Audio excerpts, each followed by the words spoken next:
Hello everyone, welcome, I am Tacet, and today we're mainly just going to be farming glory, because it is a +5 glory week, and it's a lot better to do so.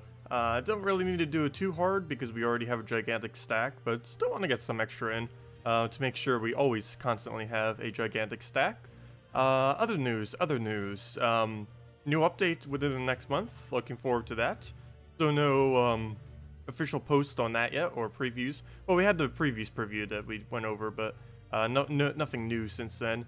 My streaming software looks a lot different. I actually got a pretty major, like, 2.0 patch the other day. I still haven't even looked at all the features yet, but I can tell just by looking at my, like, screen, there's a lot of changes to it, but I'll need to look into that later, because it is very, very different than what I'm used to.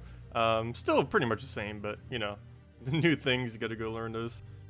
Anyways, welcome all. Hello, Jesse. Hello, Henny. Hello, Maximuse. Hello, Ajax. Hello, Player Daniels. Hello, Mr. Wilson. Welcome all. Let me see. What was the other thing? What's this link? The Discord, something, attachment, something. Oh, you got a war. Nice. Really nice. A new war. Well, one more down that you don't need. I don't know how many mythics you had prior. There we go. 9-9 on the dot. What else? Let's see. Let me go and just head into PvP then. See what we can do for our teams. I'm pretty sure I'm just going to use the standard Gorgoltha version of it. Yeah, this one. Yep, that's it. Gorgoltha, Christine X, Dragon Soul, Falconer. For the extra 5 glories. Maybe I'll try one trophy spamming for once. I try not to do it as much as I can, just so newer players don't have to deal with it, but I guess we could do it for farm's sake. Only 5 left? Nice. Also, what on earth is happening right now? Whoa, that's a lot of turns. That's not nice. We'll go on yellow, get our nice damage, get our extra turn. Wait for purple. Let him get skull distracted. Hopefully, no. At least he didn't get a summon in there. That would have been annoying. Get rid of brown before we swipe green. Oh, he took my extra turn chance away. Okay. Well, Gorgoltha is useless because it's webbed right now. That's a mechanic. Oops, I should have taken the red first. That's a mechanic that tends to not really get used that much, mainly because there's barely anything in the game that does it. But it's actually pretty powerful. The web ability, because it prevents 2 things. It prevents you from gaining additional magic on the troop that is webbed. It also makes their magic 0 for the duration of the web. It's not really used that much, mainly because everything that does web as of this current moment is pretty bad. There's also no good multi-web. Actually, there isn't a single troop that has multi-web. I don't believe anything ever hits more than 1 web as of currently. And until they do, there isn't really going to be much that works in webbing. Elamagrim, Queen, Aurora, Plague, Wolf, Ketris, and Bull are the last ones you need. Well, at least you're not missing anything too important, except maybe Elamagrim, but that's about it. Hello, Sideways Stare, welcome. Also, one other thing to mention. I did mention this last night when we were doing our other stream, but I do want to mention it again, just for anyone that doesn't know.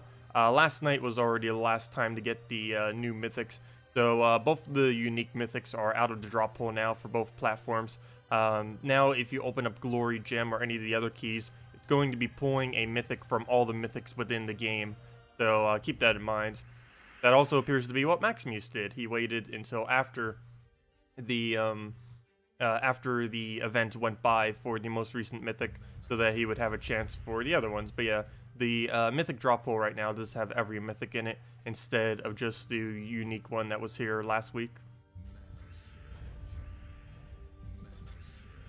Hello, Alexander. Hello, Ray. Good morning. Welcome, both of you. It has been a pretty good morning so far. Where do we go? I'm gonna just scroll down with purple. Dragon Soul. Go from there. Good afternoon. Humberto. Welcome. Yeah, if anyone has any questions, any teams you want me to go over, just let me know. Kind of just going to be chilling for today and tomorrow. There's no actual new content in the game, so just kind of doing our general farming, getting up a bit, I'm actually like really far down on the leaderboard too. They made what's her name? Leah ended up making a leaderboard the other day for like who has the most invades.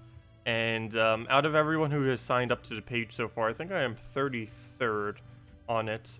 Yeah, there I am. Oh, it even highlights where your specific location is. But yeah, we're all the way down at 33rd with 15,787 invasions.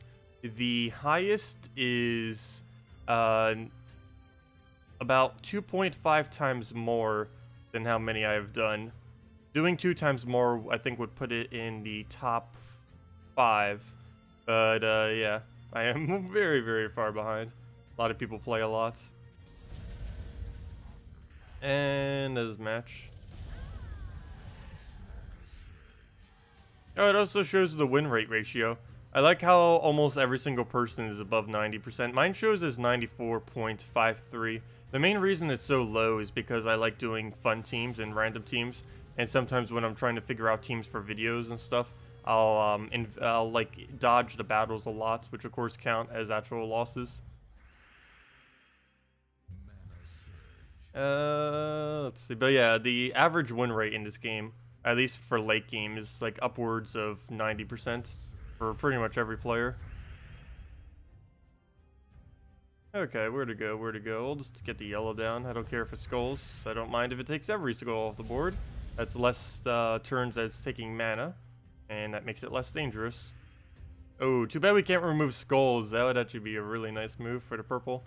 Oh well, not that big a deal. We'll go and I guess blue. No. Okay, we'll do red. And then Dragon Soul. Also, it shows that my most used troop is KrissTigger now. It was Queen Mab before, but that was only tracking the wins. Now it's tracking the total amount of battles. So yeah, KrissTigger is the most used troop. So yeah, when I said that the other week, I should probably do a video on that. That's what I should do. I was thinking of that the other day too. I just didn't feel like doing the math for it because it would take like 15 minutes, maybe even 30, because I'm horrible at it. But I should go to the top 50 leaderboard because I haven't done a top 10 video for almost like 6 months now because I haven't had anything to do it on. I should add up all the numbers on the leaderboard thing and figure out what the 10 most used troops are in late game. We've kind of had data on this in the past, but we can just go and take what Leah has on our website and figure out what those top 5 actually are. So yeah, we'll go do that later. That sounds like a fun video. How do you like the account to invasion leaderboard? Yeah, that's perfectly fine. It's pretty interesting. More data is always good. Do you prefer the new Guild Wars scoring, or would you rather have left it alone? I don't hate it. It's not the best scoring system out there. It's a little odd, but I don't know, I don't even really notice it these days. I feel like regardless of what I do, it's basically just the same score. It's just being scored slightly differently. For the most part, I don't really mind it though. Could definitely be tweaked. The main thing I'm looking forward to was the main thing I actually suggested for it, which was the unique invades, or defends I should say. They're adding that next patch. It's the one thing I suggested that they pretty much word to word are adding to the game, which is kind of cool.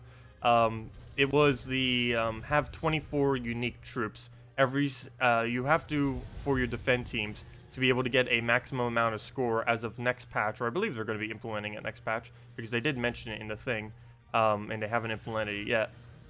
They said they needed a client update, which of course happens whenever they do patches. Anyways, they said that they're going to make it so your defend battles in when you're defending within Guild Wars, to be able to get to full maximum amount of points, will have to have 24 different troops. So you can't repeat any troops if you want to get the full amount. So you're not going to see any double famines, no double deaths, no double krakens, no double whatever ridiculous team's going to get created. And if someone likes using some kind of really overpowered troop a lot, like using Scion on every single team they ever do, they will get penalized if they do so. They can only use it on one team, otherwise they'll get penalized. I don't know how big the penalty will be. Hopefully it's enough that it will deter anyone from, at least in late game, from ever using more than one of the same troop. But if it's not big enough, then people are just going to still do it. So we'll see what happens with that. But it should add a good amount of variety to the defense system, because I highly doubt people will make the exact 6 same teams. It's quite possible when there's only like one, or when you have like all the troops to choose from and you only need to make one team. It's a lot more common that you'll obviously end up seeing the same team being spammed. But if people have to create 6 different teams, you're going to see a lot more than just 6 different teams being spammed over and over again. We're probably going to see at least like 30 unique teams that get spammed, if not more. Of course, people are still going to spam the best teams, at least later in the game. It's kind of unavoidable, but at least there'll be slightly more variety to it. Can I do a Yarrow team now that the gem spawned has been nerfed? I still hate Yarrow. That has never changed. Even when he was considered good, I still hated him. He has the same issue I have with Stonehammer, same issue I have with Venoxia, same issue I have with almost every troop that spawns double colors. For some reason, there's one troop I do not hate that has a double color spawn. Or I shouldn't say that. Like, all the Guardians I love. But, and excluding the Guardians, there's one other troop that does a double color spawn that I actually don't hate, and that's Lady Ornerial. Mainly because she has such a ridiculous HP gain that even if they end up damaging you afterwards, you kind of just get right back up because of how much HP you just ended up earning. Also, that's funny. We were frozen on the Gorgolfa, then he cleansed, then we got an extra turn skull, which if we were still frozen would have ended our turn. But because we weren't anymore from the cleanse, we got through it. And this Dragon Soul. And then Christine X. If I had to guess, Christine X is probably the most used troop in the game. Spirit Fox seems a lot higher than I initially thought on it as well when I was looking over it. Mainly because one of the bigger people on the leaderboard, actually I believe #1 right now, yeah, McCoy has Spirit Fox as her main troop that she uses. Okay, what was I about to do? Oh yeah, a Yarrow team.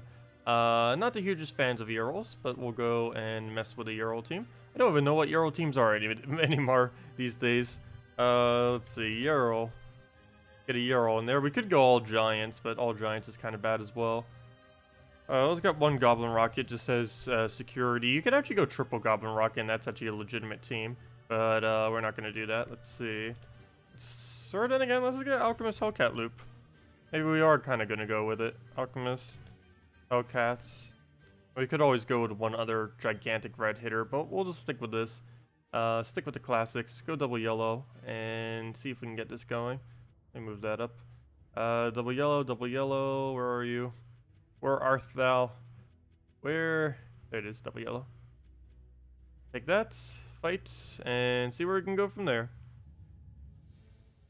Yeah, I wouldn't be surprised if Christine X is. I'll be adding it all up later to know for sure. But I can almost guarantee Christine X is the most used troop in the game. Or at least in late game. Or really just in general. But yeah, Christine X is just amazing. I hope they don't nerf it. There is a possibility they are eventually. It wouldn't be like extremely hard. It'll still be like the same concept. They might just either higher its mana cost slightly or decrease its damage some. It does have, for how many things it does, it has really above average damage. Between the boost ratio and everything else. Let's see, we'll go... Oops, that is not where I meant to do that. I meant to do that one down. That didn't really make too big a difference. But now that... basically what you do with a Yarrow team, by the way, I didn't even really explain it, is you try to get as much red and yellow on the board, and then you just destroy everything. Because the more red and yellow you have, the less chance you have of missing. As you can see right there, even with the board almost as perfect as it could possibly get, he still misses, and that is the case in point as to why I don't use Yarrow. Even if you give him the best board ever, he will still miss. And this isn't just like a gem spawning change thing either. This is just how he's always been. All the double spawning troops are like this. It's why I don't really bother with them. Yeah, like if we throw this down. Okay, good, we got it. Of course, when he lands, you get really, really huge amounts of mana. Problem is he doesn't always land. Like that. Like that. It's actually really weird. For example, a 10 gem spawn of one color has a better chance of landing an extra turn than a 15-15, or 9-9, or 10-10. It's really strange, but that's mainly because how gem spawning works in this game. Because the two spawns can overwrite each other. So his reds can overwrite the yellows that are already on the board, and the yellows can overwrite the reds that are already on the board. Whereas if you do a single color gem spawn of some kind, like let's say if we were just to spawn red on this board, the reds will never overwrite other reds. They will only overwrite every other color on the board. So they never get in the way of each other. But yeah, all the double gem spawners I hate with a passion. It's something I've never really used too much, mainly due to their really high inconsistency. Doesn't matter how good the board is, they're going to inevitably miss eventually. So I just don't even bother. But yeah, that's Earl. Basically just Alchemist Hellcat. Support, and then just keep spamming him down. And ideally you would get him looping forever. Though that doesn't actually ever really happen. Very rarely it will. But I try staying away from Earl. He's okay, but it's not really a troop I ever cared for. Same as Venoxia. Venoxia has the exact same problem. The only reason I kind of like Lady or Ariel is, as I mentioned, even if she misses, well, for one, you sometimes use her with Queen Mab because of some of the teams that she works with. Even though they both use the same color, it kind of does work with Queen Mab. But main thing that makes this worth it is if you're gonna miss, you're gaining so much life that it doesn't really matter. Because you're gaining, like this one's 18 life to all allies. If you get a double cast with her, that is 36 life to all your allies. That is, oh, actually even more, because she has extra per green, and obviously you're using at least one green on your team. So let's say 19. So 19, 19, that's 38. 38 times 4, what is that? That's 144? Is that right? Somewhere around there. It's around 144 HP gain for just a double cast and across your entire team, which is really, really very large. I actually thought she would be too overpowered when she was first added to the game. I still kind of think that in a way. Not really.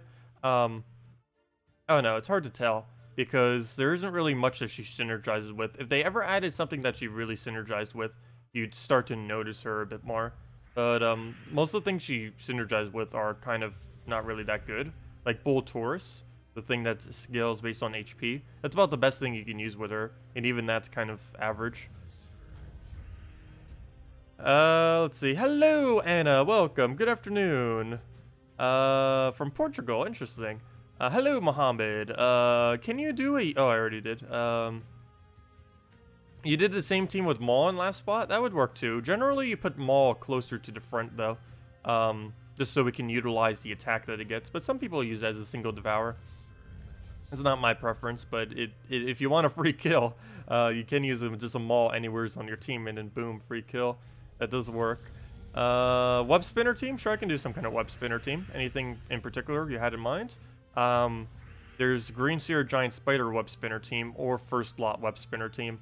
It depends if you have it fully traded or not, or how you want to actually use it. Even with it fully traded, I most of the time don't even bother using it as the first slot. It's very situational if you can get away with it. The biggest downside it really has is the lack of protection when it is in first slot. Hey, we're just gonna move that over. We could actually lose this one pretty easily. It might happen. At least we got purple back. He devoured the one that doesn't summon, so we can just go and cast this. Okay, good. He does have a higher magic. Nice. So he missed. No, I needed that to hit. Not that big a deal, but would have helped a lot. So, can you stop taking extra turns? There you go. Wait, how'd he get frozen? Oh, he got frozen off the... oh, that's funny. I keep forgetting that thing can even freeze. He got frozen off the Silver Drake. That's funny. Okay, can you not get a 100% devour rate? Thank you. How to get it? How to get what? Also, hello, Beckham. Welcome. Also, hello, Drotes. But how to get what? How to get Lady or Nerial? Oh, she's a random drop from glory keys and gem keys, as well as guild chests if you have it upgraded high enough. But yeah, she's just a completely random drop. A crafting system is going to be added next patch that will get away from all the randomness that's currently in the game, or at least slightly. So you'll be able to get her pretty easily with that. That should be coming within the next month. As of this current moment, it is just pure luck. Though, wait, Lady Ornerio is from Forest of Thorns, isn't she? There is a Forest of Thorns event next week, surprisingly. So if you really wanted her, you could open a bunch of event keys. So there's always that option. Okay, where do we even go here? But yeah, she will be in the event key drop pool next week, for any of you interested in a copy of her. That reminds me, what legends are even in that kingdom? There's Gloomleaf. Is there not another? Is Gloomleaf the only legend? Is it really? I need to go double check that. It has to be something really... Oh no, it's Sylvanie Moore. I remember now. Okay, I was going to say. It has to be something like pretty irrelevant. I almost forgot Sylvanie Moore was even Forest of Thorns. But yeah, never mind. That's what it was. Sylvanie Moore is the other one. Also, I think I just lost. No! I need an extra turn right now while still getting my mana. And I don't think I could do either of the two. I can't extra turn and I can't get my mana. I could hope that he doesn't hit the right one, maybe. Okay, we'll just move that down. Oh, wait. Oops. Well, I just gave him a free skull. That's even worse. Okay, we might as well just bail from the battle then. No. Okay, let me go make a 1 trophy build. Well, after I take this battle. Let me go make a 1 trophy spam build instead of just using this one. Or then again, this kind of would be a 1 trophy spam build. But I want to try making like something with Lady or not Lady or Nerial. Something with Princess Elspeth on it for 1 trophy spam. You said yesterday that there isn't any troll to double yellow. You found that the desert troll doubles yellow. Oh wait, did I say double yellow? Whoops. Wait, which one? Wait, which one doesn't have the double then? Red? Oh, red. Oh, wait, why did I think one of them did red? I meant to say red, not yellow. My bad. Right? Yeah, red, because there's purple. Let's see, purple, blue. The purple, blue, brown. Green's coming on Monday. Color am I missing right now? Yellow and... Yeah, Desert Troll does yellow. And then this leaves red. So yeah, I meant to say red, not yellow. My bad. My bad, my bad.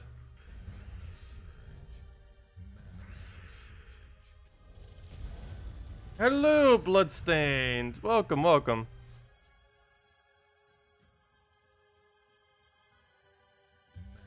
Hello, Suzani and Steven. Welcome. How do you unlock... Oh, how do you unlock Creeping Death? You unlock Creeping Death by, you need to go and do the Kedar questline. At the end of the Kedar questline, you'll get a class called the Necromancer. Set your hero to that class, and then get 250 wins. Your hero doesn't need to be in your team. You just need to get 250 wins. And then you get Creeping Death. Creeping Death, even to this day, I did a video on it in the past, but still, even to this day, it is essentially the best weapon in the game as of this current moment.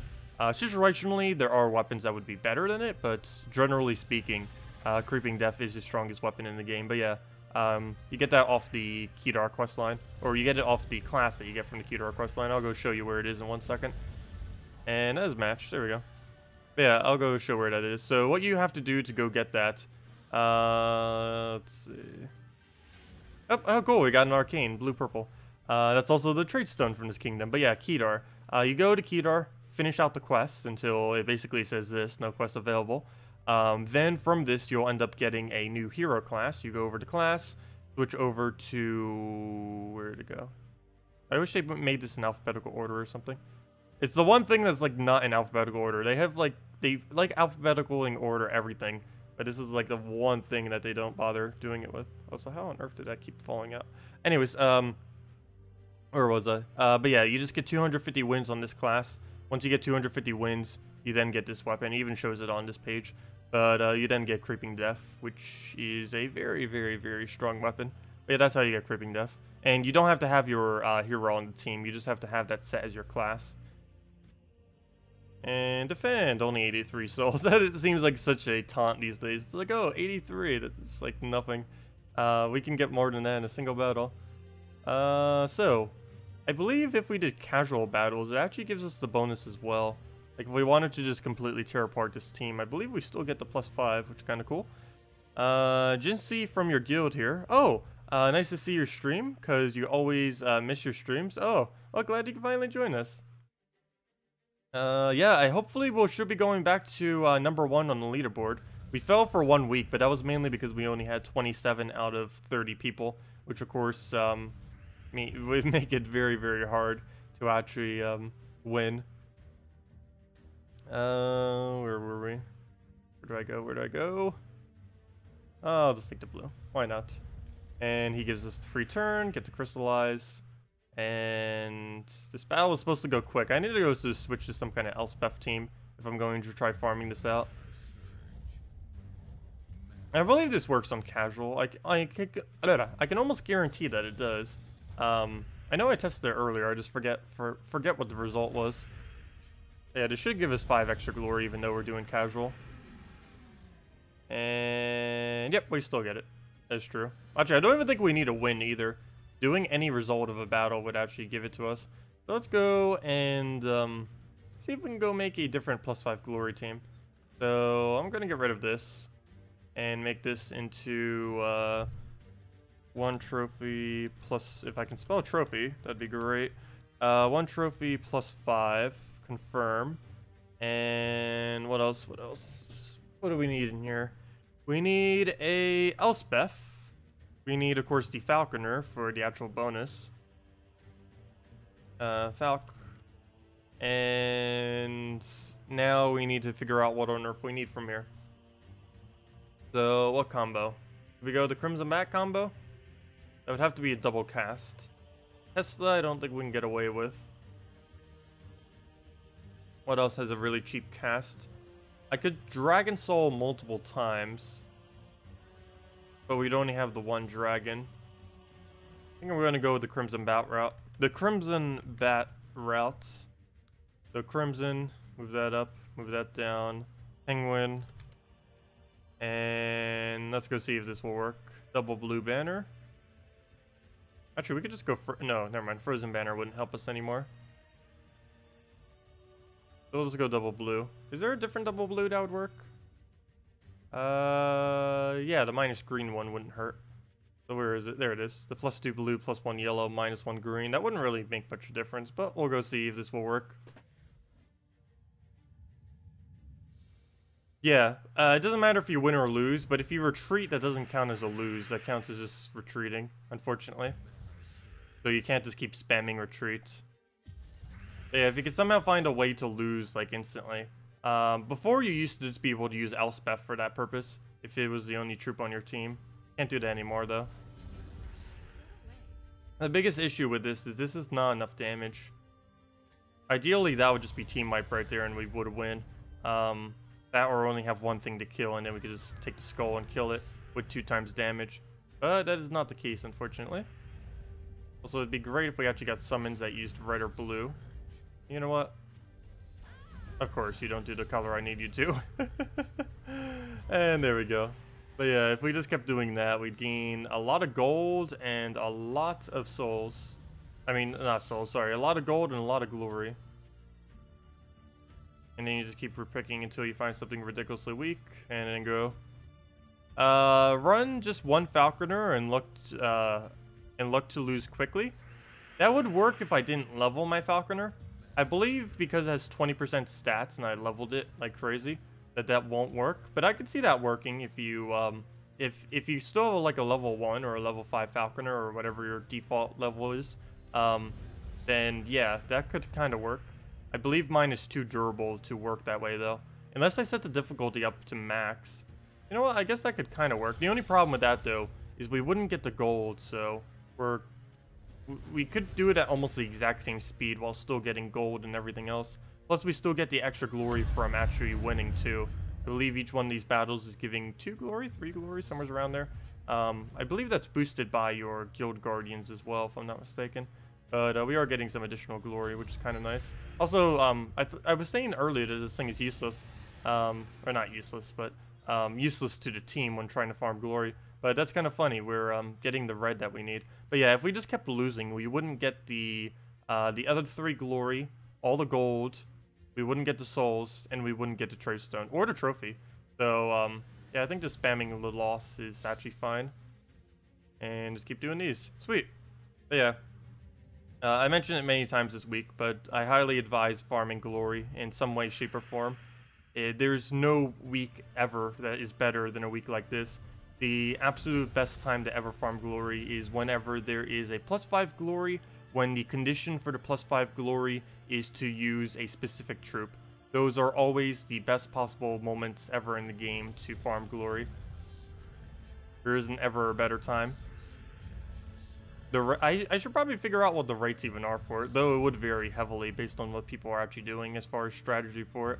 But I believe just not even counting normal glory gains, just counting the extra glory you get alone, it is upwards of about 300 to 500 extra glory per hour, which is a very, very, very large amount of glory. Off topic, what is my favorite devour team? That's not off topic. Any questions not off topic.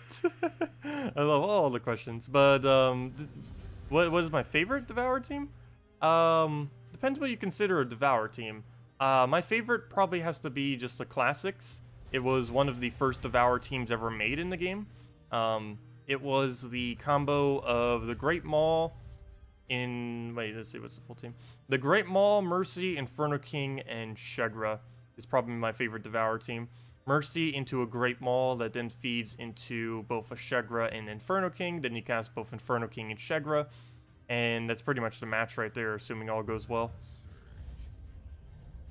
Okay. Problem with this, I don't have anywhere to actually aim this. I guess we'll do it on red. Oh, sweet, we actually got it. Nice. And then just kill that out. Hello! No way, man. Don't ban me. Welcome. Oh, never mind. I already read that. Yeah, the problem with running the one falconer thing, I could set the difficulty to max, which would help. But, it's gonna take like 2 skulls before it actually dies. And of course we don't get all the win rewards, which is kind of making it worth winning. Because this is actually pretty decent gold. I almost forgot how good the gold is for 1 trophies. I wouldn't really expect it to be, but it's not exactly that's like an excessive amount of gold. It's just relative to how quick you consistently win them, it's kind of a decent amount. It's like more than double what Explorers. Though Explorer you can win super quick though. You can win Explorer even like exponentially quicker than what we're doing right now. Explorer is just absurdly quick. And same as doing challenges are similarly as quick. Actually, challenges are the absolute quickest thing you could ever win in the game. They're not much quicker than Explorer, but they have a consistency because you know exactly what you're fighting every single time. So you don't need to worry about like a random summon or a random like drain off an empowered if it happens to happen or something. If you like miss. Hello, Rubby. But yeah, like for example, if I wanted to just constantly have the most EXP I'd ever be able to get, I would go to something like this, figure out what the one-shot range would be. I believe 50% I could get away with. And then that would then give me 50% bonus EXP on top of all the EXP I'm already getting. And then I would just keep throwing this down over and over again. And that's the best way in the game to gain EXP. And we just throw this down, boom. And then explode, boom. And then dead. And I would just repeat that over and over and over again. And that's how I would, if I wanted to power level. Actually, let's go do that real quick. Let's go to 1162. We're already pretty much there. But yeah, this works even quicker than Explore because you know exactly. Let me see. Can we go up to Warlord 3? No, we can't. That's an extra 50% stats. That definitely is too high. I think 50% is the highest anyone can even go. Or it has to be because I have max stats. It's impossible to have more than what I'm doing right now. The only thing I don't have max is Troglodyte, but that doesn't make any difference to this team because it dies instantly. The only thing that matters on him is if he's traded or not. Oops, I don't mean to go to Explorer. Let's stick with this one. Yeah, I believe this is what Techni does. He's the highest level. He's actually in my guild too. He's the highest leveled person in the game as of this current moment. So I'm pretty sure he does something along these lines. Because I don't think there's anything quicker in the entire game that gives more EXP than this. Just doing a standard challenge on Warlord 2 difficulty for the 50% extra EXP, just one-shotting it instantly. It's the same thing as Explore, except you're getting a lot less gold, but you're getting more EXP in exchange. You're also getting less rarity on your trait stones, but you're still getting the exact same amount of trait stones. You're just lower rarity. This is how I used to farm trait stones as well. Before Explorer ever came out, even after Explorer kind of came out, I kind of still stuck with this just because I kind of like doing this method because it's a lot more consistent if I'm just like watching YouTube or something, because I don't need to worry about some kind of random thing getting in my way on the enemy team. I know exactly what the battle is going to be every single time, so you can kind of just chill and do whatever else while doing it. There we go. And I just wanted to do that until we got a level. And there's our level. Now we're level 1162. And we'll go claim our little reward thingy. We are now level over... Yeah, every level that you do over 1000 gives you an event key and 100 glory. This is actually pretty decent, though the higher your level is, the slower you gain levels. So after level 1000, it increasingly takes more EXP to gain every single level. Whereas prior to... From about level 50 to, I think, level 1000, it's pretty much the same EXP every single time to get to the next level. But beyond level 1000, it takes a ridiculously larger amount every single subsequent time. Okay, let me just switch my difficulty back down just so I don't forget later. Go back to normal. Hopefully that saves. Let me do one more battle and just do it on normal just so it saves. Let's just go kill this real quick. Move that up. Move that over. The kill. No! It figures. The last time we end up doing it and I end up missing. And I need to get it done. There we go. Let's see. Hello, Ruby. Welcome. You would love to join your guild, but two things. One, your guild is full and you're too weak. Yeah, unfortunately, I do have a relatively high requirement. It's not the highest in the game, but it's definitely decently above average, unfortunately. Hello. Oh, I already said hi to everyone. Or let's see. Oh yeah, let me go do my favorite Devour team. Someone just mentioned that. Robert Rose ended up mentioning that. Are we getting a decent arcane from the Glory Shop next week? Yes, it is. Brown Green is next week. I mean, sorry. No, not Brown Green. Brown Blue is next week. The most notable thing that this would be used for is surprisingly obtainable this week. I don't know if they planned it. I almost feel like they did for once, because sometimes they do kind of plan those. But Emperor Korvash you can get from event keys this week. You still can as of this current moment. You have until 3 a.m. on Monday Eastern Standard Time, or whatever your regional equivalent is, to be able to get an Emperor Korvash. But the main trait stone we're getting next week is Brown Blue, which is most notably used to trait Emperor Korvash. You can also use it to trade up a Behemoth if you happen to have. Most other options are kind of pretty dull to have to trait under that color. But yeah, the biggest thing you would use it for is the troop you can get this week off the event keys, which is Emperor Korvash. That works out pretty conveniently. If they didn't plan that, that was a pretty interesting coincidence. Generally, they do kind of do the planning around trait stones. Like with Mythics and stuff, they try to get the trait stones out for it around the time that the Mythics actually comes out, just so people can actually obtain them easier, a little bit easier. They're normally pretty good about that. Sometimes troops just don't work out, though, as far as what they had planned. But most of the time, they try.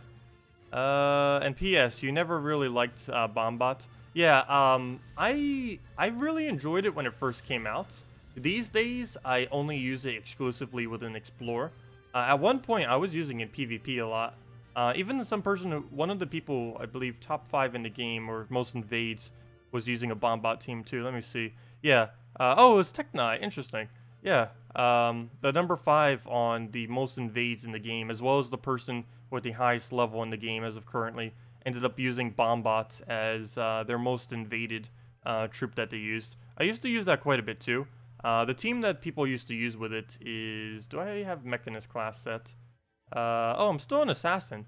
Wait, you mean I was doing those battles the entire time with Assassin instead of Mech? I wasn't even using the proper class. That's funny. Yet we were still destroying it like crazy. The other team was working so good that I didn't even notice we were using the wrong class. That is insane.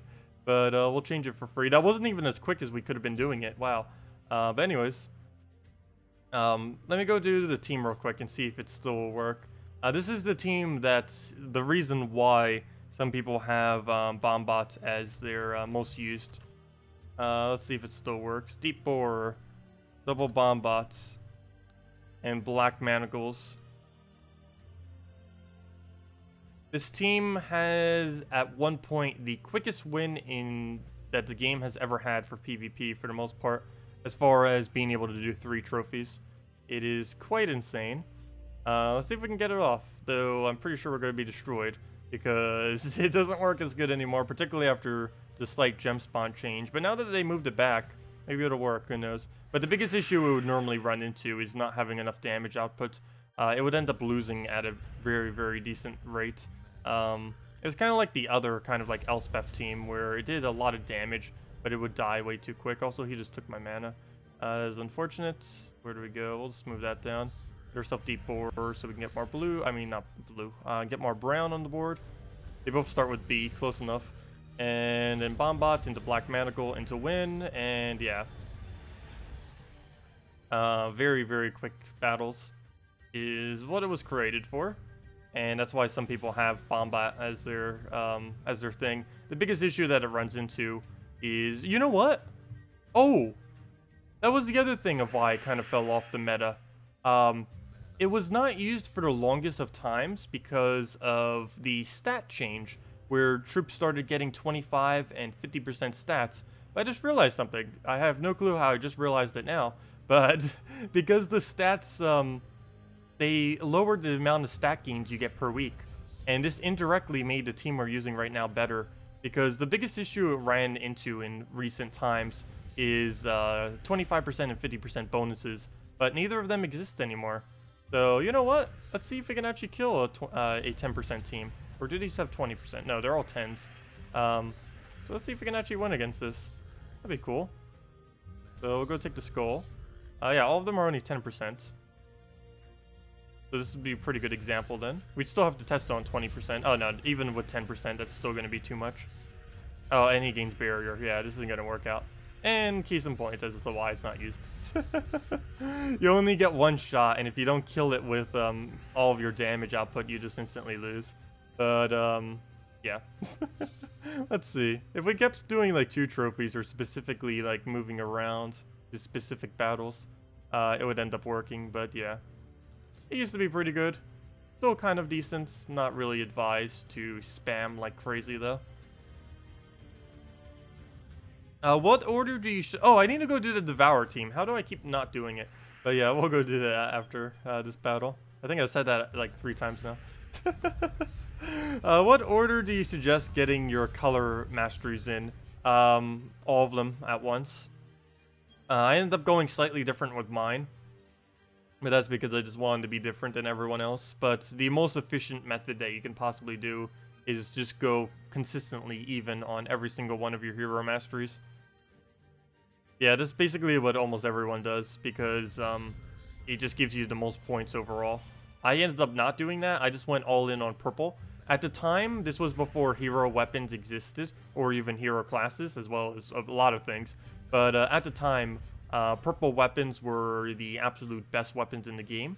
And I noticed that, so I actually went and spammed them down. This was also before weapons even had double color as well. But, so I just spammed all into purple. And I'm the only person, I believe, in the entire game that has 100% of their mastery in purple, or at least every single time I got the chance to do it anyways. Of course, it couldn't be every single time because it doesn't let you do it every single time.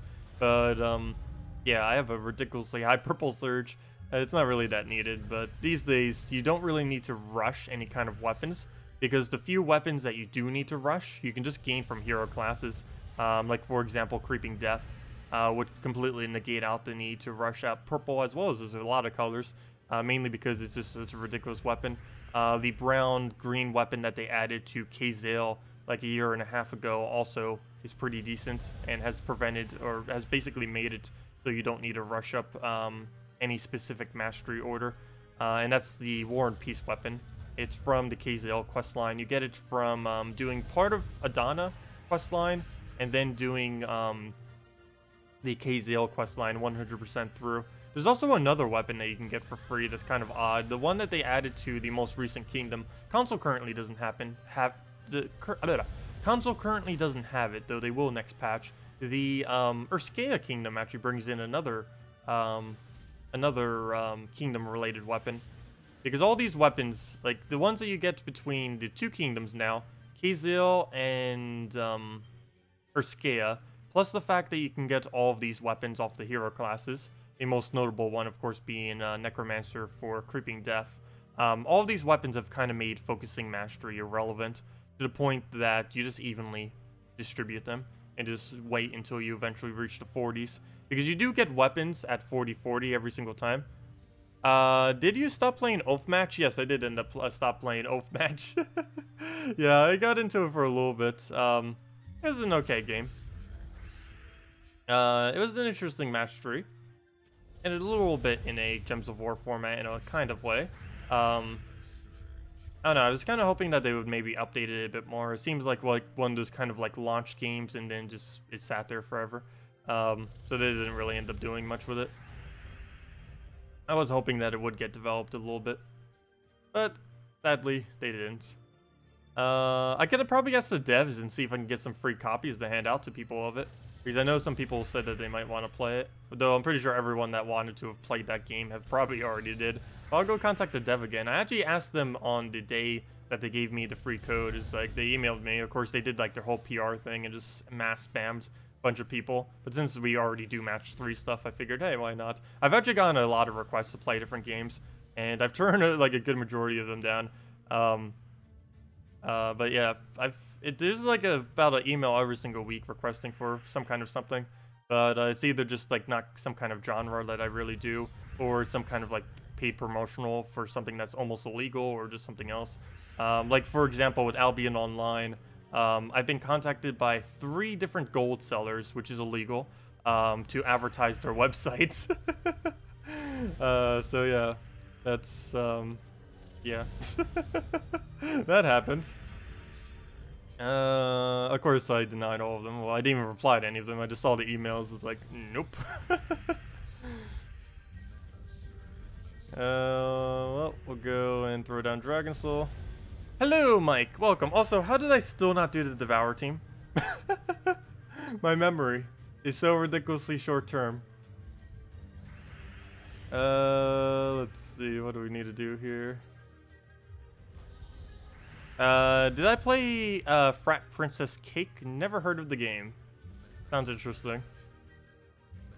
Almost sounds like a spin-off of Mario. In some way. Part 2 question. What's a better damage troop than Rock Spirit while staying purple? And is it actually worth leveling your classes? No. It is not worth leveling your classes unless you're actually planning on using that particular class. Otherwise, it is 100% useless to level your classes. One thing to note about leveling classes, though, is it is cheaper to fully level your hero class to level 20 than it is to level a common to level 20. It's a little bit odd how that is, but that is the case. So do keep that in mind. The main reason why it's irrelevant, though, is unless you're actually planning on using a specific... Oh no, he died. I should have cast it first. That was a weird move. I could have already won the game, but there we go. What was I just saying? But, wait, what was I just saying? Oh yeah, is it worth leveling your hero classes? They're the cheapest that you can possibly do, but unless you're particularly planning on using one, it's not worth it. Mainly because, unlike leveling troops, which go in towards your actual kingdom level, like for example, if we like leveled up a common of some kind, and we brought it up to like, let's say 17 because we ascended it some, that would give us 170 points for our thingy. Slightly less. I think it gives 2 each. It gives what, 10 each, I believe, prior to 10 troops. And then after that, it starts giving 2 each. But yeah, assuming you're still lower, it gives 10 per level. So that'd be 170 points towards this. Whereas your hero level does nothing. It does nothing except actually level that hero. Like if we did our Mechanist class, the only thing this would do is give us a couple things. It would give us, when we use the class, it would give us a higher mastery, which is kind of irrelevant for the most part. Earlier on in the game, can be somewhat relevant. Past about level 100, 200, this is pretty much 100% useless. It makes it, I believe at level 10, it starts counting as whatever the kingdom is. So, for example, this is a Mechanist class, it's from Adana, so we end up getting the troop counting as Adana. So if we use it with a bunch of Adana troops, it will then gain the bonus from Adana. And it also gains additional magic as well as additional stats, but this only occurs if you're actually using it. And you can easily get the 250 weapon without ever putting a single level in your hero class, because you can do these weapons without ever using the class itself. So yeah, there's very, very little need to actually level them. It's definitely very low priority. You only really need 1 or 2 hero classes leveled. The one that you want to... Oh, I just did it again! The one you want to use, and another one that you'll eventually want to use. That's generally all I level if I like make a new account. There'll be 2 hero classes. The one I initially want to use, and then the one that I'm going to be using like for the rest of the time. So that would probably be like some kind of red one or blue one for Crude Club, or the other variant of Crude Club. And then I'd probably switch into whatever hero class I would actually want to keep as my hero class, whatever that might end up being at the time. They might add some more hero classes next patch. That'd be nice. There's still like a bunch of them in the files that they haven't added. I think there's still 2 or 3, if I'm not mistaken, last I saw. So there's a possibility they could potentially add more hero classes next patch. I haven't heard any mentions of it, but there's a lot of things that they don't mention that they sometimes do. How do we go about what our situation is right now? I guess we'll go take the purple. Let him skull poke us. He's going to get the drain off. Not much I can really do about that. So we'll just move that over. And he'll drain everything. Get our mana back up. Stop draining every single turn. He's basically just stealing the 2 mana we keep getting per turn. And by himself basically getting the 2 per turn now. So no mana for him. Good. We'll throw the Dragon Soul into Christine next into hopefully him not getting skulled. Good. And just remove yellow or something. Just try stopping famine slightly. That didn't quite work out. Now did it? Go remove brown. 1 off! Wow, I should have counted it, though I don't think there was anything on the board that was actually more than that. There we go. Okay, let me do a Devour team now. I know. I will. So this was the Devour team I was referring to. I don't believe I actually have it saved, surprisingly. Though I do run it a lot. Or, not really a lot, but I am a big fan of this team, despite it not having it saved at the moment. Great Maw. Mercy. What else do we need? Shegra. And a Inferno King. There we go. And oh, come on, go into the team. There we go. And double yellow for the banner. Also, if they ever add a +2 yellow banner that has... Oh, you know what? Never mind, that banner already exists. Oh, you know what? I might not do it, because it gives green. The one banner that actually would work really well with this kind of conflicts with it. They need to make a double... What would make this team really good is if they add a double yellow banner that has -1 to blue or green, but has +1 in anything that's not the opposing color. It figures the one possible option that would make this banner not work is what it actually is, because it gives +1 green, which kind of just defeats the whole purpose, because if you were to do this, If you were to do a +2 yellow, +1 to a color, and -1 to a color, for it to work best with this team, it would have to be a +2 yellow, a +1 any color other than green or blue, and unfortunately it's green, and a -1 as blue or green. So unfortunately, it did one, it did the other, but the +1 green is the only possible color it could have done that makes it not work. So it's still better just to go double yellow. We'll need another double yellow banner. That would actually, if they had literally any other double yellow banner, assuming it still has the -1 green or blue, it would end up working. Though that's a very low chance that they would specifically make a +2 yellow, a -1 green, and then a +1 of another color that's not blue. Why Shegra and not Sakima? Because it covers every color, and you'd have the mana conflict with the purple, because you're denying out all of your purple from the board when using a Mercy. You could use Sakima if you really wanted to, though. But with a Shegra, you get to utilize the fact that there's so many skulls on the board. I mean, not so many skulls. Well, there's going to be a lot of skulls, too. So many red on the board. But then again, Sakima would utilize the fact that there's so many yellow on the board. So in a way, yeah, Sakima would work. It's just the classic version of it. There we go. Devour him before he devours us. And it's what I'm used to kind of using. Shegra has no option, so we'll just go and try to Inferno King alignment. I believe he actually just helped us. Yes, he did. That's match, or pretty close to it. And Mercy? We'll just take the skull. But yeah, that's why I like using as my Devour team. I don't know if you'd actually consider a Devour team. In a way, it really only has one Devour, which is, of course, just spamming the Great Maul out. Or not spamming it, just getting one gigantic Great Maul down. And then you just skull spam. It's more of a skull spam team than... Hey, look, another Arcane. We're getting pretty lucky with those. That's the Arcane for next week, too. But yeah, it's more of a skull spam team than a Devour team, but it still has Devour as the core mechanic. It's just a Mercy into the Great Maw, into the skull spam as the entire team. Any idea why every few battles you get teams with basically 2 times to all their stats compared to most other teams you face? It's not specifically that they're 2 times. I believe it's just because you're going up against harder enemies, I would assume. That or they were getting the 20% bonus when they're using their team. That could always be the other case. But yeah, I believe it's just you're getting unlucky sometimes and getting really, really hard battles occasionally. Also, there was another question I think I missed. What order do you suggest getting your color masteries in?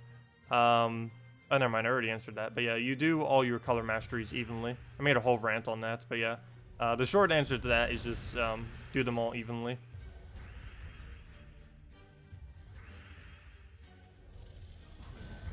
And does that match? No, because we don't have any alignment. No alignments. Let's move. Oh wait, hello, blue extra turn. It would even flashing too. Fail. And skull for the kill.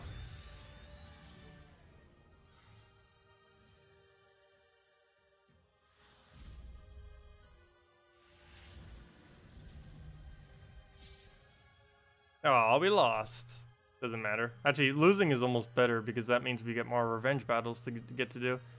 It's Shimra from Match Masters. I used to be in Match Masters for a while. I'm surprised he's still there. Wow. He's been in there forever and a half. Very, very long time. There we go. Let's go get this. Oh, no. I was going to do this for an easy team. Oh, never mind. This is an easy team. Never mind. Never mind. That's odd. He's using level 1 Mesmers with no traits. He's deliberately trying to use an easy team. I don't mind though. We need the easiness. That's the whole point of what we're doing right now. Going for the quick glory swipe. Oh, it's not going that quick now, is it? We're still going to need a double cast too, which takes forever. Or at least relative to how easy it should be. Okay, let's just rotate it down the... Please, cast, go. Throw down the reds. Completely miss. And there we go. Do your work, bats.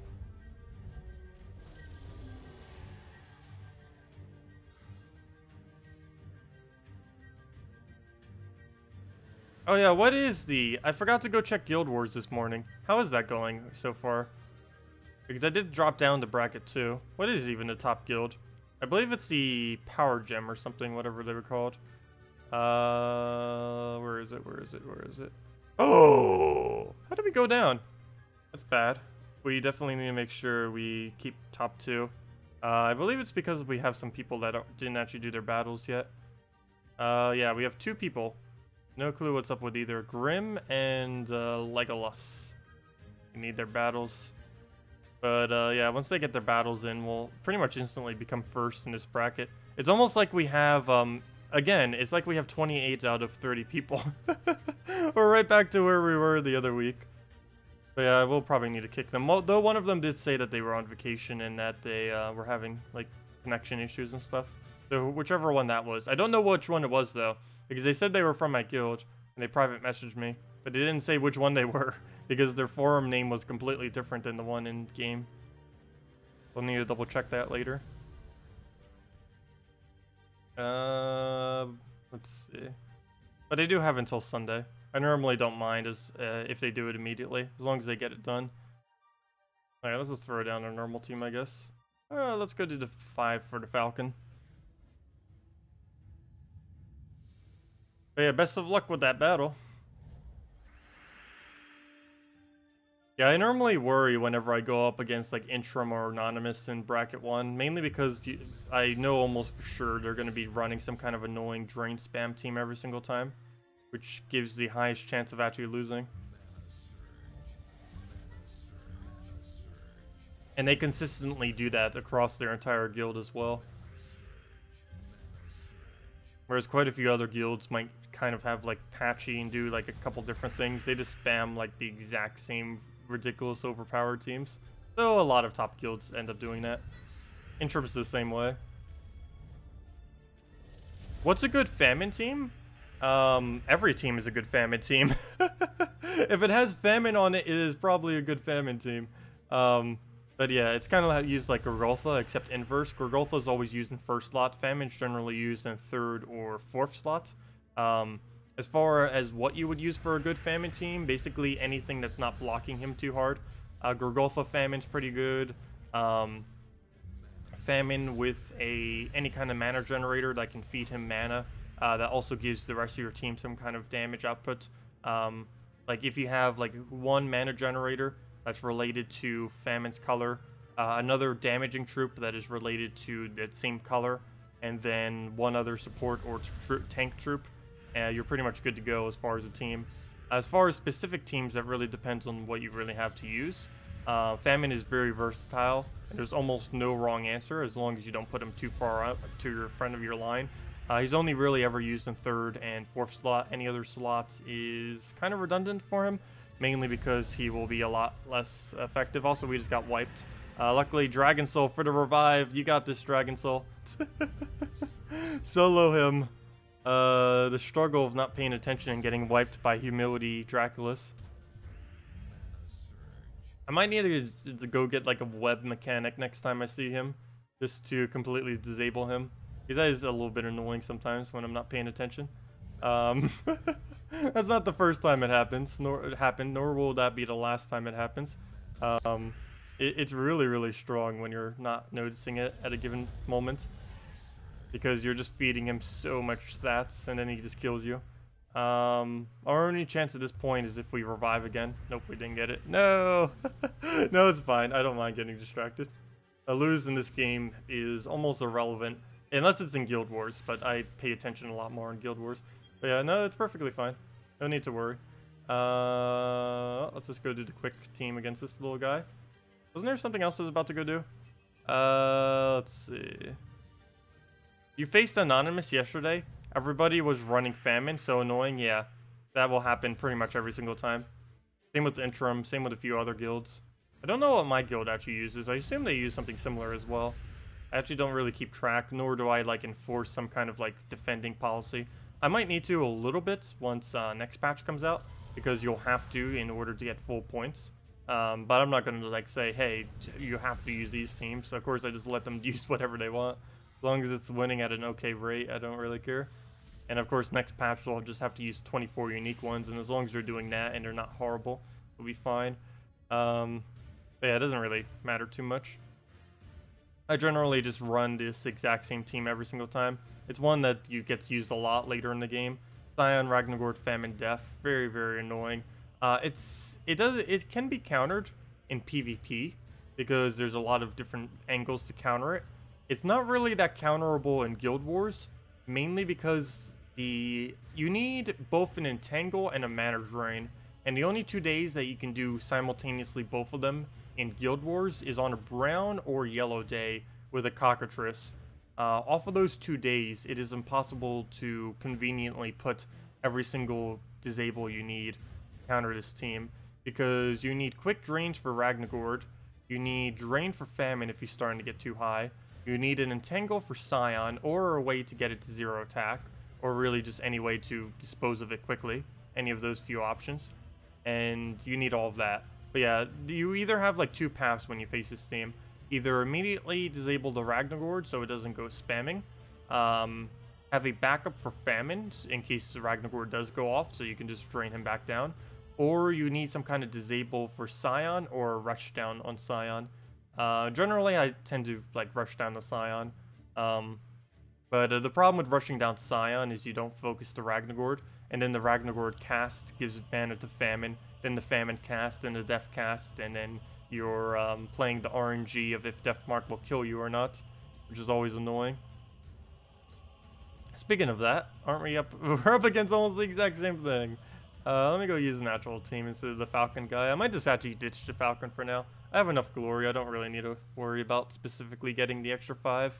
Of course, I would still advise doing it for everyone else, but we'll still do it on occasion. But for battles like these, when they're using much harder stuff, I should probably use natural team.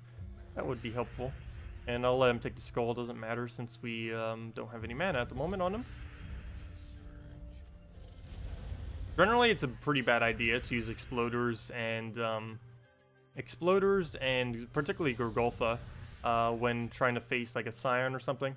But in PvP, it doesn't really matter because we will have enough mana looping to go around and kind of negate it out, and we already just won. So yeah, that was easy. But yeah, in PvP, it's so easy to take out teams like that. In Guild Wars, a little bit less so. Still definitely possible. It's just annoying because the new point system can actually start penalizing you if you're going too slow against them. And generally, you will go pretty slow against like a Scion Famine kind of team or something like that. Okay, well, we'll move the red over. And what else do we need to do? Throw down on yellow. And just let them go from there. But yeah, if anyone else has any other questions you want me to go over, or any kind of teams you want me to go over, any other questions, feel free to leave them all in chat, and we'll definitely go over all of them and see what we can do.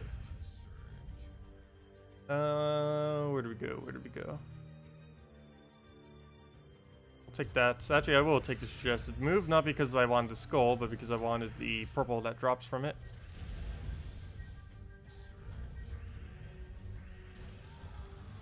And that is almost matched. No, that is matched. There we go. Yellow team for tomorrow? Sure, I can go do yellow team for tomorrow. What do you have? Because generally, if I do my yellow team, it is extremely expensive, the yellow team I normally run. I do find yellow team to be the easiest day, but that's only because I'm using this team. And not having particularly every troop in this team makes it not work. And you would have to try doing a different team. Generally, for Yellow Day, there's a couple different base teams you can do. You can use Cockatrice. Yeah, you can, right? Yeah, you can use Cockatrice plus Famine, Gorgolfa plus Famine, Moloch plus an anything, Sir Gawain plus a blue troop that does damage, and then anything. There's a couple different base teams. You don't have Amnesia. Do you have everything else? So you actually wouldn't be able to do this team without Amnesia. So So you'd have to, we would have to go with some kind of different format. Amnesia is one of the few blue troops that can actually be used on a yellow day. There are very, very few options as far as blue is concerned.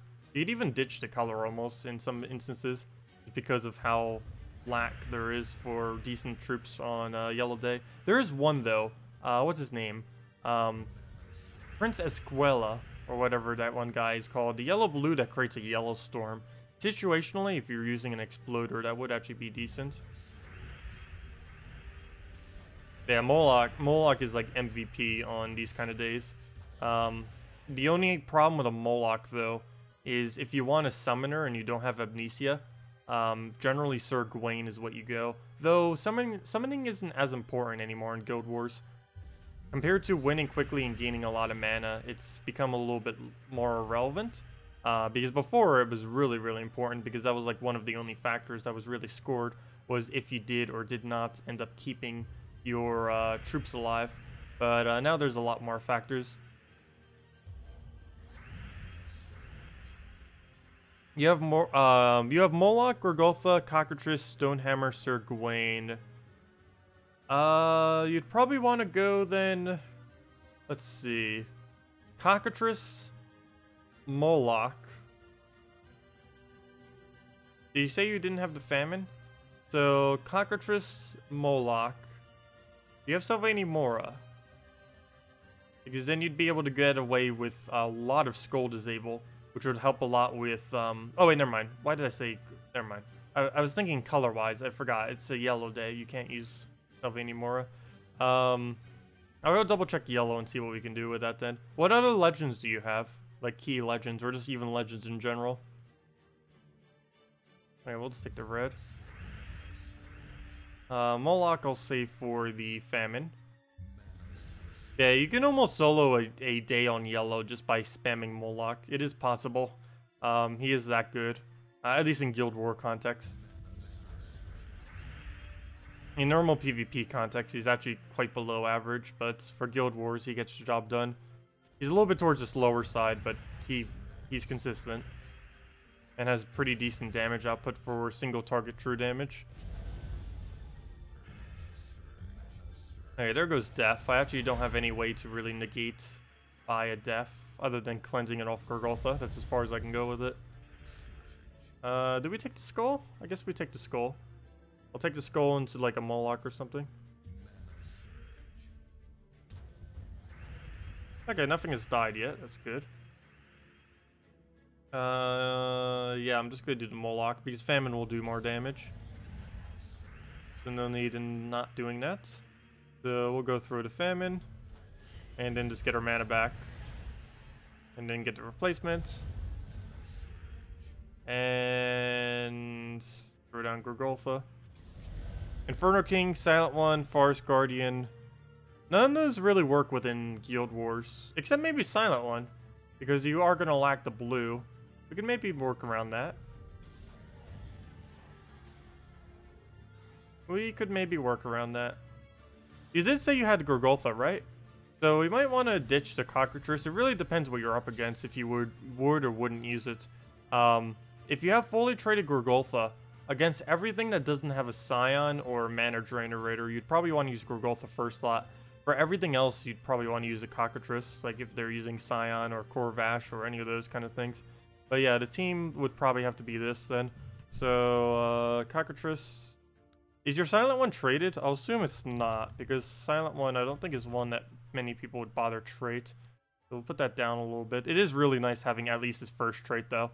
The other two you can kind of ditch, but first trait's definitely advised if you're going to use them in Guild Wars. It's a lot cheaper to get only his first as well. Oh, you do have you do have Gorgotha fully traded. So yeah, your first slot would change between Cockatrice and Gorgotha depending on what you're up against. If they have a lot of drain spam, use Cockatrice. If they have 0 draining, then just use Gorgotha pretty much. You can also get away with using Gorgotha first slot if they have draining. Really just depends how you want to play it. But we'll just do it with a Cockatrice here. And what else do I need? You need the Moloch and one other troop. So we need either a green, yellow, or a, what is it? Green, yellow? What's the other color we're missing? green, and purple. Purple, yellow. Oh. He said he had Inferno King. I don't think I would actually use that with his team, though. He has too high of a mana cost to really be able to get off in Guild Wars. Let's see, green, yellow. Problem is green, yellow has, like, no option. Hey, Falconer, go! No, I'm kidding. But, yeah, that would not work. Not to mention, you probably don't have it ascended to Mythic yet. A lot of people don't bother with that. I don't even bother with it. Yeah, I have over 200,000 glory. Well, we got 3 solid troops. We just need 1 more. We got the Cockatrice, Moloch, Silent One. I almost feel like we need another mana generator of some kind. Let's see, what do we even have as yellow options? You said you don't have Amnesia, though that'd be too high of a mana cost anyways for this kind of team. Astral Spirit, we already covered the color. What else? What else? I really wish you could check double colors. Or specific colors beyond just the one. Dragonian Monk in some instances actually would be good, but we already have the color. Dracos, if we truly needed Impervious, would work. It would be another disable, but it's not really one I would suggest. What else do we have?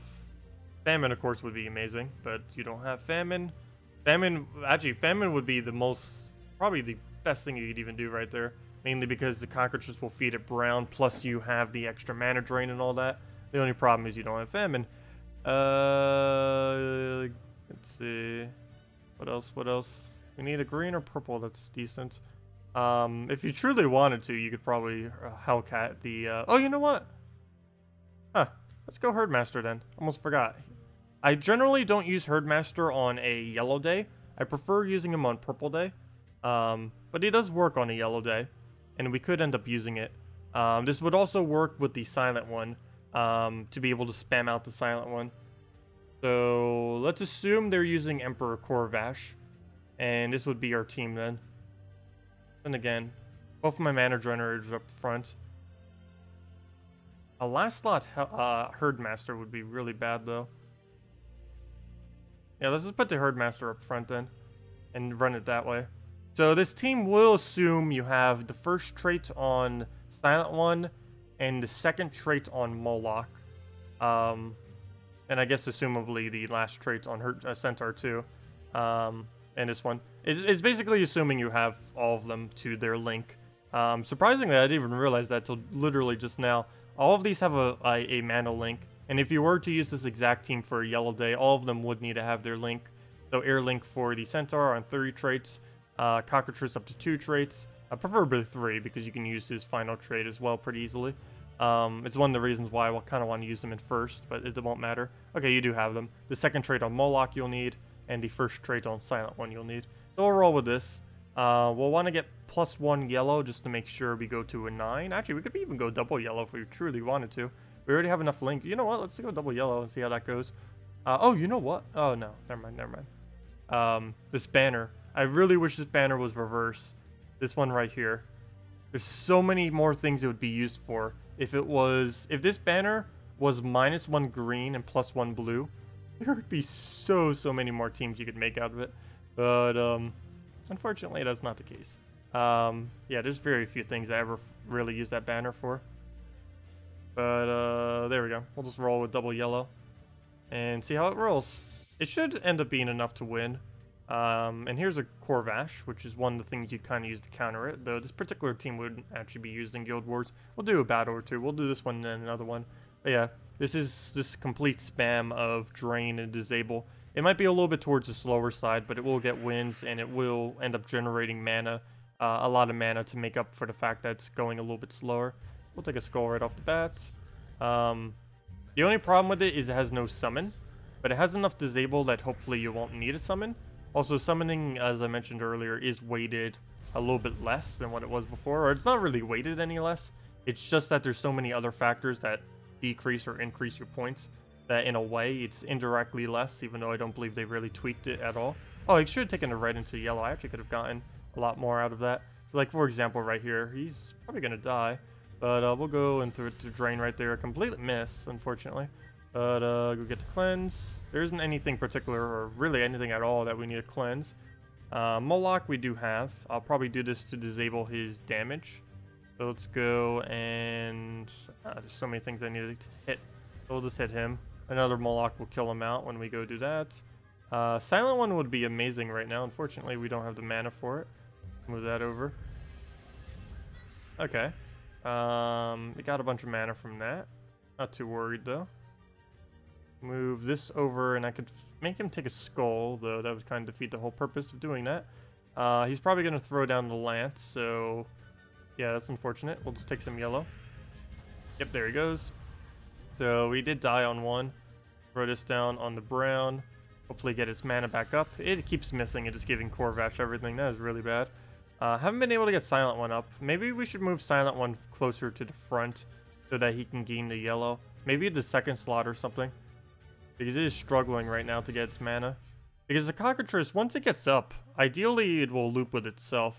Because it's the only brown you have, and it's going to be getting all the mana, regardless of where you put it. So you could probably move the Cockatrice back a little bit more. We wouldn't be able to use the entrapment on it, but it'd be safer, and it would make our Silent One more effective. So right here, I'm just going to have to Moloch his Famine, so he doesn't get that off. And do we Moloch that, or do we Cockatrice it? I might just Cockatrice, actually. There we go. And we get all the mana back, so we can just disable another one. Though I will throw the Moloch instead. Disable again. We missed.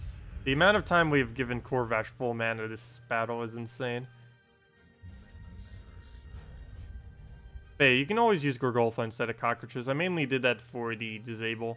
But normally he's a bit more consistent than what he's doing now. Unfortunately, this battle has basically just become me feeding him mana constantly into his Corvash. Also, we didn't get the +1 off our red because we're stunned. Same as the extra yellow. Of course, whenever you're stunned, the links do not trigger. Where do we go? Where do we go? Also, hello, Steven! Welcome. Welcome, welcome. Yeah, we'll have to switch up the order some when we try this again. Go take that. That or just go Gorgolfa also. If the Cockatrice is normally pretty good if they don't have a solid brown. It also works pretty good against Famine, because even if you do miss and give Famine some mana, he has such a ridiculously high mana cost that all it's going to do is give you boost ratio for your next attack. Okay, can we please hit with gem spawning?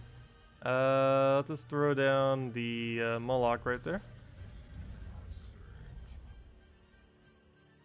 Where'd it go? Where'd it go? Move that over. Skull Poke, Entrapment for the kill. That's kind of one of the reasons why I wanted to use him in first slot, because he does hit double on all of his skulls when they're entangled. And it does look like this battle actually is a loss. So yeah, let's go and redo this. And do it with a Silent One more towards the front. So here's one that you would actually fight in Guild Wars. So let's go and move that up. And move it like that. So Herdmaster, Silent One, Cockatrice, and Moloch. Let's try it this way then. Because this would give us the quicker Silent One, which is going to be the main disable we would need.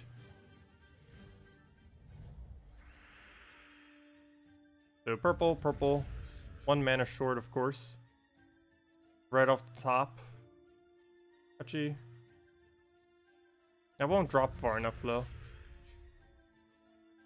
Well, you wouldn't have gotten the red off the top though, so I guess that's fine. We'll just move that up. Throw down Silent One into Herdmaster. Now we're good to go. And then we can just use Cockatrice to disable that.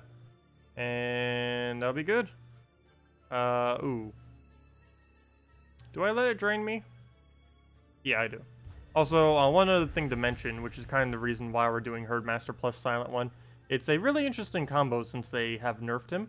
Silent One, when they gave him silence all enemies as well as himself, or the concept of silencing itself, it didn't always used to do this. But one thing that I used to do when it initially got nerfed was run it with Herdmaster, because Herdmaster just cleanses it right off, plus you get the extra yellow anyways from its thing, so you would get a +1 off of both the blue and the yellow. But, actually, I don't even know if traits were out at the time, but, I actually forget. But, yeah, it was Herdmaster that I used to run with it for that nice little cleanse. Get it right back in. Anyways, let's go and throw the cockatrice down, since we can't actually silence it due to its immunity.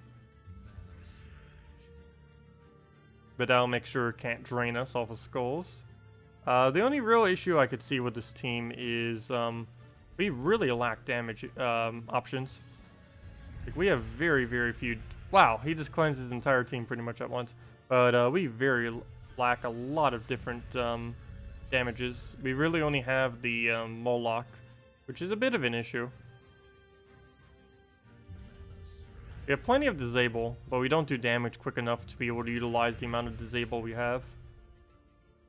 He's gonna get Scion off, not much I can do about it. Also, good thing I took the skull. If I would have left it there, he would have drained us off the cleanse that he just did. Yeah, Yellow Day can be pretty hard without the core troops. Particularly Famine. I think Famine's kind of like the biggest thing for Yellow Day. That and Moloch. Famine and Moloch. Let's see. Though, if you don't have Moloch, you could Sir Gawain replacement, which would be okay. You just don't have the mana drain. Here's Famine. And because we were silenced, that's funny. Silent one versus silent one. That is something I've not seen for a while. That used to basically be like the meta. Was basically like now, where it's who gets mana drain first. What it used to be is who got silent one first. That used to be pretty much every single battle ever in this game.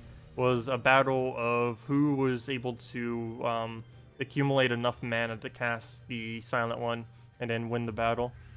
That was back when status effects used to last for infinite turns. Or not like infinite. There was still a cleanse on them, but there was no limit to it.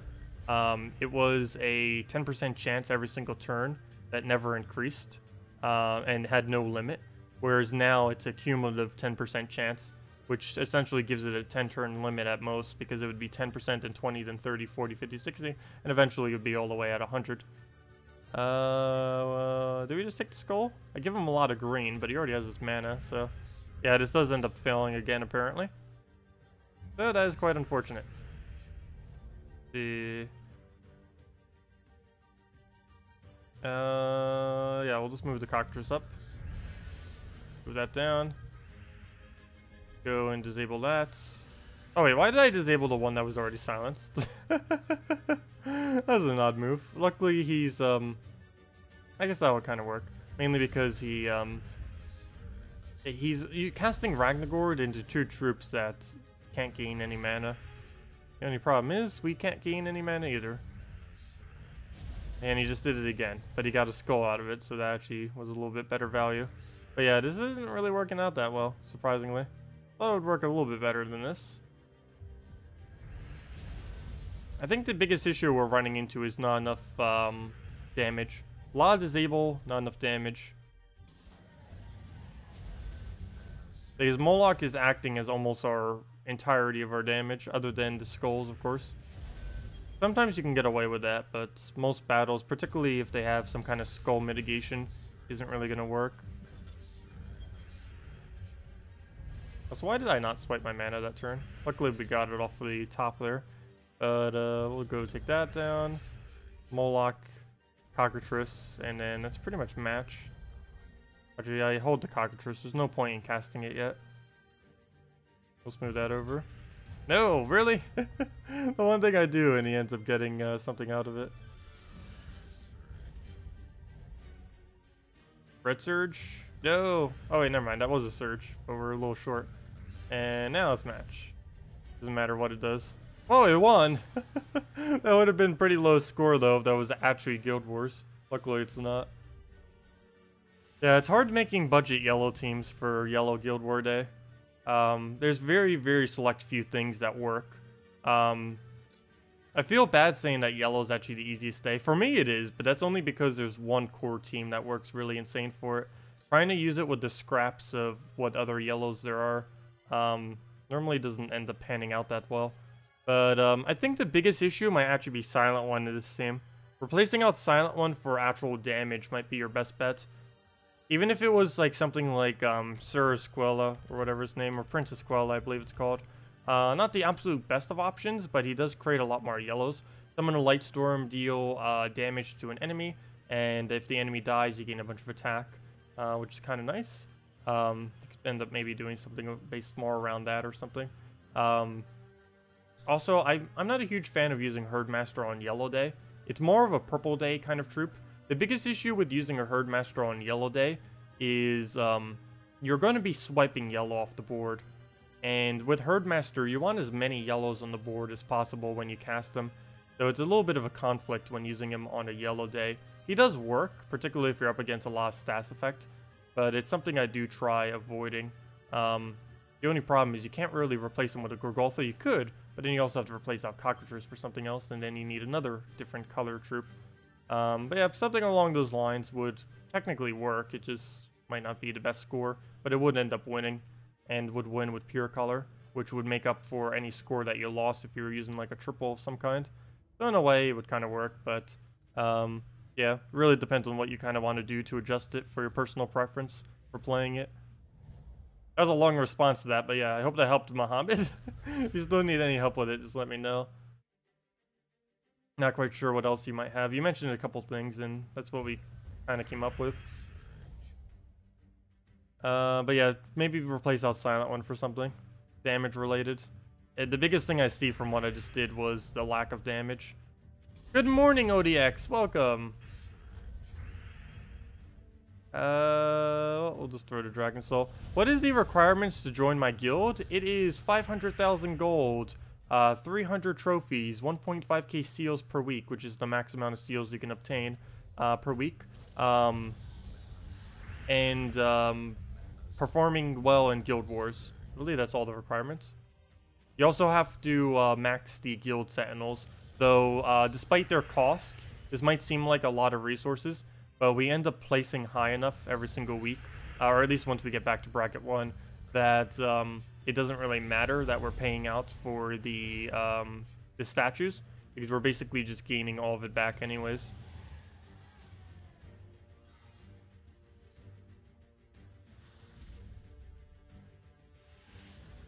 Yeah, currently my guild is full though, but I might have recruitment on Sunday or Monday, probably more towards Monday. I'll have to see who's still staying and what the scores are by the end of the week and stuff like that. Because anyone performing too low in Guild Wars, I ended up mentioning this a while back too. I said to my guilds, like, I wouldn't care like excessively about Guild Wars scoring unless we ever actually fell from bracket 1. We finally did fall from bracket 1, not really because people were scoring too low, but mainly because we didn't have enough people. But if we can't get back to bracket 1 easily, I will have to kick some people that are underperforming, unfortunately, just to make sure that we can. Okay, bad situation here. I think I'm going to take purple, just for the crystallize. There's no point in taking, of course, any Gorgolfa mana. That would have been bad. Move that over. Basically ignoring that we even have Gorgolfa for the moment, just so he doesn't get drained. Okay, what do we need to do here? I guess we just move purple to the left and get a Dragon Soul after, follow up. KrissTigger on the green. Go try poking, and that's pretty much match. There we go. And the KrissTigger to end it. Tried clicking it on skulls, like, why won't it work? I wish it could actually target skulls. Though it's already powerful enough, it doesn't really need that kind of buff. I don't believe there's any ability that lets you select a gem that actually allows you to do the skulls. Like, I'm talking about anything that has the ability to do the 6 colors. None of them really allow you to do skull. There are a few gem spawners, like the Devoted and the Guardians, that allow you to target skulls in that way. But there isn't anything that specifically allows you to remove skulls that does a multicast. There's one that do single cast, like Finley can convert them. I believe there's another troop that specifically removes all skulls and like something else. But there isn't anything like that can multi-hit, like any color plus the skulls, be able to remove any of them. It's a little bit odd. For sure was at least one. It wouldn't be that overpowered. There's already troops that do it for 6 colors. Why not add the skull as well?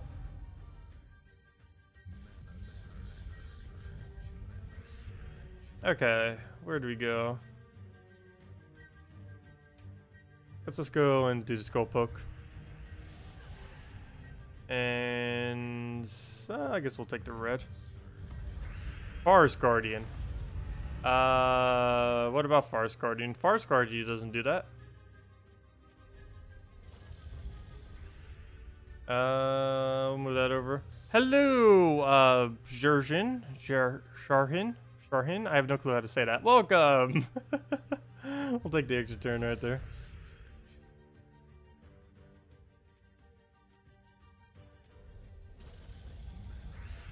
Redeem code? We'll have the first redeem code in about a half an hour.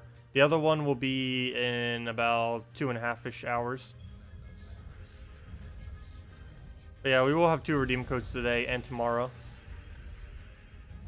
And I might even throw another one in somewheres in there. Because why not? Should probably just gave that out earlier though. Oh, thank you, Vital. Glad I could help. Yeah, if any of you ever have any video ideas, feel free to leave them by me as well, because I can always do them in the future. I believe the next one will just be doing the top 10 most used troops later in the game, because we actually have data on it. It wouldn't just be me speculating, it would be actual data showing why it is. And I'll probably try doing a team with each of them too, which would be kind of cool. Or at least showing a team with each of them. I might not actually do one of them because that would actually be a very long video. That would be like a 30 to 40 minute video if I end up doing that. But I'll probably do, I'll probably show what the team actually is and kind of like explain how it is used. Trying to specifically use each one would make the video go on forever though. Do you play Magic Puzzle Quest at all? Let's see. Do I play Magic or Puzzle Quest? Wait, is there a game called Magic Puzzle Quest? I've never heard of that. I've heard of Puzzle Quest. I've heard of Magic, the game, the card game, but I haven't heard of Magic Puzzle Quest. As far as Puzzle Quest, yes, I have played the Puzzle Quest games. I've been waiting until I get another computer before I actually do a Let's Play series on that. Mainly because I'm starting to run low in memory and stuff like that on this computer, and because I wanted to actually have the new format for my computer, because that if I start doing the Puzzle Quest Let's Play, because I'm going to be doing it at 100% completion, that game will end up taking around 300 hours to fully complete, and doing it for videos where the videos will only be about 20 to 30 minute sessions will end up taking me like half a year to a year to actually complete out that series. So I've been waiting for the new computer before I start the 100% Puzzle Quest series. I have been looking into it. I still haven't really decided. I'm bad when it comes to buying new computers. I've never actually had to buy a computer for myself. Actually, I shouldn't say that. The most recent one I had to. But the 2 computers I had prior to that when I was younger, I never actually had to go out of my way and like look up specs and have to buy myself, see what I actually wanted. But yeah, I'm still clueless. I know like generally what I want, just price-wise, and I'm really bad at gauging graphic cards as well, though that isn't really too big a deal for the most part, as long as it's an adequate graphics card. Still looking around though. I'm also waiting for just slightly more funds as well. The $700 rebate for the heating and cooling system still hasn't come in yet, so that's one of the things I'll be putting towards the new computer. My goal was to get it done by the end of the summer. I don't know if that will still be the case. Not quite sure what would even be considered the end of the summer, but hopefully by like the end of September or something we'll be able to get that. What is the most efficient way to get glory? This week is literally the most efficient way to get glory. The best way that you could ever get glory in this game would be when there is a event that says +5 glory when using a specific troop. And this week it is +5 glory when using a falconer. And essentially what you do is you find a very weak 1 trophy, either on this or you can keep repicking on your casual. Whoa, 1308. Well, that's exactly what we need. And then you just make some kind of really quick team out of a team using the troop. Like you saw there, we get +5 glory for falconer, so we just use falconer somewhere's on our team. You just build some kind of team that can team wipe very low level players very quickly, and then you just keep spamming the low level players over and over again until you inevitably get all the glory you would ever need. And that is how you can best efficiently farm glory. You have the rest of this week to do so. You can still farm glory on off weeks, but it's a lot quicker to do it on a week like this particular week that we're on right now, simply because you're gaining so much more. Also, I love how he's making this go on forever, because he actually ended up getting the shield. That's actually pretty funny. That is quite unfortunate. That's funny. This seems supposed to go quickly, and he's actually about to make us take forever on it. Well, that's unfortunate. It'll happen. Move that up. Throw that down. And kill him with anything at this point. We can find where anything is. Take the blue and throw that down. But yeah, and then we get a bunch of glory for the end of the battle. Let's see, we end up getting the 8, the standard 3, plus the additional 5. And you can just do that on whatever the weakest battles are. And yeah, that's the most efficient way to gain glory. Is on a +5 glory week doing this. And if it's not a +5 glory week, you still do the same strategy, except you use a actual, like, kind of standardish, more of a standard team. Because if I was doing this for real, I'd probably do double penguin instead of a single penguin. But in order to get the 5 additional glory, I have to be using single penguin right now, because we need the falconer for the extra 5 glory. But you can still do this even when there's not a +5 glory week. It's just slightly slower than the rate that we're getting right now. Though in a way, it might even be quicker depending on what team you normally run, because you'd be able to win quicker with using a natural troop than you would using what we're currently using, because it does go slightly slower. How long have I been playing Gems of War for? Since it launched, or at least since it launched on Steam, I should say. I started playing about a week after it launched on Steam. Some random friend from one of the other games I was playing at the time showed it to me, and he ended up making a guild, and I was like, okay, yeah, sure, I'll go join the guild, and we went from there. But yeah, I've been playing this game since it started, since November, late November of 2014 is how long we've been playing this game. As far as actual game time, we have been playing for I can go to the page. Where is it? We've been playing Gems of War for 3,379 hours is how long we've been playing Gems of War.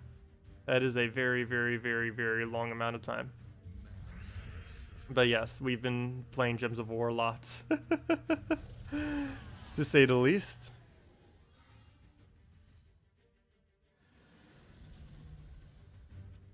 Let's see. Well, let's go and fight with normal teams now. Not to mention, we're basically getting 5 glory anyways between the Revenge and Rival. Also, from the screenshots earlier, it looked like they were increasing the amount of glory that Revenges give to 4. That's not really that big a deal, but the screenshot earlier did have that change, I noticed. I didn't mention in the video, though, when I went over it earlier. You're on the same guild for 958 days. Nice, wow. That is a very, very long time. That might be one of the highest ones in the game, actually. Wow. That is commitment. I think I've changed guilds about 5 or 6 different times. And then I eventually just made my own guild. Which is what I've been in since a little over a year now. We actually just went by our 1-year anniversary. Let's see if I can find my name in all this mess. But yeah, if I go and click on this, yeah, 392 days is how long my guild has been around. So a little bit over a year. We had the 1-year celebration the other week. And we're almost at 1 million trophies too. I don't know what the quickest ever is for a guild to achieve it. I know for sure our guild is nowhere close to the quickest. I believe it's somewhere around 10 months, I believe, is the quickest anyone has ever gone from a completely new guild to 1 million trophies. Is about 8 months, I believe it was. Though I'm not quite sure, it's fully certain what it actually is. Interim 2 ended up doing it within a little over a year. I believe it was 1 year, 1 month. My guild is going to do it in about 1 year, 2 months, or 1 year, 3 months. Seals, seals, seals. Oh yeah, let me go claim my seals. Sorry about that. I'm really bad about that lately.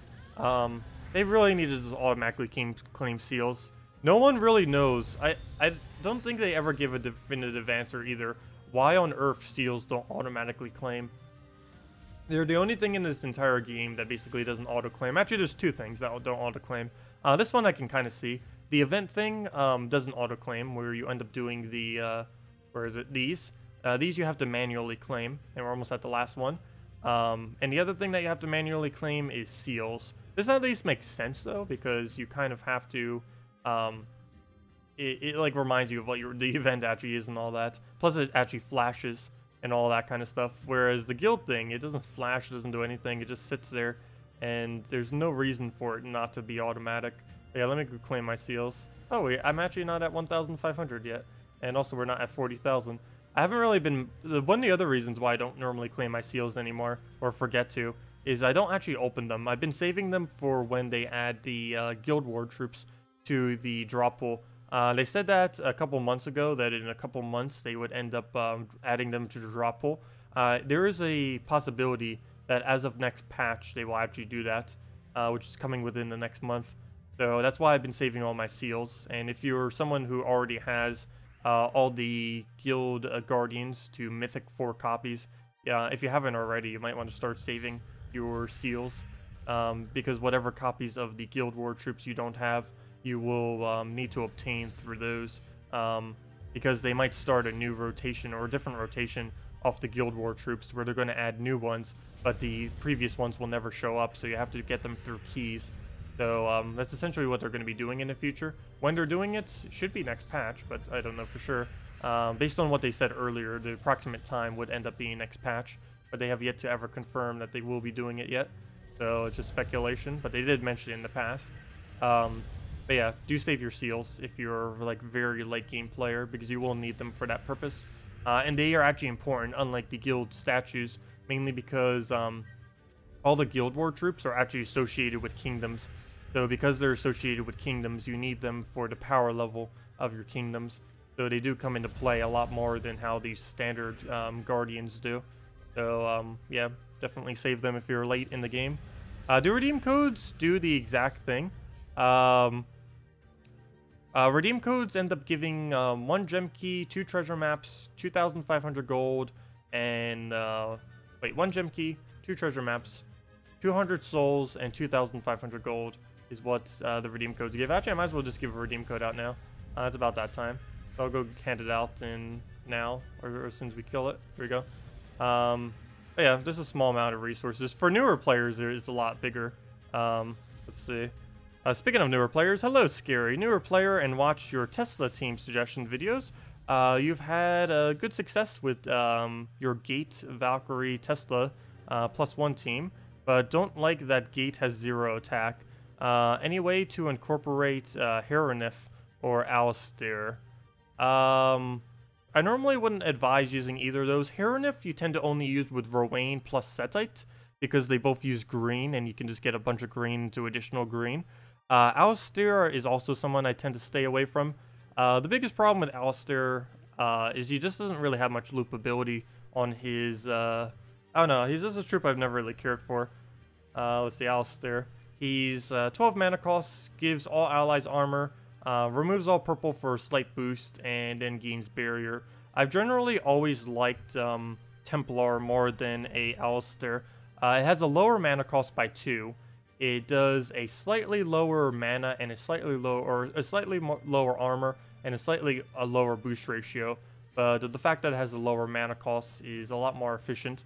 It also gets Warder Link on its second trait, which makes it basically only take 2 turns generally to get it up, or 3, whereas Alistair takes more towards 3 or 4 generally, whereas he can do 2 to 3, which is essentially a whole turn quicker than what Alistair is. And he can also deny out reds. He also feeds you green. This is only particularly useful with like Rowain, Setite, and all the other green ones. There's a lot of different green variants of armor buffing teams. For Tesla, your best bet generally for armor buffing is an Honor. Even if you don't have it fully traded, it's still one of the better ones for armor buffing. 13 mana cost, slightly more than a Templar, even slightly more than an Alistair, but it has a better chance of actually being able to gain extra turns than a Alistair. Slightly less so than a Templar, but it really just depends on your situation and what you're kind of rolling with. But honestly, even though it has 0 attack, I would honestly just say stick with the Gates. They are way more consistent, they're a lot tankier, and for earlier on in the game, you can actually get it fully traded to Stone Skin, whereas many other troops I've been mentioning would cost quite a bit more to actually trade up. But I'd honestly stick with Dwarven Gate, double Dwarven Gate, Valkyrie Tesla. They might have low attack, but you don't actually need to take skulls. The way that skulls work, particularly on PC and mobile, the AI just loves taking skulls every single time, and you generally just use them for distraction. You just don't even bother taking them most battles, and you just focus completely on mana instead. Can I do a Desert Troll team? Sure, I can see something around that. I believe Desert Troll is useless, though. Out of every single troll in the game, I believe Desert is the absolute most pitiful one. The problem is he has no synergy with anything. We've tried doing teams with him in the past. There just isn't really anything that works with him. The only trolls that are really relevant are Sea Troll, Rock Troll, and Dark Troll. There's also another troll coming on Monday that should be okay. We'll see how relevant it ends up being. But, yeah, there's basically every troll other than Desert Troll is usable. The biggest issue with Desert Troll is just color-wise, there's nothing that synergizes with them. Like, you could try doing a Mercy, but that doesn't work color-wise. You can try doing, like, maybe an Inferno King, that doesn't work color-wise. Every single thing that spawns more yellow to the board or needs yellow doesn't work with the colors that Desert Troll uses. And there isn't any efficient way to get his mana back up, so he generally doesn't get used. I think Gorgoltha Desert Troll is about the best that you can possibly do if you want to try doing that. That's about as far as you can go. Let's see. After Guild Wars, should you focus on PvP or finishing out quests and challenges on Warlock 4? I would stick with PvP. PvP is generally the best way to go. You can still go do all the quests. Generally, you want to wait till a slightly higher level before you start questing, because the more PvP you can get in at a lower level, the better. Because one of the factors that come into play when it determines what you face in PvP is your actual hero level. And the lower your hero level, the lower the enemies you'll be facing are generally. You'll still fight occasionally. You'll see 3 trophies that might be like a ridiculously high level. But your battles overall will be lower level if you are also a lower level. And the only big issue with doing quests is quests give the most EXP out of anything you can do in the entire game. Of course, there's a limited amount of how many quests you can do once you do them. There's currently no way to repeat them. They are looking into maybe extending out some kind of quest system so that there's always constantly quests to do of some kind. Maybe even like daily quests or something, we'll see. Well, technically, dungeoning is daily quests once that comes out, next patch. But, you know, like actual like quest lines and stuff. But anyways, yeah, once you complete them all, there's no way. But they do give the highest EXP in the game, which is both good and bad. If you want EXP, then yeah, that's good. Problem is, when you're first starting off, EXP is something you want to do very minimally, because how this game has always been, leveling like crazy has not always been the best of ideas. Can kind of backfire a bit. Let's see, what other question was I about to go over? Was there anything else? Oh yeah, I was going to do... I was going to do the redeem code, so let me go do the redeem code. I think that was the other thing. Let's see. What else?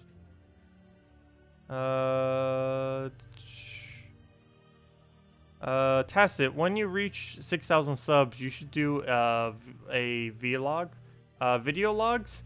The only problem with doing video logs is I don't have any kind of like webcam set up, or you know, like an actual like recording device. I have a little webcam thingy, and it works for streams and stuff. But for doing something like a vlog, I don't have anything that I can easily like move around or anything. Also, my life is very uninteresting. That would not really be something worth covering.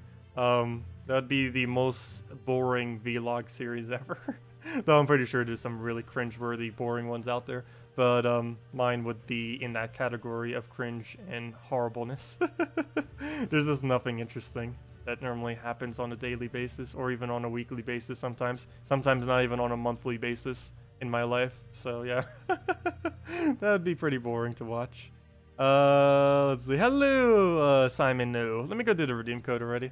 I'm not trying to distract or delay it. It just, I talk too much sometimes. Let's see. Where was I? Let me go get the code. Might take me a minute to go find where on earth these are saved right now. The problem is she keeps sending them to me on messages that are named differently than what I normally name my redeem codes. Here we go. So let me go and change the title of this thread so I know. Let me go market. Boom. Boom. Okay, now it's marked, so I know for sure that is the one that has the codes.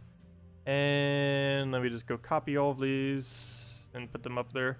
So let's see what ridiculously weird code she gave us this time. Let me go and put this in. Save. Let's see. For some reason, this one was repeated twice. I am really curious why this one is also here. And I'm curious if it works. So I think this one code I'm about to post will not work. Let me know if it does. Actually, I should probably go check it myself. Though then again, I think I've already claimed it. Let me see. Someone in chat, say if this one works. The one I'm about to post. Let me see. Redeem code, redeem code, redeem code. Where'd it go? Where'd it go? Redeem code. Put that in. Let me know. I know we posted this the other day, but for some reason she also mentioned it in this list. So she might have replenished it, that or she accidentally doubled up on it or something. I'm not quite sure. Multiple people tried claiming that. And if you claimed it before, I don't think it will work. But I think she added more claims to the point that if you didn't do it earlier, yeah, if even one person can say that this works, let me know. Because I'll go put this one up as well as the other one, the newer one. But let me know if anyone gets that to work. A lot of people will probably say, oh, is it maximum uses? Never mind. Yeah, so that one is dead. I don't know why she posted it twice. Because we posted that like 5 days ago or something. Yeah, let me go get the other ones then. So let me go mark that so we know that one is used up. Yeah, that's really weird. She posted the same one twice within the single thing. I didn't know if she maybe... I don't know. Okay, well, let's see. What do we have? What do we have? She might need to start just doing random ones again, because she is repeating herself quite a bit with these. Like, for example, let's go test this one too. She gave us this exact code before as well, but this one should still work, because you probably replenished the uses on it. So, let's see if this one works. Where'd it go? Where'd it go? Redeem code. The butts. She makes the weirdest codes. But, let's see if that one works. Let me go test it myself. The butts. Where'd it go? Oh yeah, for any of you that don't know, I'll go post where you use this in a moment. You just go to gemsdevour.com underneath game code. I'll go get the link for it in a moment. Let me go see if this one works. It needs to stop giving us the same codes. Tacet, that one. Redeem, let me see. Does it say we already claimed it, or does it say something else? Successful. Never mind, it's successful. Sweet. Okay, that one works. Yep, it works. And let's go into mail. And that gives the normal award of 2 treasure maps, 1 gem key, 200 souls, 2,500 gold. It only works on PC and mobile, unfortunately. Oh yeah, let me go get the link. 1 second. For any of you that don't know where to use it, you use it there and you use that code if you just want to copy paste it directly. The gemsdevour.com underneath game code. You just put in your invite code. Your invite code is found underneath settings, and then whatever your game says right there is what you put there.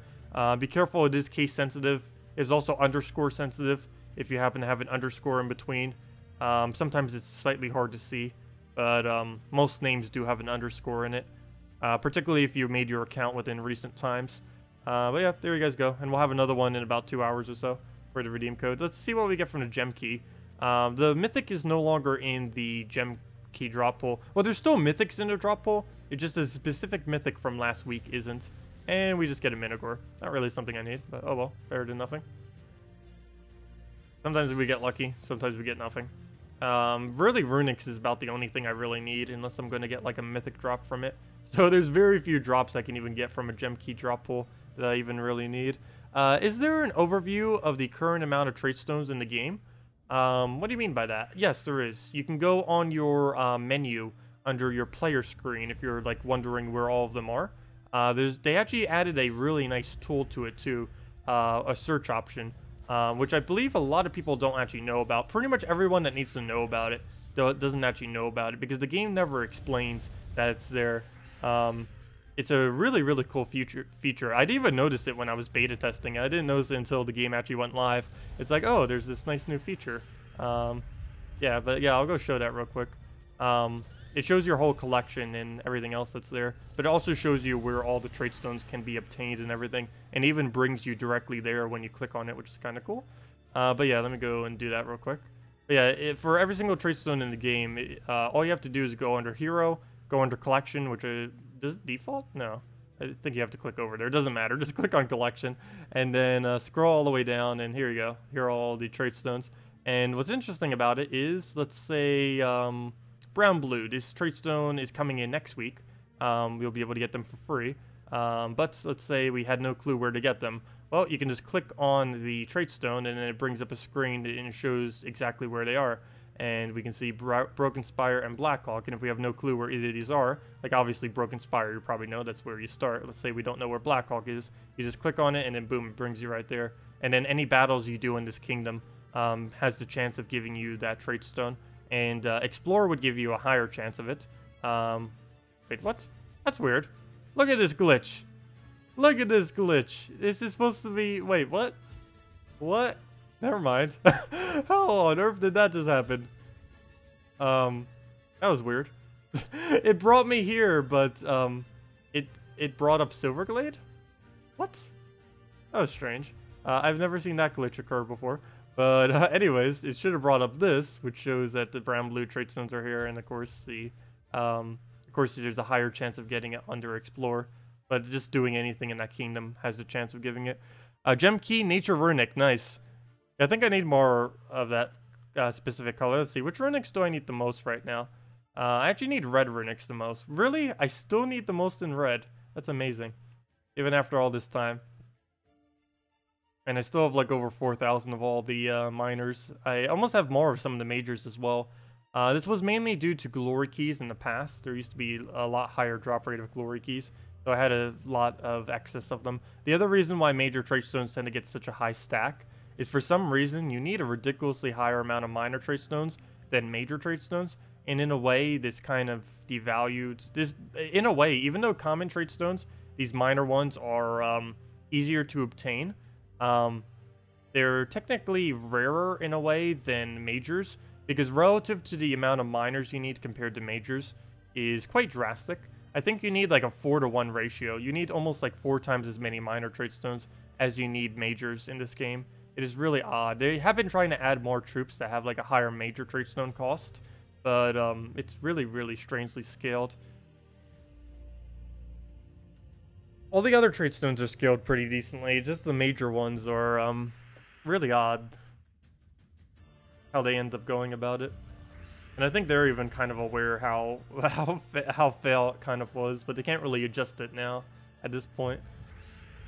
They can only add new troops that kind of like play around with it. I believe pure color troops end up using a lot of majors, so the more pure color they add, the better. I think that's kind of one of the reasons why they've been adding more of like the Guild War troops and stuff like that, those pure color kind of troops, because that offsets it so more major trait stones would be used. Because pure color troops use a lot more majors than any other kind of troop. First Mythic and Guild Chest Key? Nice! Got your Catches the Bull. Very nice.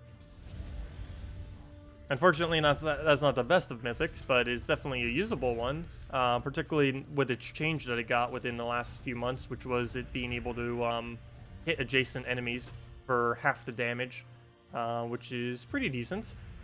Because before, it used to just hit a single enemy, and that was it. And that was obviously very weak.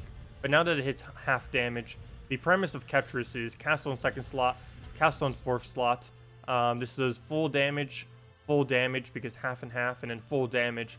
And then ideally, you just kill it off with skulls on the first slot, and then boom, you just won the battle. So he's kind of like a 2-cast and win kind of troop. The only problem is he has a very high mana cost, and double casting with him can take a little while. But it does work overall. Not the best of teams, but it is something that can work. And if you happen to not have any other good teams, it's definitely something that you could use as a primary team. It's good enough to work as a primary team. It's just not the best of possible teams in the game. New to Guild Wars. In the results screen, what do the little green numbers over the 4 skill symbols mean? Let me see. Guild. green numbers over the skills. Where? I'm not quite sure which green you're referring to. There's in the results. Okay, results. The green numbers. Oh, these green numbers? These are the guild sentinels. If you go under sentinels, there are sentinels that you can upgrade. For the most part, as a newer player, you can completely ignore these because they are quite costly. This is only really for people that are going to be going competitive into Guild Wars. Even this week, I didn't end up maxing all mine out, mainly because of the bracket that I'm currently in. It's not actually worth it because we did end up for the first time ever falling from bracket number 1. So we would actually lose gems if we end up maxing them all out. But yeah, generally as a newer player, you can just ignore these. The cost of how much they cost is way more than you could be affording at the current moment in time. So it's not really something you do until later in the game, or if you're in like a really competitive guild trying to win high on Guild Wars. But for the most part, yeah, just ignore these as a newer player. But those are what those represent, is how many of each sentinel they end up buying. And of course the respective symbols, what it's related to. So that means they're gaining, they got 4 onto attack, 4 on armor, 4 on magic, 4 on HP. And this is what those numbers represent. You can see the full total that you're getting by going to sentinels. Then either just looking over top the sentinel or going into your bonus shows the exact same value all the way at the end there. And the higher you're up in your guild, the more points you end up getting. So do keep that in mind, because the power-ups from the people below you end up powering up the people above. So for example, all of these upgrades that these people bought is going towards upgrading the people above them. So like all of these upgrades from all the soldiers are also in part going to all the vanguards, and so on and so forth. All of the vanguards and all the soldiers are going towards all of the heralds, and so on and so forth. And that's why the paragon always has the highest amount of stats in a Guild Wars, because you're constantly giving them more and more stats. I believe it shows it on the sentinels as well. Yeah, you can even see it right there. For example, for this one right here, if I was to spend this 50 gems to get this, I believe I would get 1 additional life. Yeah, I would get 1 additional life, but also all people above me would get 0.24 additional life as well, which of course, if that reaches a full number, would give them 1 additional life in the battle. And yeah, so that's how that works. So that's what all those numbers mean. It's something you don't really need to worry about as a newer player, but eventually you would. Just ignore it for now. It doesn't really come into play, and the cost of how much they would be for you is definitely not worth it. Oh, thank you, or no problem, Humbilla, for the code. I know, for the billionth time. I know we've been doing this for a while now. I have been streaming on a regular basis. I've been streaming weekly and almost daily. For daily, we've been doing it for like about 6 months now. Or I should say daily. Hasn't always consistently been daily, but you know. But we've been streaming on a weekly basis for a little over a year now. I think it's been a year and a month, a year or 2 months. I forget the exact date. I had it memorized earlier, but yeah, it has been a little over a year now. So it's been kind of cool. Definitely been enjoying it. It's been a lot of fun doing videos. Well, we've been doing videos for a little bit longer than that. But it's been a lot of fun kind of helping the community out, Gems of War community, and just messing around in general, making guides and all that kind of stuff, entertaining. Some of you guys have been just hanging around for a while too. Some have still been around since almost like day 1. I even did a giveaway back like a couple of months ago, and there was someone who was from like the first week we even started doing videos, ended up winning one of the giveaways. It was kind of interesting. Didn't even realize some people have still been sticking around that long. 2 times Dwarven Gate is working amazing. Yeah, it's really, really powerful. I'm actually surprised they added that powerful of a troop. It's definitely not to be underestimated. The value on it is quite insane. And the fact that it has a 10 mana cost is perfect, because you can just use a double of it, and it will go straight into a Valkyrie. And then you cast the Valkyrie, and then boom. You just put it into like a Tesla or a Crimson Bat or some kind of other troop, and you're good to go for the entire battle, and then you just win. Can I check my account and tell you if you're strong enough to join your guild. Sure, I can check your account. I'm currently full at the moment though, but yeah, we'll probably be recruiting again maybe on Monday. I'm not quite sure. It depends if we have to kick anyone for whatever reason.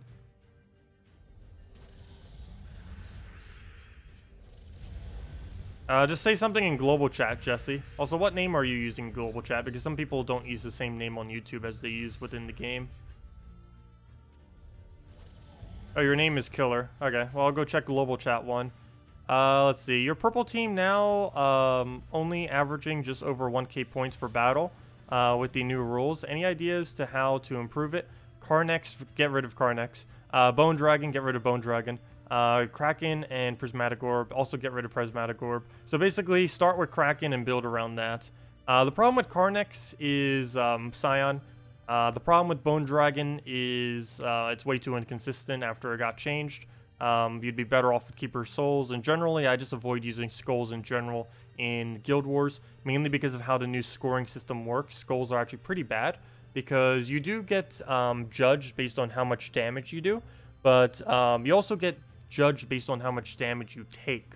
And since you're pretty much going to do the exact same amount of damage every single battle, mainly because, of course, there's an X amount of damage you can even possibly do to the enemy because they only have so much HP, armor, and all that. But you can receive more damage, and because of that, using Skulls is generally a pretty bad idea to do in a new format. So I'd get rid of Carnex, get rid of Bone Dragon, and Prismatic Orb could possibly work, but you would have to feed it into something that is related to armor. And Carnex, I wouldn't really advise going all in on that. That's too much of an investment, and if he dies, you pretty much just lose from there, or you lose a drastic amount of points. Not because you're losing him, but because your whole setup was based around that. I'd say just go around the Kraken, go and put a giant spider with it, build from there. Have like something up front, giant spider, Kraken, and something else. You can even go as simple as just double giant spider, double Kraken. Oh wait, never mind. You said purple day. Never mind. That would be for green day. Well, you can still build around the Kraken for purple day, I guess. I normally don't, I don't believe. Or actually, no, I do put him on occasionally. But you have Scion. Scion first slot's quite amazing. Scion fully traded first slot, followed by Kraken, and build from there. Or it doesn't even have to be fully traded. You could just put it towards the back and just use the Scion. I mean, use the Kraken to feed him blue mana. But yes, I would say build around the Kraken out of everything you mentioned there. Try getting a Scion on your team. If you don't have Scion, try some other kind of disable or drain. Actually, is there even another drain for Purple Day? I think Scion might be one of the only ones that I'm thinking about it. There's Nyx and there's Scion. The only problem with Nyx, though, is it's the same color as Kraken. Let's see. Oh, yeah, Jesse, let me go see where you are in the global chat. Let's see. Wow, there's a lot of people opening up troops. Why so many people opening up troops all of a sudden? Oh, never mind. They're ascending. Never mind. That's different than opening troops. But that does mean they're opening troops, because how would they ascend if it wasn't for that? Actually, I think it might just be Starship. There's almost all Starship. What on earth is happening? Did he just, like, level up everything he owns at once? It's like, oh, I haven't been leveling them. Let me go do that now. Look at Starship go. Wow. That is a lot of troops. And he just went down in alphabetical order, pretty much. Anyways, where are you, Killer? I don't see you in global chat. Yeah, I don't see you. And it wouldn't have been further than 18 minutes up, because you just ended up doing it. So I don't see where you are. Yeah, he might be opening guild chests. I'm not sure. He's doing something. Hey, Black Can. That used to be the guild I was first in when I started up the game. Oh yeah, he could be opening all his guild chests. That could be the case. I do advise anyone later in the game to save your guild chests, though, for when the Guild War troops go into the drop pool. I cannot confirm, but I am pretty sure it will happen next patch. I'm so hyped for the next patch. I wish it would just get here already. It will be in time, soon, TM, within the next month, for sure. Also, hello, Imri, Antel, welcome. You just pulled Queen Jezebel as your first legendary. Nice. Is she worth using, building a team around? Yes. Yes, she is. I normally wouldn't advise doing this, but because you're so early in the game, you can run a Black Beast team with her. run something like Black Beast, Queen Jezebel, a summoner that can easily spam summon, and maybe a green seer if you happen to have. I'm not quite sure if you have green seer. It is an ultra rare, so it might be slightly harder to gain when you're earlier on in the game. But yeah, something along those lines. Maybe you could do a Dryad replacement, maybe, if you didn't have the green seer or something. But yeah, I'd say what you basically have to do is build one troop that can gain a very large amount of attack. Use that with an untraded Queen Jezebel, throw the buff on it, and go from there. And you'd want to use some kind of mana generator, either a green seer, and if you don't have green seer, you would just use a Valkyrie to help get her mana up. She's actually really similar to a Fortress Gate in how she functions, mainly because she does give mana to all other allies. She's better and worse than a Fortress Gate.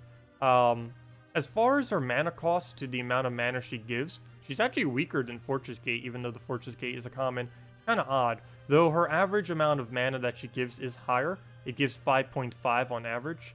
But, or, you know, that's what the middle of grounds is. The only problem is sometimes she'll just give 3, sometimes she'll give 4, and, but occasionally she'll give like a 7 or 8. The only problem with this is, though, is sometimes a 7 or 8 is way too much mana. And I actually, because I somewhat prefer the consistency of the Fortress Gate. The biggest thing that she's normally used for, though, is the attack bonus that she gives, which is kind of nice.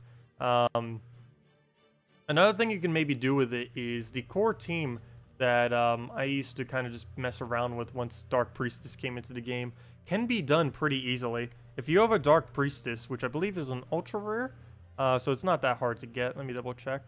Ultra rare, right? Yes, it is an ultra rare. So if you have a Dark Priestess, which you should probably have, if not, you'll probably get it in the near future. You can run Queen Jezebel, Dark Priestess, Emperina. If you don't have Emperina, you get it for free from completing out the the Kazil Kingdom. You get a Emperina for free at the end of that. So run it with these 4. Generally, I run Gorgoltha first lot. Of course, you can't because you don't have it, since you just said that that was your first legend. So the replacement for this would be something like something that could gain attack, I guess. So we can go with what's his name. This will also give us some mana generation for Queen Jezebel. What's his name? I actually forget his name. Northrender, I believe his name is. You can also roll with a Northrender Valkyrie Queen Jezebel combo with one other troop. Would also work.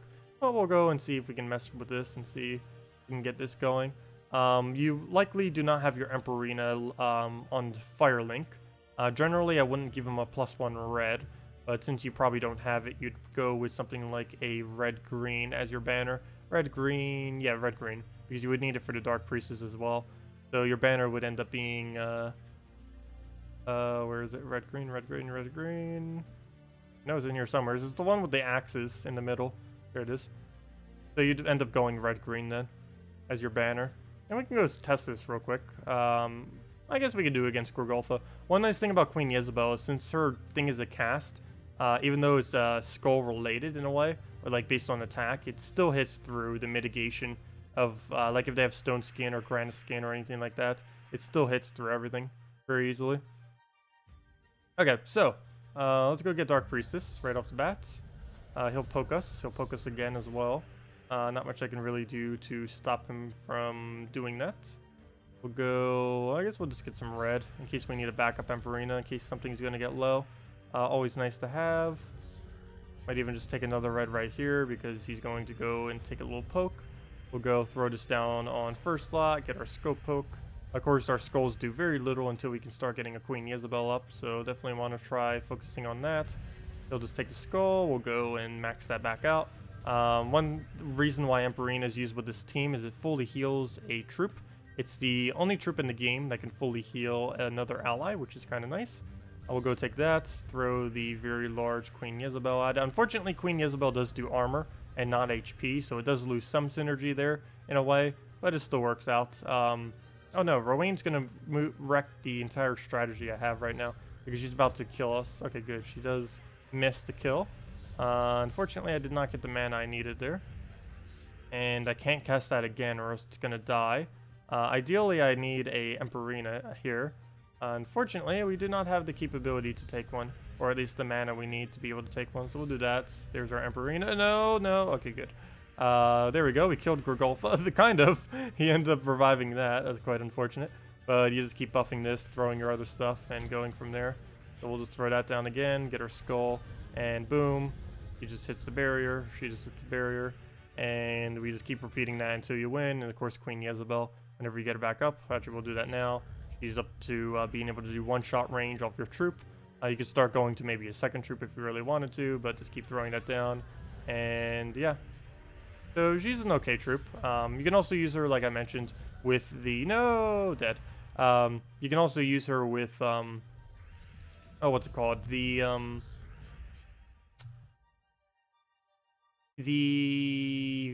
Northrender Valkyrie Queen Jezebel ends up working pretty well. That's what I was looking for. Okay, well, now we kind of start again as far as attack buffing and all that. But yeah, it's pretty much how you would end up using her. Just gets one troop with a gigantic HP, and then keep throwing her at that HP that you end up creating. Or, I mean, try to get someone with a high attack, sorry, not HP. Get something with gigantic attack, and then just kill everything out with that gigantic attack. So I'll throw that down on it. No, it's gonna kill it. Okay, good, it didn't kill it. So we'll go and throw down the buff, and dead. Yeah, no problem. Yeah, something along those lines would end up working. You can. There's so many different ways that you can end up building it, but just get one gigantic thing with attack, keep buffing it with Queen Jezebel, and that's like the whole premise of using her, essentially. Are all the cards mythic, or are all my cards mythic? No. A good majority of them are. Once crafting system comes out, they'll pretty much all be mythic. Oops. Yeah, let's do it by base rarity. Yeah, I have all of them except I think like 15, and the few that I don't have are mainly just ones that have been added in recent time. Oops, that is not what I meant to do. Not base rarity, I meant to do rarity. So let's go and do this again. They really need to make this less click intensive. Okay, but yeah, I have 15. I have 15 troops that are not mythic. Every other troop I have towards mythic. And a good majority of these are Guild War troops, with a good majority of people don't even have at mythic. Actually, very, very few people do have any of them at mythic. I think I have one of them at mythic. Like some of the more recent troops, like King Highforge, who I got unlucky with. Some of the more recent event troops and stuff like that I'm missing. Like Merchant Prince was one of the more recent ones. I'm actually missing 2 Autumn Imps. He's been out for a while, but I've just never been able to get those last 2 copies of him. But he's just been eluding me forever. He's actually in the drop pool right now. Probably the next Mythic, when I do the key openings for the next Mythic, I'll hopefully get 2 more copies of him. But yeah, he's still 2 copies away. Other than that, it's just, like I said, recent event troops, like Falconer just literally came out. Warhawk literally came out, though technically I could spend a bunch of glory. I have the glory to be able to make them mythic. I just don't want to waste my glory to make them mythic. I will be doing that eventually. I just really want to see like what the crafting system is like before I start investing into wasting all my glory. Because I don't want to waste it if I could easily just craft them for free with souls. Well, I technically consider that for free, because currently souls have no purpose in the game once you've leveled every troop. And if I could just use souls instead of having to use glory, I'd prefer doing that, because glory is a pretty nice resource to have, since it is used a decent amount to be able to get everything you would end up needing from certain event weeks and certain trade stones, if I might happen to need it, or if they ever add anything new for glory spending as well. You never know. It's one of the reasons why I end up saving so many gems in the past as well, in anticipation for if they ever were to add some kind of feature. I've actually wasted a lot of gems in the past, though, I do have to say. There's probably been about 20,000 to 30,000, somewhere's in that ballpark, that I have wasted in gems, just because there used to be such a ridiculous surplus in this game of gems later in the game with nothing to actually use them on. Now there's plenty of things to use them on. Where do I go? We'll go through that on yellow.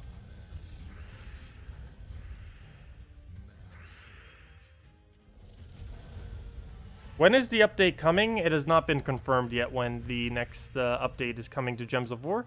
It is likely within the next month. It will definitely be here before mid-September, probably before September 15th. As far as the official dates, there's been none given. But if I had to guess, I'd say within the next 1 to 3 weeks. Realistically, probably more towards 3 weeks, though no official date has been given yet. What do I suggest for Yellow Guild War? Have Jotnar and Amnesia. You're around level 500. Do you have Moloch? And do you have Gorgoltha? Or are those the only 2 high rarity things you have, are those 2? Amnesia is something that is quite usable in the Guild War day, for Yellow Day. The biggest issue it has is the very high mana cost, so you need to make sure you have either a Moloch on your team or a Cockatrice on your team, because you're going to need the disable that you end up doing. I don't know which one the yes was to, but you can end up doing a Gorgoltha, Moloch, Amnesia, and then 1 other troop in last slot would be your team.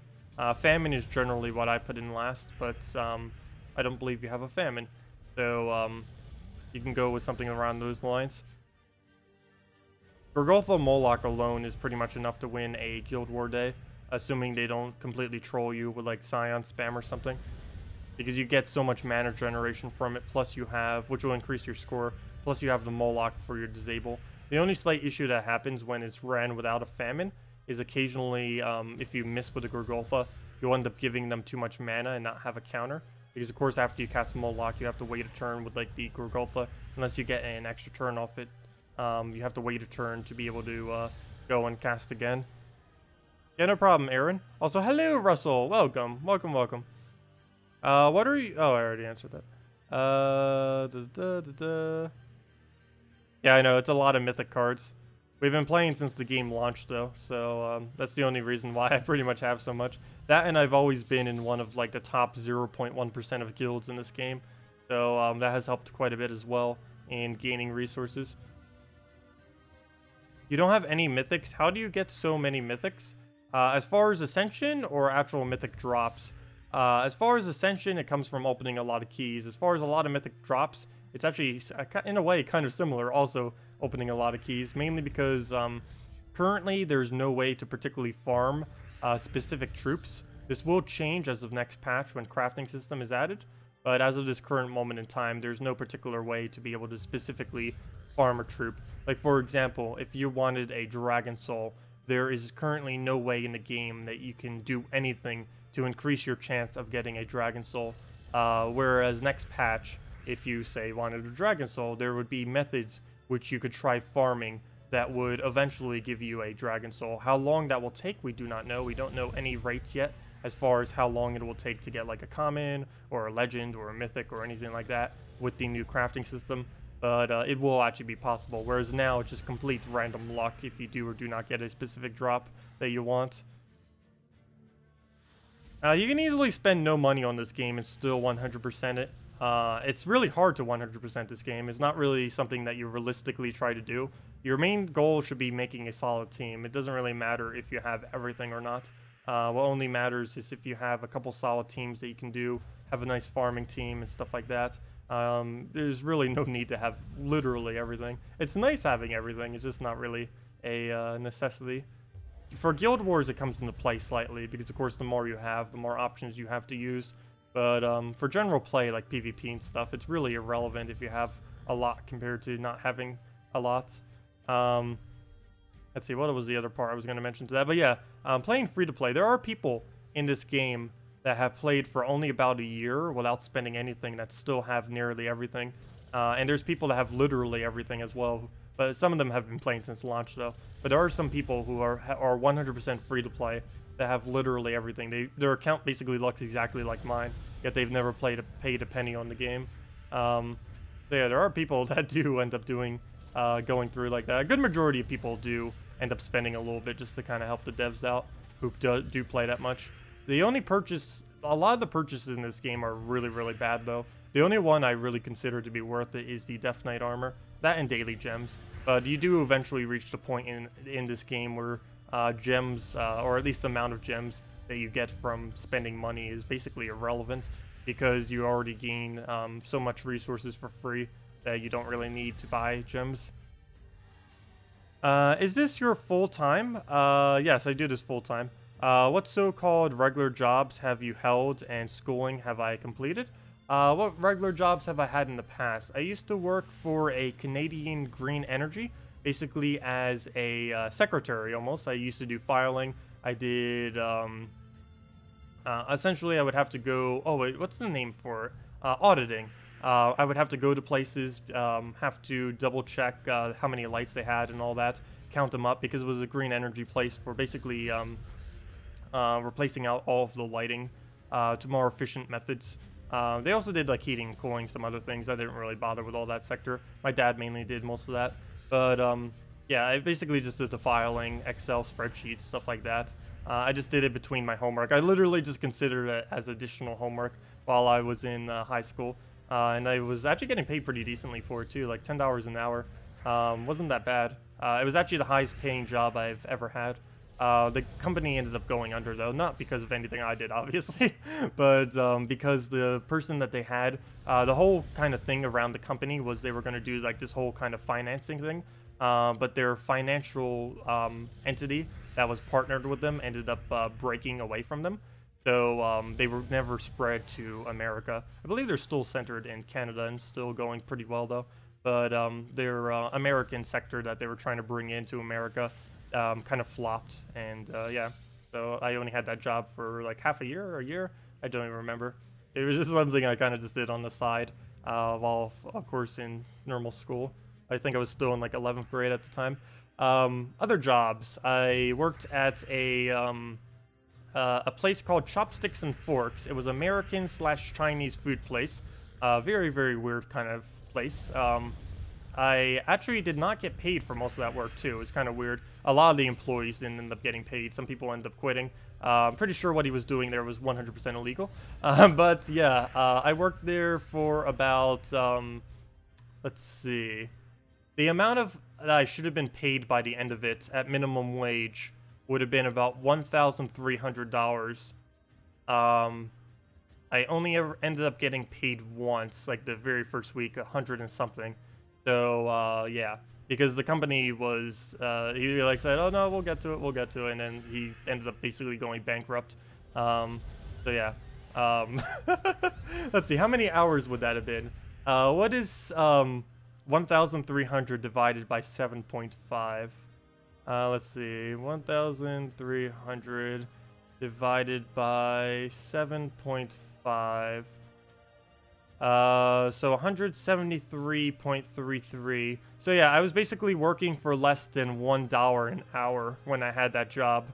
So I probably should have pressed charges or something, I don't know. At the time, my dad was actually partnered with him, but I was still working as like a normal person there, but a lot of employees were like really underpaid. Some of them even left, like some of the more professional ones. Like, why on earth am I doing this? Some people were just doing it on the side while they were in college. I was, of course, still in high school at the time, so I didn't really care. It was just something I kind of just did on the weekends. But yeah, I was making under $1 an hour. That's even less than I make now. But yeah, I make actually very little from streaming as well. If you do break it down per hour, I actually probably do make about $1 per hour right now from YouTube. But I also make almost 1 hour per like perpetually almost, because regardless of if I really do anything, all my other videos are still gaining views, which of course generates more money as well. But as far as from the stream itself, the stream like from beginning to end for when we do it for like 5 to 6 hours off of just ad revenue alone would only make like what, like $5 I think, somewhere around that general ballpark. But I'm also making additional money, of course, from every other video that's being viewed on the channel. As far as other jobs I've had in the past, let's see. Those are like the main two that I've really had. I think there was like one other small one. Let's see. If I can't remember it, then I probably, let's see. This is like the only two. Why do I feel like there was a third and I can't remember it right now? No, those were really the only two then. Oh, yes, there was. How on earth did I forget that? Gosh. Flea marketing. Though that's not really a traditional job that gets paid on an hourly basis. It gets paid based on what you actually sell. As far as how much money I used to make from it, it could vary drastically by day. Some days could be as little as like $10 for like an entire day of work, whereas other days could be upwards of several $100s. Some days could even be a loss of money, depending on how weather is and stuff like that. But yeah, flea market was interesting. I used to sell Legos, both real and Chinese made, as well as different various toys, different various garage sale things, and basically anything I could buy for cheap and sell for more money than what I bought it for is what I used to do. Mainly was toy related though. That was quite a bit of fun because I got to basically play with Legos all day while selling them. I was never really that big into Legos, but they are surprisingly profitable. Legos are, it was kind of a joke I had. Legos are basically like gold coins. They really are. Like, it is ridiculous how valuable some Legos are. And the labor of actually putting them together is worth money as well. Not really on the eBay sense they are. As far as for the flea marketing, they actually don't really sell much more when you're put together. But some things you have to put together because a lot of people are lazy and they won't bother putting it together. So you kind of have to put it together to actually be able to sell some Lego related things. If they're just like put out there like all the pieces and it's like, oh yeah, all the pieces are there. For one, they might not believe you because there are people that will lie. And the other thing is they're just too lazy to put it together. Some people are. Though I do understand it. They are very, very annoying to put together. Actually, my dad ended up setting one of them back too. It was kind of one of the ones that we used to do a little bit. Let me see. Do I still have it over here? I haven't even bothered putting it together, which is kind of funny. As I just said that. Let me go grab it. Yeah, this little guy. It's one of the Chinese made one. I think it's called Mr. Gold, if I'm not mistaken. The real version of him, sealed, costs, I believe, $500 to $1,000. The real one of him out of a case is a few $100s. The imitation ones sell for anywhere, depending on the market, from $10 to about almost $50. But yeah, they're pretty nice. It's made of, some of them even like spray paint them gold. Some of them actually like plate them in gold. I'm not quite sure which one this is. Pretty sure it's not plated in gold. Some people go like really far out with it, and that's generally what changes their price as well. I think buying them off online normally only costs like $5 to $10-ish. Sometimes they could cost a little bit more. I'm not quite sure what he ended up getting them for. Not quite sure what the current rates are. Haven't been doing it for like 2 years now, so I've been losing track of what they've been going for. But yeah, I used to do Legos and stuff like that a bunch. It's kind of funny. I was never really like huge into Legos when I was younger. Yet I ended up, like, during college, that's basically all I did was flea marketing on the side. And eventually, at the end of college, I started this YouTube channel, and that's where we are today. But yeah, the good majority of what I did while college was just flea marketing. That's how I made a good majority of my money to actually be able to supply college and stuff like that. And just standard food and, you know, normal essential supplies. And nowadays, it's just this channel. This channel doesn't really create a lot. Flea marketing actually made like 10 times more than what this channel does, but I extremely enjoy doing this. Like, I couldn't ask for a better job than doing this right now. Just streaming, messing around with different games, making guides for games and stuff like that.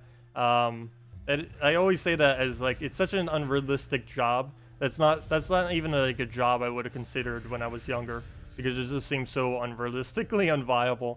But it's actually possible to have as a job these days in how the modern landscape is of things. And while it's not definitely very far from a decent paying job, it is growing, and it's really nice. Also, with the lifestyle that I eventually want to have when I get older is one in which I want to be extremely family oriented. And being able to build up something like this is really good, because if I was to do flea marketing constantly, that's not really something that, well, in a way that kind of is family oriented in a way, but I'd have to go, it would be harder when they're younger. Whenever I have a child, I want to make sure, regardless of the job I have, I want to make sure I am there for them constantly. And I do want to be kind of like a stay-at-home dad, and I do want to make sure I have a job that would allow me to be able to take care of my children or child, depending on how many I end up having. But that is a goal of mine, and having something like this, which I can easily do at home, I can easily, like if the baby's crying right now, go and take care of that or anything else like that whenever I do get to that point in my life. But I do want to grow my YouTube channel because out of anything I could possibly do, that is probably the easiest thing that I could do while still staying at home and making an okay living. So starting on that now, while my economic status is to the point where I'm just living with my parents, so I don't really need to worry about much economic expense. Well, I'm living with my mom at the moment. I was living with my dad / grandma because it's kind of funny. Even my dad is living with his parents at the moment because he ended up going bankrupt 2 or 3 times, something I never wanted to do. It's also why I didn't end up pursuing college any further than I did. Oh yeah, the other part of your question. How much college did I get? I only got an associate's degree, just a standard liberal arts. Mainly just did it for information. I also did it in case I ever wanted to go further with my education for whatever reason. I don't think I will, but if I ever did decide to do such, I wanted to at least get the associates done so that I could use the credits from it into the next degree. One nice thing about New Jersey as well, if I do decide to move back to New Jersey for whatever reason, is they do have something in law, assuming it hasn't changed yet, that any associate's degree that you get within New Jersey is fully transferable to any other New Jersey college. So I wouldn't have to worry about like some credits not transferring or something like that. It is law in that state that they have to accept all the credits that I have from a completed degree. It has to be completed, but since I have completed it, that would transfer over if I was to ever decide to do so. That would only apply to New Jersey though. If I tried doing, like, I'm in South Carolina right now, and if I was to try to do that in South Carolina, I'm pretty sure a good majority of the credits wouldn't go through. Also, I'm not even paying attention to the battle right now. I keep rambling. Actually, we could still win it. Let's see, we can get KrissTigger up. And let's see, can we win off that? Yeah, we'll go move that down. And what else? KrissTigger. We're down on red. And what else? Move that over. KrissTigger again. Hey, we actually do still get the win. There we go. Well, that was close. Let's see. What does chat say? Well, yeah, I think that answers your question, Austin. Hello, Lewis. Welcome. You're using an app called Nanis. We have to download apps and stay in the app for 30, and you get Nanis and 16,000, a $50 Google Play card. That's interesting. I normally haven't bothered with that. I have actually looked into like those kind of like little website things where you do surveys and actually do the things. I actually did try doing one of them once. I ended up making like $20-something from it. It's not worth the time that you spend relative to the amount of the amount you get paid out though. But yeah, I did look into it at one point. It's not really worth it. What did you go to school for? Oh, it was just a liberal arts degree. I mainly just went for psychology and yeah, mainly just psychology. Psychology, sociology, that's about it. And English a little bit, surprisingly. You wouldn't be able to tell by the fact that I tend to casually be extremely bad at English as far as like actual speaking it. But as far as writing and stuff, like when I'm like seriously writing, when I'm just like posting on the forum or stuff, it probably looks horrible what I'm writing. But when I'm like seriously writing, it can actually be decent. I just have to actually put time into it. Let's see. Oh, I am. Yes, I do stream on Fridays and Saturdays on European friendly times from about 10 a.m. to 3 p.m. or 10 a.m. to 4 p.m. It really depends on the day and if there's been any new content or what we're really going over. But yeah, I always stream on Friday and Saturday at European friendly times. Every other day or at night, I generally don't, because 8 p.m. Eastern Standard Time is when I stream every single day. And that stream is, of course, not European friendly. That is like the middle. That's like midnight by you guys. So yeah. But yeah, Friday and Saturday are the 2 days. If you want to watch Gems of War and you're in Europe and you don't want to watch it some kind of absurd time, Friday and Saturday is when I normally stream it, or always stream it. We've been doing that for almost a year now. Thanks for the advice. You're also enjoying your Stardew Valley streams. Oh, thank you for that. Yeah, we'll be doing Stardew Valley again on Sunday. We do that as a Sunday thing now. Also, multiplayer in Stardew Valley is coming next year. Early next year has been confirmed. That's pretty cool. Also, thank you, Austin, for the subscribe. Much appreciated. Let's see. Your Lego story. Putting them together for lazy people. Kind of like what you do now. Putting teams together for people like you. Yeah, I guess in a way. I think it's mainly because people don't have as much experience with different teams in this game. Like, I can spit out teams like crazy because I've already used pretty much every combo almost in the game at this point. Or, you know, not like realistically every, I think there's like millions upon millions upon millions upon millions of combos that you can even make. If we did the math on it, the number would be quite absurd, the actual number of combinations. But realistically, as far as everything that works, we've done almost every single possible one. Though it's pretty easy just to generate a random team. Sometimes it's a little bit harder because there might just not be an option for it, which, of course, that just happens sometimes. Like if someone doesn't have key troops for a specific color day for Guild Wars, that can sometimes be bad because there's sometimes only certain things that can work within the context of Guild Wars. In PvP, it's a lot easier to adjust teams because you don't have any kind of... stream went down. There we go. Whoops, stream went down for a couple seconds. But yeah, for Guild Wars you don't have, or for Guild Wars you have like an arbitrary kind of restriction, whereas for standard PvP there's not that restriction, so it's a lot easier to make like random teams for PvP that actually work. Is it Orion completely useless? Yeah, pretty much. He's been like that for pretty much forever. He's been buffed like 2 or 3 different times.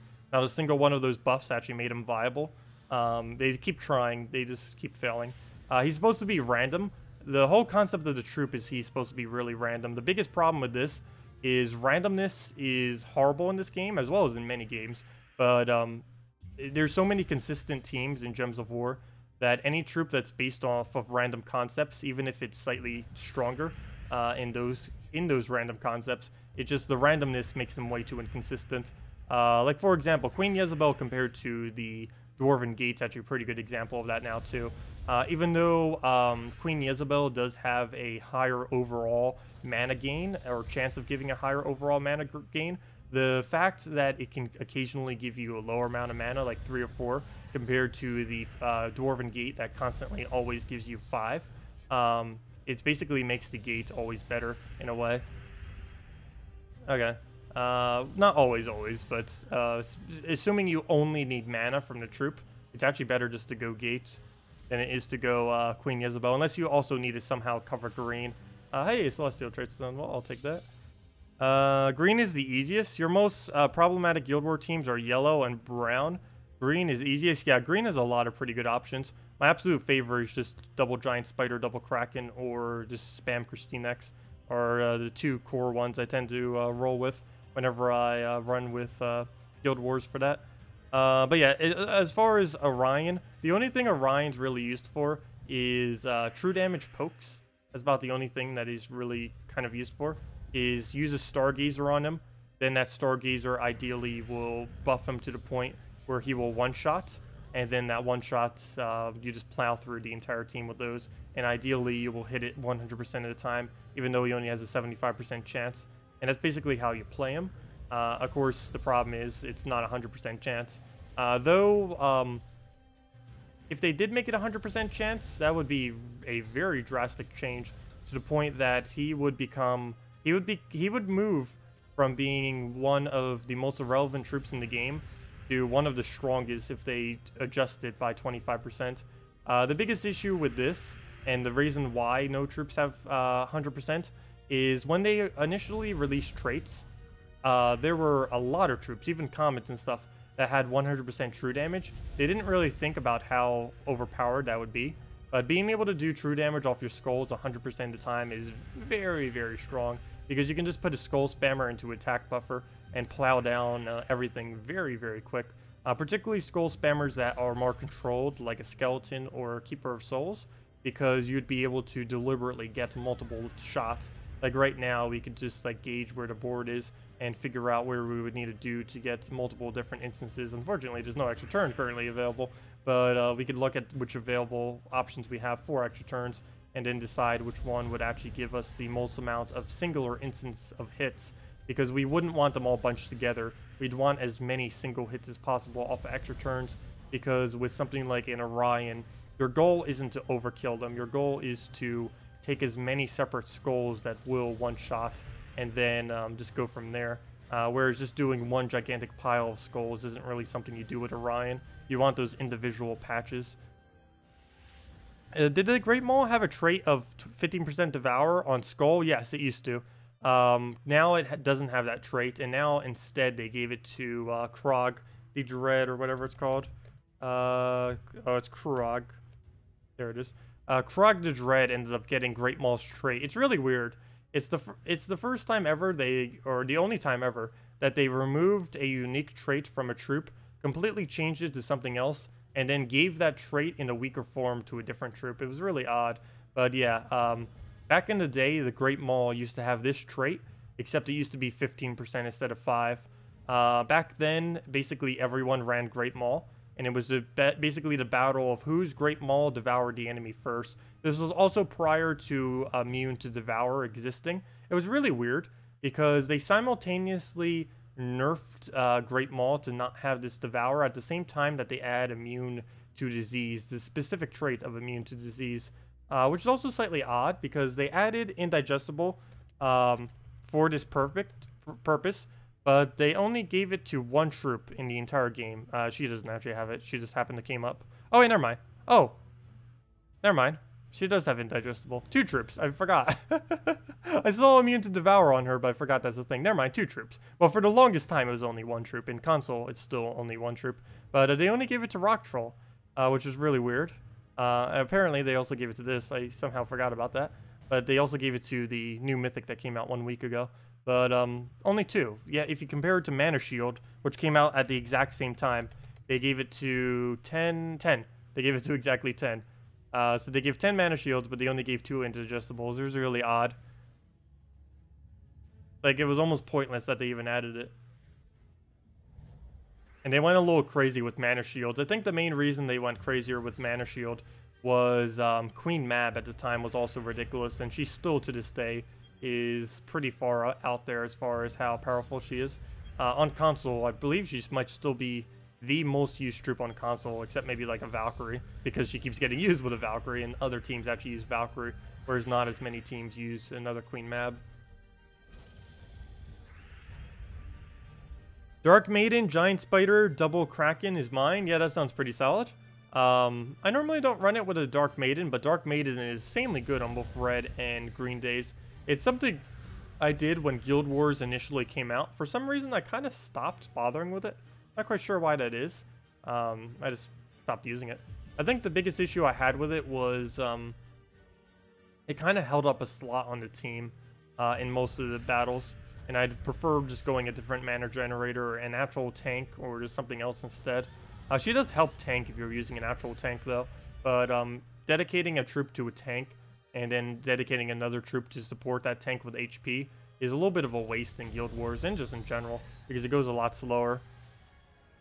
Can I do a gift card giveaway at 6,000 subs? I normally don't do too many giveaways, and I've never actually paid a single cent for any giveaway I've ever done in the past. Any giveaway I've ever done have been off of actual things that I've gotten from either the devs that they gave me to hand out, or like Steam games, or actually, have I even done Steam games? I don't even know. But the few giveaways I have done in the past, technically costed me 0 when I've done them. As far as if I'll actually do any giveaways in the future, probably not. Giveaways I find to be pretty gimmicky. If I happen to get something for free just to give out, then yeah, I'll do it, of course. But to actually specifically go out of my way just to do a giveaway, I don't really see much a point in it. It would help grow the channel, but it's not really a growth that I would need. Of course, it would be nice to give stuff back to my viewers. It's just financially, I don't really have the money to be going out of my way to really do anything for a giveaway. Unless it was like a really small giveaway, in which case, what would even be the point if it was too small of a giveaway? Let's see. Let's see. The Knight Coronet, Valkyrie, Queen Mab, Jezebel, Sir Gawain. Is it viable for just PvP in general? It's okay. It's not anything too over the top. It's usable. Or try to use something else for fourth. Yeah, I'd definitely say replace out the fourth, given that you're running Valkyrie, Sir Gawain together. There's really no need to have the other knights. Knight Coronet, Valkyrie, Queen Jezebel, and then put in a, what are you missing? You have Queen Mab. Queen Mab would actually work pretty well in that team. Then again, you are using the Knight Coronet. You would need a blue-brown, would work pretty good in that team. If you have an Emperor Corvash, you can actually get him off of event keys this week as well. Not sure if you got him or not. The other option would be to run with a behemoth, and if you have absolutely neither of those, what would be another blue-brown? Most of the other blue-browns don't really work, though. They're kind of pretty weak. Oh, Sea Troll is coming in. Never mind. Oh, no, never mind. It's Forest Troll. It doubles greens. That wouldn't really help the team that you're doing. Yeah, I don't know if you have... Oh, you do have Queen Mab. Yeah, just use Queen Mab last slot, then. Just be careful that you don't deny it too much with your Night Coronet. But that would end up working. And if you do end up denying it too much, Queen Isabel would still give it some. Oh, you have Corvash too? Corvash would probably be better then. Just so you cover all the colors. Because technically you're covering purple already off of Night Coronet. So you can just go Corvash. Plus if you didn't have the Queen Map traded, it would have been less effective anyways. So yeah, just go with the Corvash then. Also, it counts as a Knight. So you get a slight bonus. I'm pretty sure that bonus is almost trivial, though. I think you get like 1 HP, 1 armor, and 1 attack or something. You get some kind of knightly bonus for using 3 knights. Forget what it is off the top of my head. I know it's related to armor plus HP, if I'm not mistaken. That or it's mainly just armor. One of the two. Whatever it is quite irrelevant, but it's still better than nothing. Let's see. Yeah, Tesla would work as well. What do... Oh. Random yawn out of nowhere. What do you consider to be the best mythics to craft when a new update hits? Oh yeah, I'll be doing a video on that soon.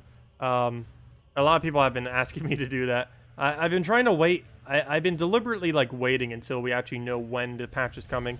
Because doing it too soon without knowing more information... because if I do it now and something changes... then I just have to do the video all over again to clarify what you actually should do. But the best thing, assuming everything stays as it is, are Dragon Soul, Christinex, Fairish Ra. Oh, you mean as far as mythics? Oh, you said mythics. So Fairish Ra, Famine, and yeah, those are the biggest two. Like 3 Fairish Ras, then a Famine, maybe even 2 Famines.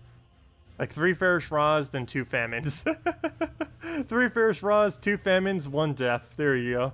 The 3, 2, 1. Those would be the mythics you would need to craft in that order.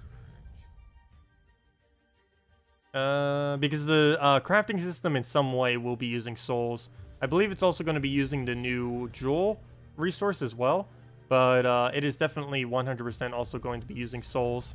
So a Fairish Ra is the best soul farming troop in the game. So basically using a Fairish Ra would end up generating you more cards.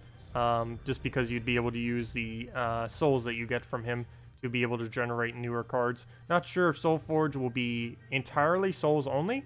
I feel like that will not be the case because they will likely need some kind of limiting factor to make sure people just don't spam all of their souls down. Because that'd break the economy pretty heavily. That'd be amazing if they actually made it that way. We'll have to see when it comes out. I can almost guarantee it will in some part require jewels as well, which is going to be the new resource that you'll get from dungeoning with the new dungeon system coming next patch. I did a video going over that earlier. We don't know very much about it. It's basically going to be battles where you have to fight a stronger version of different troops, kind of like little mini boss battles. Playing Arena for Souls works too. Arena Souls is relatively low though compared to the max rates you can get in the game. The max you can even get from Arena is around 10,000 per hour, maybe 15,000 if you really push it. But realistically, 10,000 is about the highest you're really going to be able to push Arena. Even something as simple as a triple Warlock Valkyrie team can do around 20,000 souls per hour in the Divining Fields challenge if you can one-shot with it. So that's already almost double. And once you start getting Fairish Ras, you can do upwards of 50,000 souls per hour, which is about 5 times the rate of the best rate that you can really do in Arena consistently. So there's a really large difference in what you can actually do with Fairish Ras on a consistent basis. So it's generally a good idea to eventually consider getting Fairish Ras.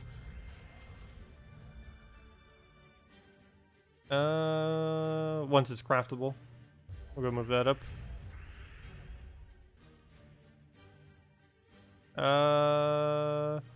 12 minutes per run, but you have to assume that you're going to eventually lose occasionally. You can't assume 100% win rate when you're doing the calculation. because you won't always 100% win rate, particularly for newer players as well and stuff like that. Yeah, some people might have 100% win rate. I don't play it enough that I do. In Arena, I generally have around... I know when I did it, let's see, it was like 8 months ago? Yeah, 8 or 9 months ago when I did it. It was sometime in December. I ended up doing that, and my win rate was... let's see, I lost 2 times, I believe, in 54. Wait, no, what's 8 times... What is 64 minus 8? That is... 54, right? Didn't I just say 54 already?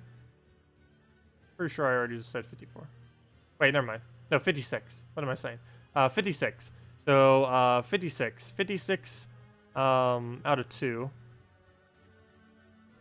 Oops, I did that wrong. Let's see. Wait, why am I calculating this so badly? So what is that? A 90... Yeah, basically a 97% win rate. Close enough. 96.5, somewhere around that general ballpark. So, that's still not 100% even when I did that.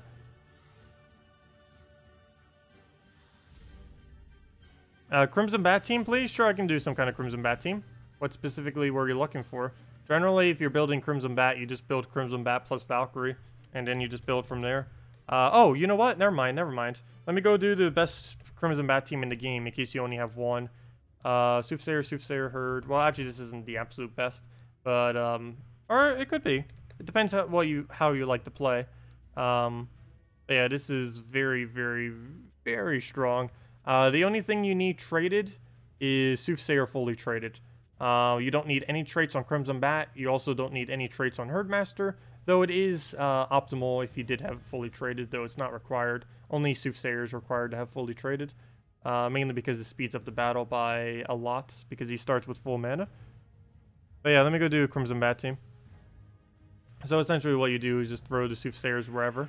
Try getting a little bit of mana out of them. Do look at it real quick, but with 4 times speed, you basically just throw it almost immediately, because the amount of time it'll take you to figure out where the optimal move is probably not worth the amount of time that you're going to waste on it. So do keep that in mind when casting him. Move that up, Crimson Bat, and you end up getting additional magic off every single time you do that. We can just cleanse this off with Herdmaster. In case we're up against Death Mark or any other annoying stats effect, we can just keep cleansing. That's pretty nice. Take extra turns whenever you see them quickly. And take anything else we need. Crimson Bat again, boom. Almost take out the entire team. He'll take a skull. A little unfortunate. We'll get our mana right back though.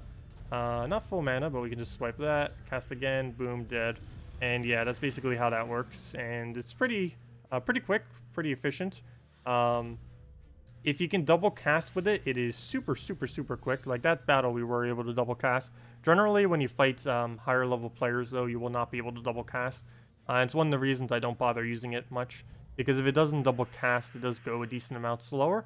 But if you're using this earlier on in the game, particularly if you focus all your magic kingdoms, you will be able to double cast with it against most enemies, unless it's just a ridiculously higher level player than you. But assuming like leveled players, you'd almost always be able to double cast them. As you can see right here, I will not be able to double cast. That will not end up happening. But still, we'll end up getting a lot of damage down. It'll be pretty good overall. Probably should have left those yellows on the board and not swiped them, because we would have gotten more exploders off.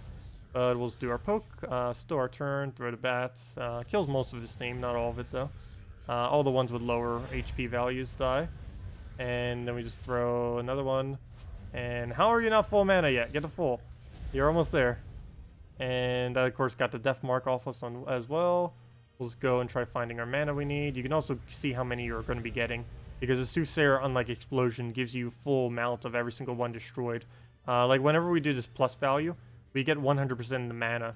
So let's say if we did this right here, we would end up getting this purple, that purple, that purple, these reds, those yellows, those brown, every single one here.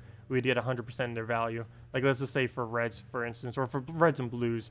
So for example, if we were to do this right here and do this little shape, we would end up getting 1, 2, 3, 4, 5, 6, 7 mana for our Crimson Bat, along all the other mana as well. That's one of the reasons why the Soothsayer is kind of pretty good. You can actually double cast them into a full Crimson Bat pretty easily. Particularly if you're taking your time a little bit slower and looking for actual drops as well. Do you have any idea Crimson Bat, Corvash, Spirit Fox, and Valkyrie? Crimson Bat, Corvash, Spirit Fox, and Valkyrie. I'd probably move the Corvash to last slot and go Crimson Bat, Spirit Fox, Valkyrie, and Corvash. And the only slight issue with that team, and it's kind of an issue that normally happens with Spirit Fox teams, is the yellow will end up denying out your Valkyrie. Generally, whenever you use a Spirit Fox, you'll end up having a little bit of trouble getting yellow because you keep denying out your own yellow.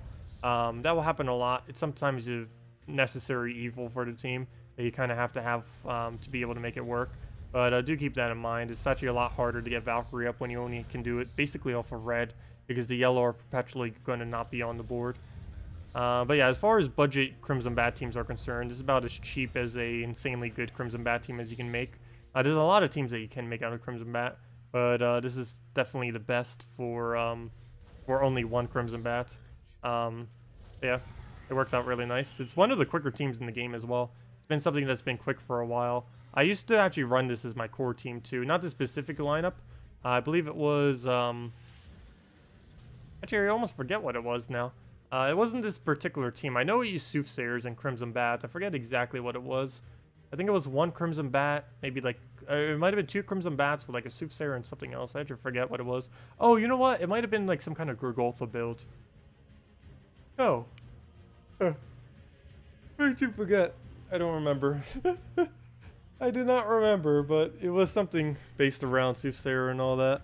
And with the Crimson Bat. It wasn't that exact team though. It was something very similar. Oh, I know what it was. It was Gorgolfa. It was Crimson Bat, Gorgolfa. Oh, well, I did have a Soothsayer variant of it in the past, but the actual team that I used to run with it was something along the lines of Crimson Bat, Gorgolfa. One of the few teams that actually used Gorgolfa not in first slot.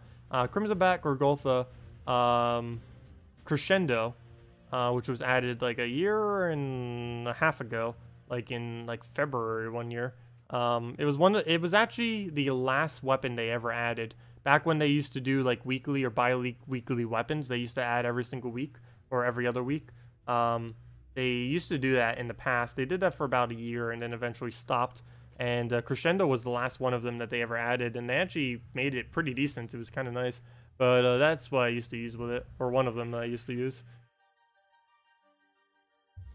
I believe those weapons will be craftable too once the crafting system comes out, like all those older weapons and stuff, which will be kind of nice. Do I happen to know?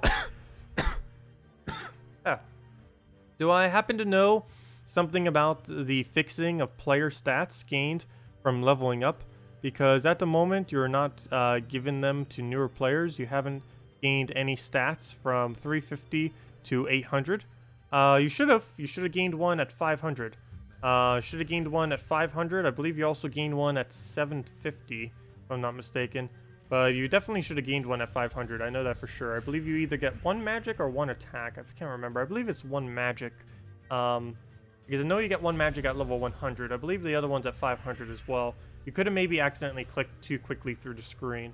But I can almost guarantee you got that. I've never heard any instance of someone reporting that they didn't end up getting a stat.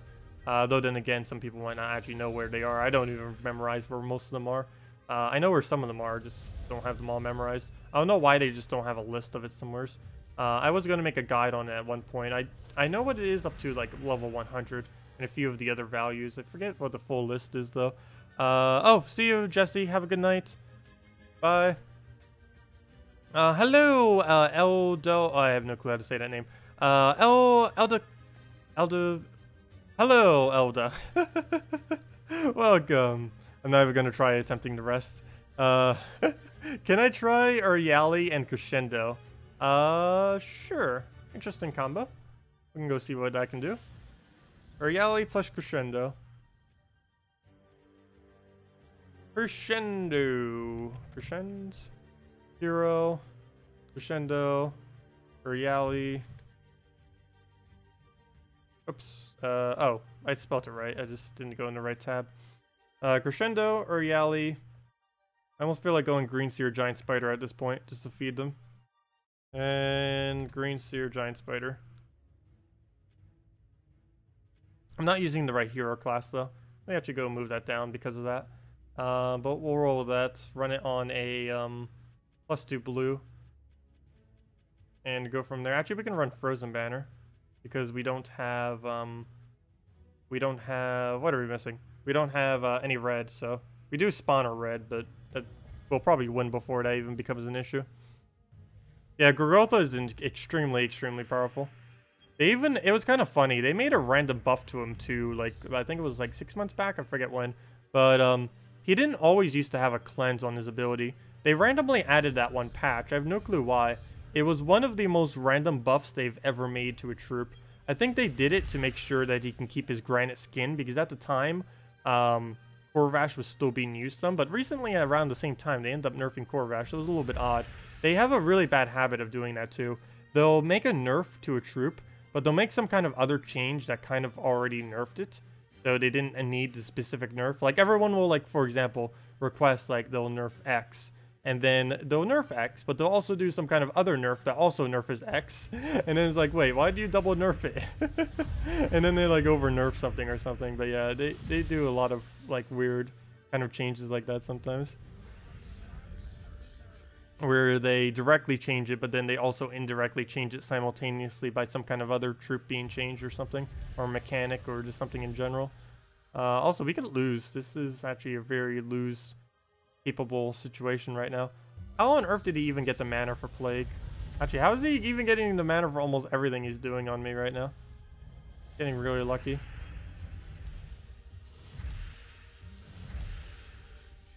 Purple Surge? That's not even enough mana, even if it did.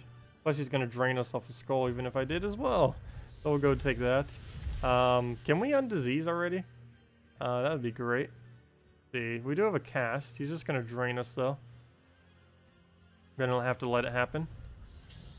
Another pretty nice thing about the giant spider too is once we get the Oriali summon in first slot, assuming we can get it there, we're going to have the benefit of just being able to summon the or feed the purple into the summon as well, which would be kind of nice. It won't really come into play that large, but it would still be something better than nothing. Oh yeah, I forgot. We only have 9 damage, true damage, because I'm not using the right hero class. I'm so used to using Sorcerer on it too. That's what I used to use with it, is the Sorcerer hero class. It's still probably the best thing to use for it. I'm still using Mech because I haven't bothered switching it. Wasn't going to waste 50 gems just to do it for one single battle. That would not be worth it. Speaking of not worth it, do we convert out purple? Yeah, let's just go for it. There we go, and that'll give us an Oriali cast. I almost just want to let Green Seer die at this point. Pretty sure we're going to let that happen. Yeah, we'll just take the skull and then let it happen. So that'll die. We didn't cast this. Or not Oriali, I meant whatever our first slot this was, the Green Seer. Did I just call her Oriali? That's weird. Well, we can get our extra turn off of that. And then just fire one more of these and then this match. Unfortunately, he just got Scion, and I have no quick way of getting my mana the way I need it. Skull Distract would be great, but there's no way to set it up. We'll just move that, and yep, he'll drain us. So we just need to get that last little bit of mana. The only thing we can directly feed it with is yellow, so let's try getting yellow. Perfect. And can we get another yellow drop? Yes, we can, right there. Come on. There we go. Exactly what, or not exactly what we needed, but I'll take it. Close enough. And then we'll just move that. Cast again. And there we go. Yeah, it didn't really work out that well, but I see what you're kind of trying to go with that team.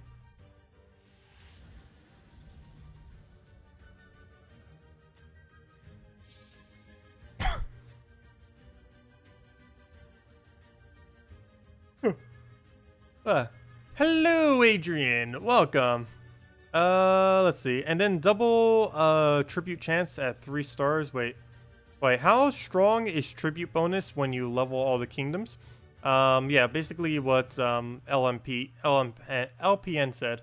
There's 3 different ways currently, or at least 3 realistic ways that you would end up increasing the power level of a kingdom. These 3 ways are leveling it. This will give you the standard 1% per, or sorry, yeah, the 1% per level. This also gives you 1 gem mastery per level, And once you reach level 10, it also gives you the skill bonus, which is what a lot of people tend to go for initially.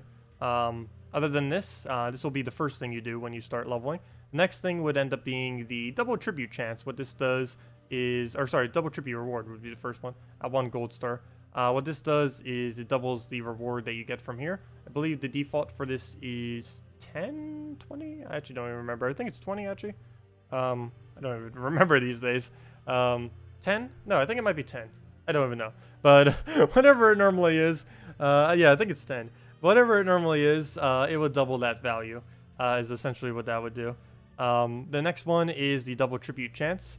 What this does is whatever chance you have here, which likely would be 20% or 10% by the time you actually end up getting that power level to 3 gold stars, would essentially just double this up to from 10% to 20. So if you had lower, it would of course just double whatever that value is. Though you generally would have this at level 10 way before you would end up getting 3 gold stars on it.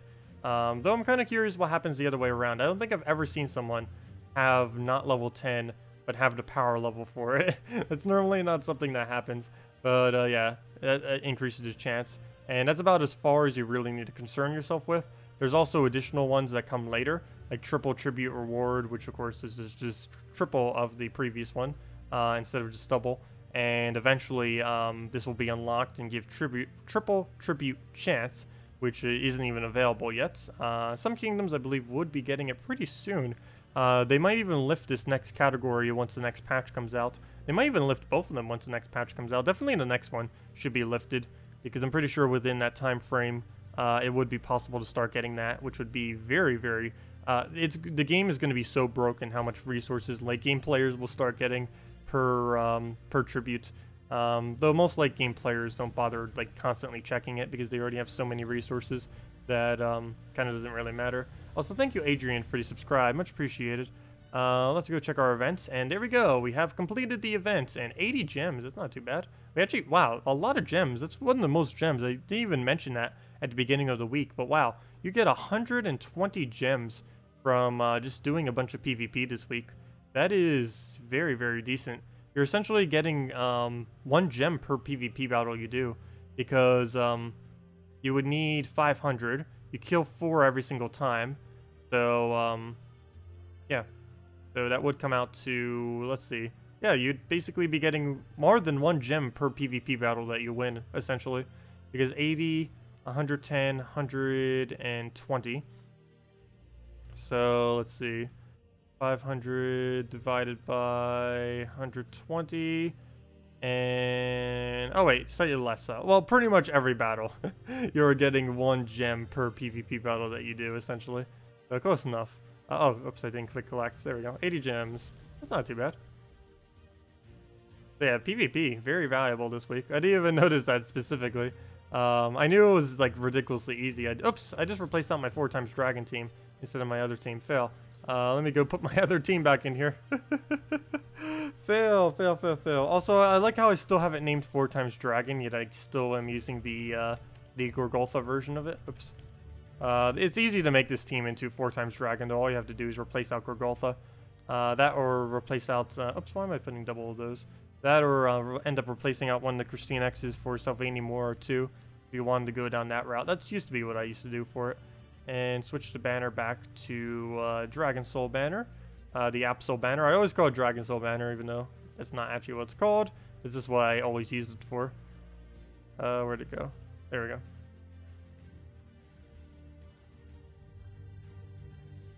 You're at 1,800 snots. Yeah, I'm pretty sure there's some people with thousands upon thousands upon thousands of it this week. A lot of people tend to play PvP quite a bit, so...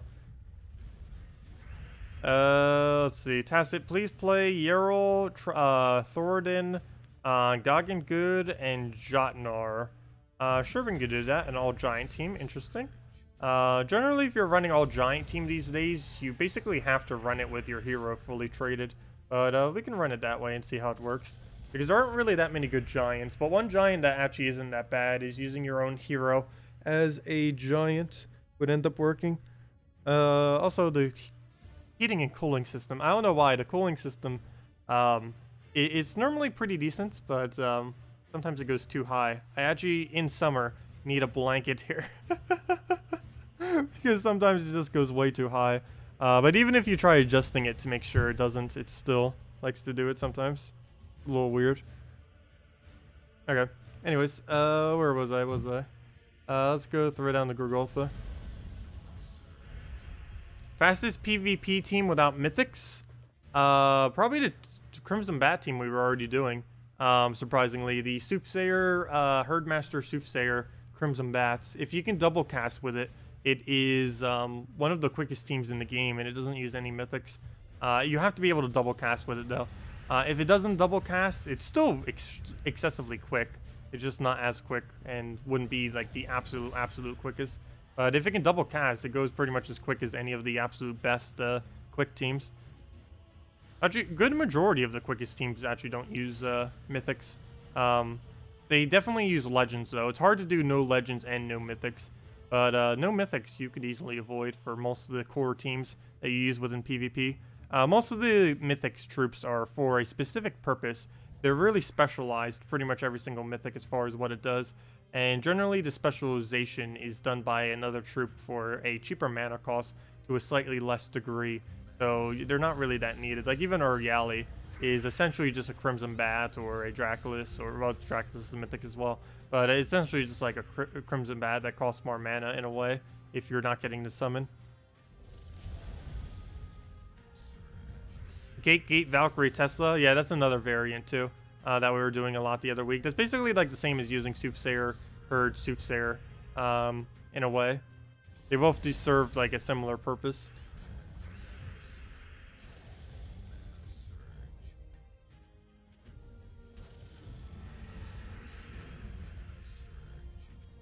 Ugh, keep yawning. I got plenty of sleep last night. Why am I yawning? Actually, maybe not. Let's see. I got 7 or 8. Still, that's plenty enough. Yeah, Tesla is pretty decent. Crimson Bat can be used in almost every instance that a Tesla is, though. Tesla can be used in Actually, no. They're both used... I don't know. They're both used about the same if you're not using them in their key position. But, Crimson Bat gets used in first slot a lot more because it's has a lot better skull damage. Tesla is used in third slot a lot more due to it needing to protect itself. Also, the other thing that you do with Tesla, or really, actually, they're both kind of used exactly the same in whatever teams. The biggest thing is either armor buffing for the Tesla or taking skulls with the Crimson Bat is their other alternative that they have. Because Tesla is pretty bad in first slot, whereas Crimson Bat does nothing if it gets armor buffed. So that's like their core difference, I'd probably have to say. Other than that, they were used almost the exact same. The only slight difference is Tesla does generally do more damage, but at the cost of two things. It cannot use magic, which in some cases can be good, some cases can be bad. The other thing about it is it can do less damage, even though it generally does more. It does have the possibility of doing less. Whereas Crimson Bat, unless it gets magic reduced, it will not be doing less damage. And if there's something that can magic reduce on the enemy team, all you do is just use Tesla instead of Bat. And it's fixed as simple as that.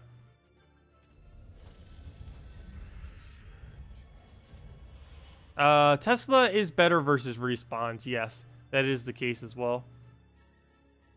Because she focuses all of her damage onto one target. Though there are some instances I have found that even when they respawn, she doesn't have enough damage. Because the biggest issue with that is since you've already killed out the entire enemy team, she still has to double cast like a Crimson Bat does sometimes against it. Because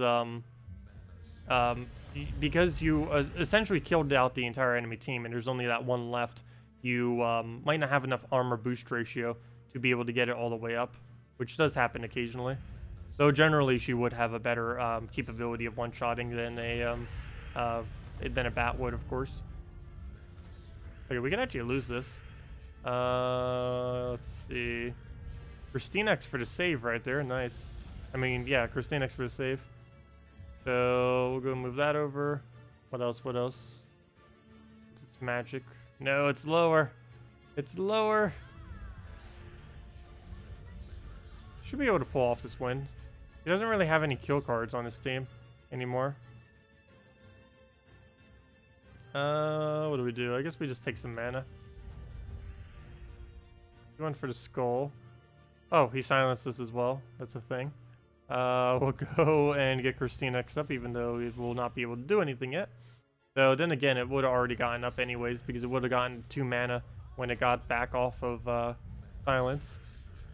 Okay, how are you already unsilenced? There you go. It did summon again, but at least it's dead for now. Nope. Oh, it's silence. That was slightly annoying. I'm so used to that meaning. Before they used to not show the icon when they're silenced. Now it does.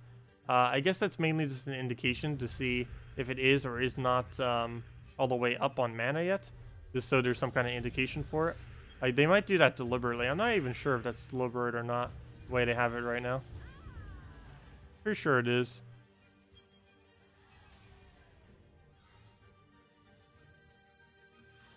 Let's see. Oh, yeah, wasn't there a team someone wanted me to go try? Oh yeah, it was the all-giant team. The all-giant team wouldn't end up working though. I can already say right now, if you're actually trying to use that team. All giants I would really just stay away from in the current state. The only time you could ever really use it is with the hero class, but then you'd have to waste a bunch of trait stones just to get the hero class up. And there's currently nothing over the top, and it's kind of a waste. Hello, Russell. Welcome.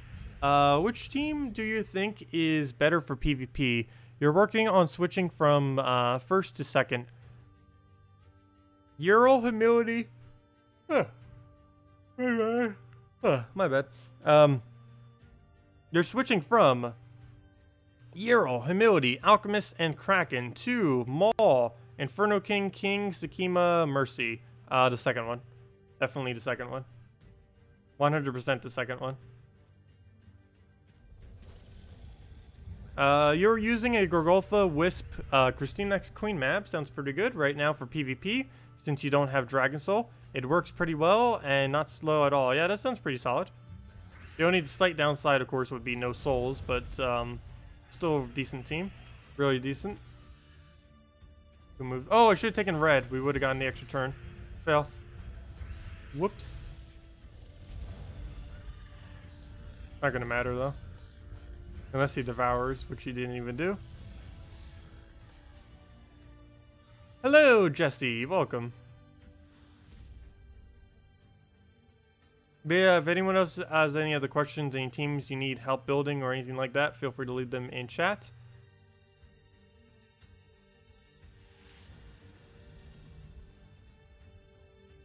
Otherwise, we'll just kind of be messing around with the normal stuff. And we'll have another redeem code in about a half an hour from now. Okay, what to do, We'll move the yellow up, get that down. And move the greens, good. Move the brown, blue over. KrissTigger, get that down. And what else do we need to do? About it, move the brown over. Gorgoltha into basically just a bunch of manas. Take out the yellow. And then Dragon Soul. Put that down.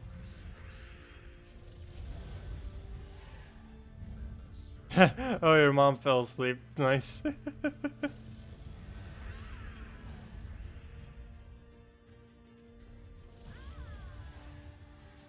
And that was always something that was slightly annoying when I was like very, very young, because the computer was always in my parents' room, so I couldn't always go on it.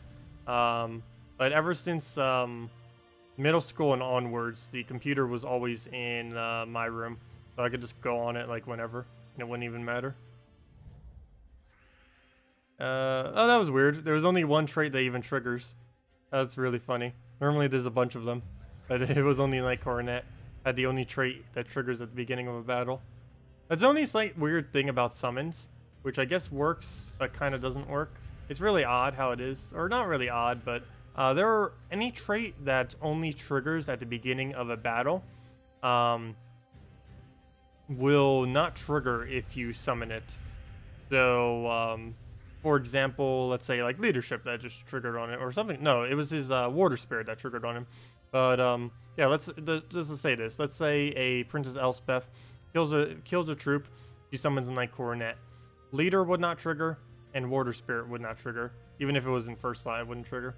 But yeah, none of his traits would trigger at the beginning of a battle. Stone Skin still would, but anything that triggers specifically at the start of a battle does not trigger when it gets summoned.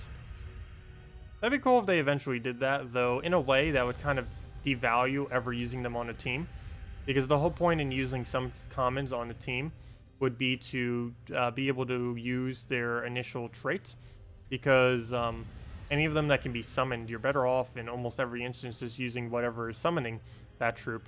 Whereas if it automatically did its traits, then there'd be no point in ever using that troop on a team.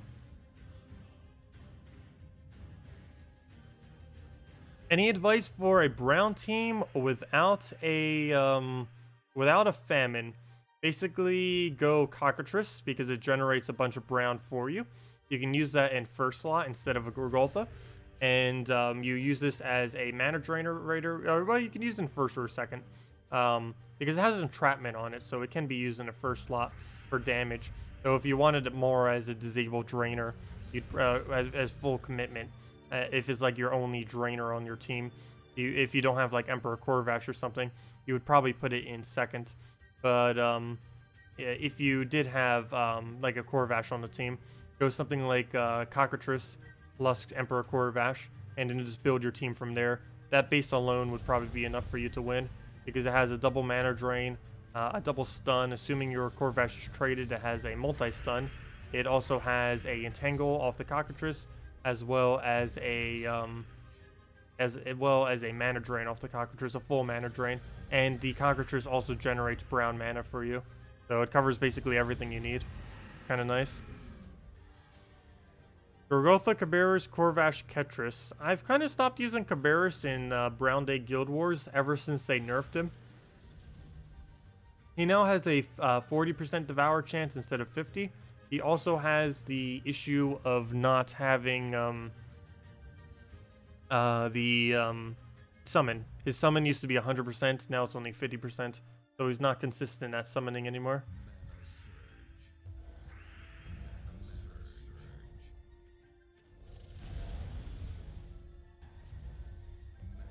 Oh yeah, the difference between a traded Mercy and a non-traded Mercy is gigantic.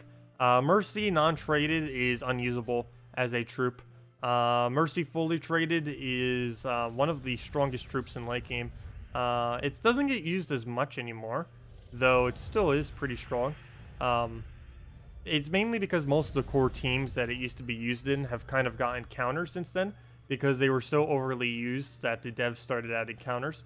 The biggest one I think would have to have been something like a what's his name? Guard's Avatar, surprisingly, was probably one of the biggest downsides to ever using a Mercy, because every single team that Mercy used to use ran with all daemons, pretty much, or almost all daemons, and yeah, all daemons, because Gorgoltha is a daemon as well. So yeah, the only thing that probably wasn't ran with it that wasn't daemon was Great Maul. Was about like the only thing. But a lot of legends were ran with it. It's something you generally only see very late in the game, because every single thing that Mercy synergizes with is a late game kind of troop. But yeah, she's very, very strong mana generator. She's the only troop with Empowered that can generate a specific convert. She's the only Empowered with a convert. There are other troops that can generate mana, like for example Queen Jezebel, of course. I mean, not Queen Jezebel, sorry. Well, she can generate mana, but with Empowered. Princess Elspeth, I meant to say. Wait. Yeah, Princess Elspeth is... yes, that's right. Princess Elspeth has the capability of generating mana, but she doesn't have a convert, whereas Mercy does. Generally for Mercy team, I just run the Great Maul. Do I actually still have it set up? No, I do not. Or actually, I should on my other thing, though. I believe I have it here, the Great Maul, yeah. That's not it. That's not it. Where's the Great Maul? There it is. But yeah, Mercy has always been used in late game to feed really very big thingies. Really, really big troops. Good words. We'll have the other redeem code probably in about a half an hour or so. Where'd it go? Where'd it go? Oh, let's move that over. Let him poke on the skulls. Great Maul away. What's the biggest threat? Let's get rid of his Devour in case he feels like devouring our Maul. Oh no, we got entangled. It is impossible for us to gain attack while entangled, which is a bit unfortunate because we do gain that off our ability. The biggest problem with this is I need to get Mercy up, which will get rid of the entangle. But never mind, that works too. Okay, so Shegra, we'll go for it. There we go, we got it. Need the mana though, and we don't have anywhere on the board that will instantly give it to us. Let's move that away. And nope. Okay, so we'll just throw down the Mercy. We'll let him take the little skull there. So yeah, that'll work. Okay, so we'll just take the yellow from there. He'll remove our brown, which is something we needed, but we have the alignment, so it's not going to matter. Just go for the skulls. Poke, gigantic poke. Oh wait, hello, we're entangled again. I didn't even notice that. That's not going to work out. Let's just keep doing it though. We'll kill it eventually. There we go, we got the cleanse finally. So that's down. Now we can actually hit him with real skulls. And wow, this is a pretty big loop. Unfortunately, we didn't get enough damage to go through all of it, but still. Throw down to Shegra. Now, this is what it should have done on like turn 1. Optimally, it would do that almost every time. Unfortunately, it doesn't. But if you can get that going from like turn 1 or 2, that's essentially what the team is meant to do. It doesn't always do it, but when it does, it is quite devastating. Unfortunately, it chose like the last 5-10 seconds of the battle to finally decide it's like, okay, we want to win now. But once it actually does happen within the battle, it's just so easy to win from that point. So we'll do that, and I think we got it for once on turn 1. This is turn 1 right now. It's going to be turn 2 or 3, if we even get it then. Yeah, we're going to need to take a whole nother turn, so this is turn 2 right now. And now it's turn 3.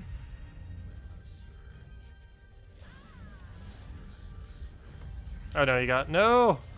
Wow. We need a Mercy right now. Too bad she's silenced. That's turn 4. Oh, looks like we'll do about turn 5 then. And this is turn 5. So Inferno King. I wish I had a drop right now. Oh yeah, I do. Never mind. And then Shegra. Okay, so turn 5 win. Not the quickest, but we didn't even get an extra turn there. No. Could be even longer now. Oh well. But yeah, it didn't end up working out this time. Not even close.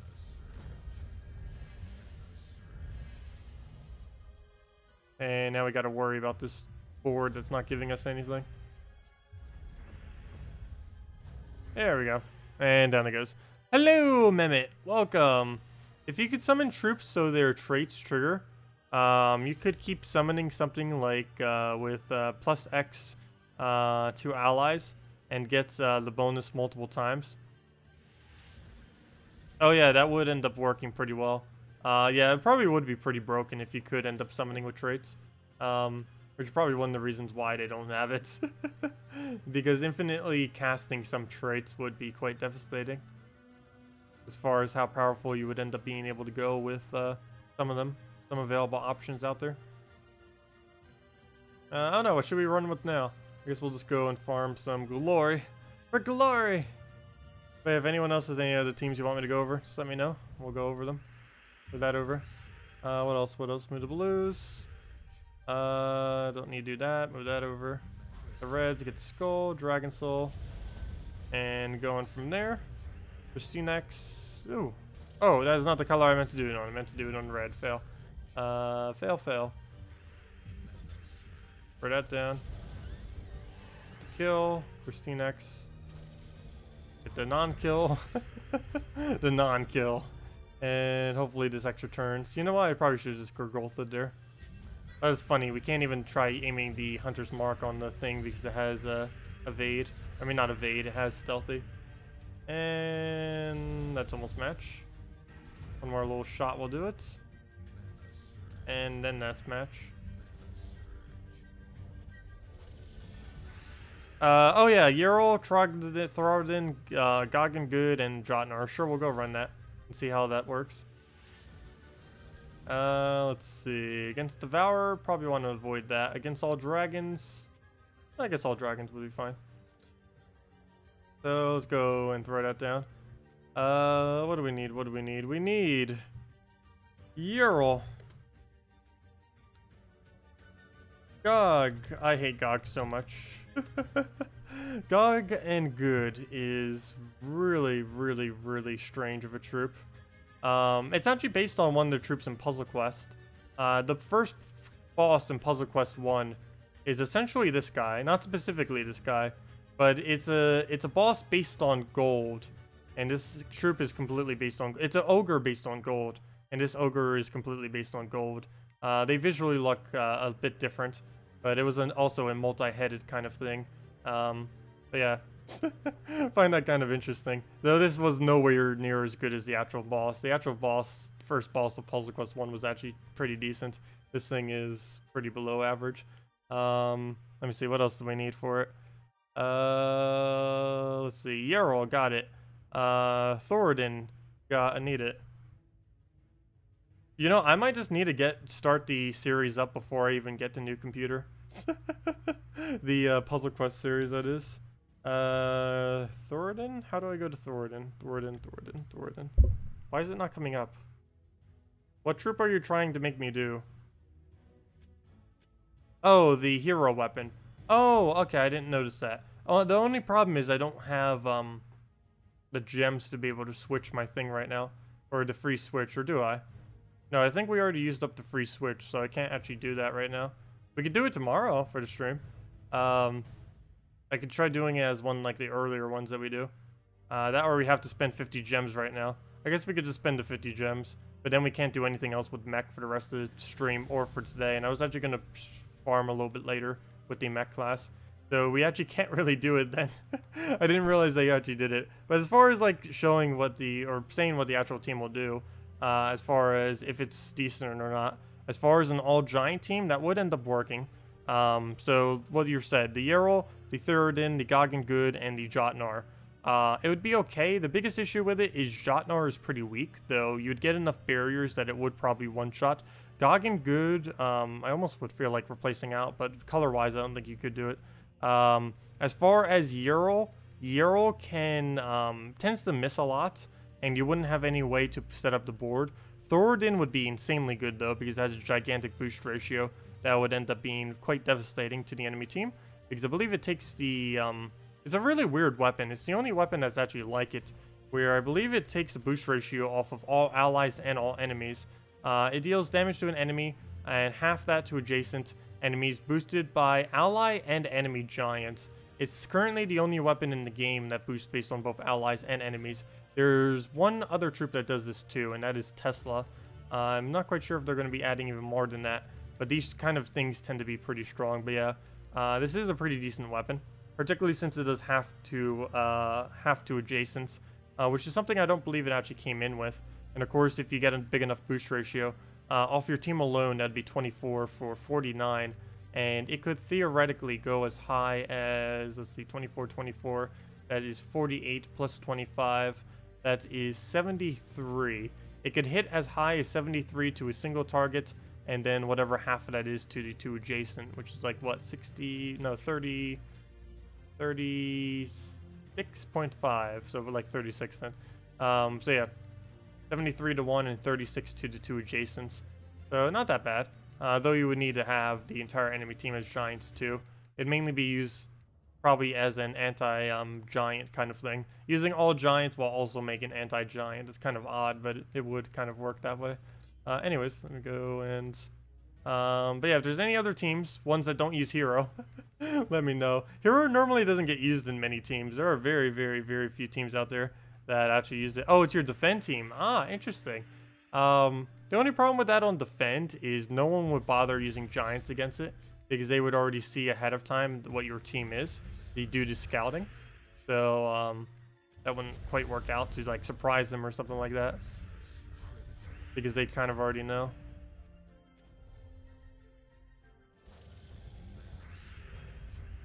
Okay, so what do we need to go do? We'll throw down the Dragon Soul. Do it that way. Get herself a KrissTigger down. Move up to purple. Dragon Soul. And no, the Devour. The dreaded devour. And let's move that up into another dragon soul. And there we go. They need to add magic reflect. Yeah, that would be pretty nice if they ever add magic reflect or something. Magic reflect and magic resistances. They would need to change the coding up some though, because how the game is currently set up, it would almost be impossible for them to add anything that mitigates or reflects cast damage. It's a little bit weird. It's mainly just how it gets calculated. Yeah, there's a couple things that you can already notice right now, like barrier, interaction with barrier, with how casting works against it. Like, for example, like if you roll a skull into a barrier, you'd still get the full reflect off the trait. If you run a death mark also works really weird with barrier. There's a lot of different things cast related or even non-cast related that just with barrier and other similar mechanics that can actually mitigate or completely negate outcast that interact just very, very weirdly in the game. Some of it's intended, some of it's not really intended, or are kind of just a consequence of the things that are intended. So they'd have to basically rework how those mechanics work if they do start adding stuff like that. It is something that needs to be in the game though. Would really help it out, because cast-oriented stuff is used like crazy these days.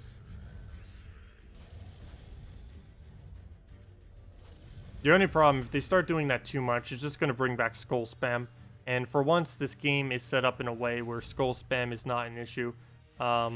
It's the weakest skull spam has ever been in the history of this game, is how it currently is as of this current moment. It's still usable. Even at its weakest point, it's still usable. Whereas at one point, the game was so skewed towards skull-related play that it was laughable to see anyone using a non-skull-oriented team. That was like back when Bone Dragon was still huge, as well as when True Damage was huge off of the skulls and a few other mechanics. But with all the changes they've been making over the past about half a year to almost a year, it just has been slowly phasing out skulls to the point that it has reached literally the lowest point it's ever been in the history of the game as of this current moment.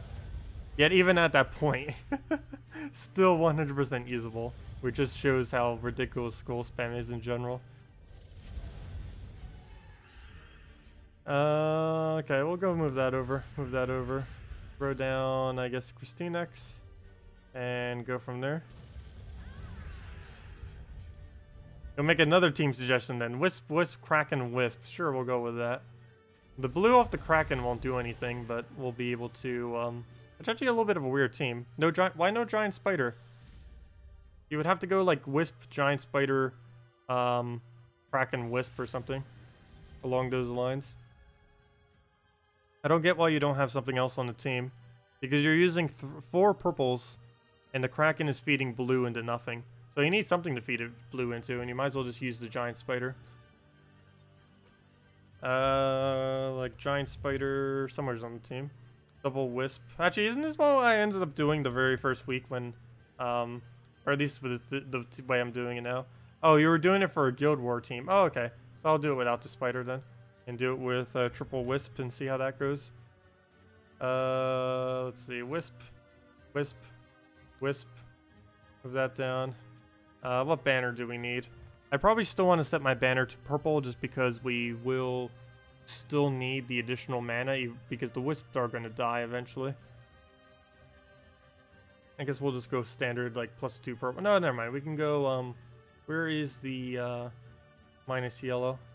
The Dragon Soul banner. There we go. We'll roll with this. See how that can do.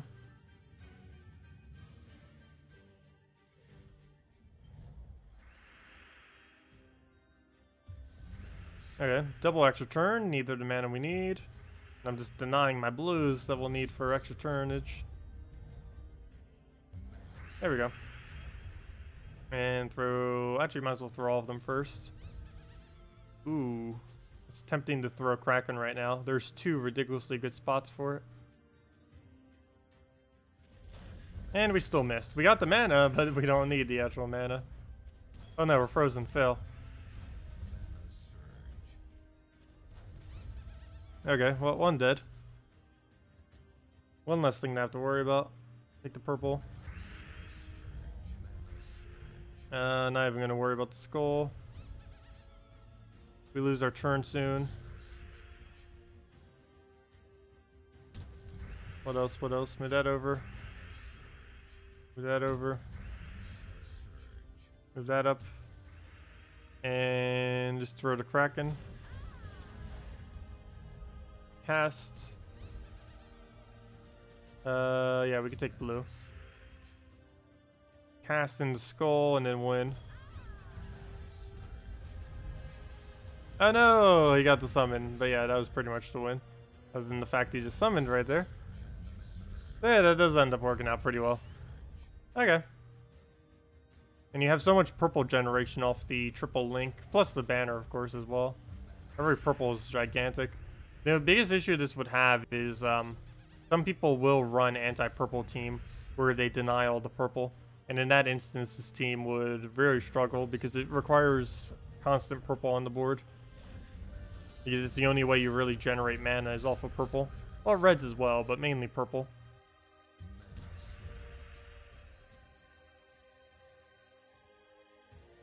Yeah, it's still an extra turn. There we go. And that's match. And there we go. 5 event gems, not like we need them. We'll probably hit over like 1,000 event gems this week. Some people are way, way up there. Too bad they're not used for anything beyond the initial amount.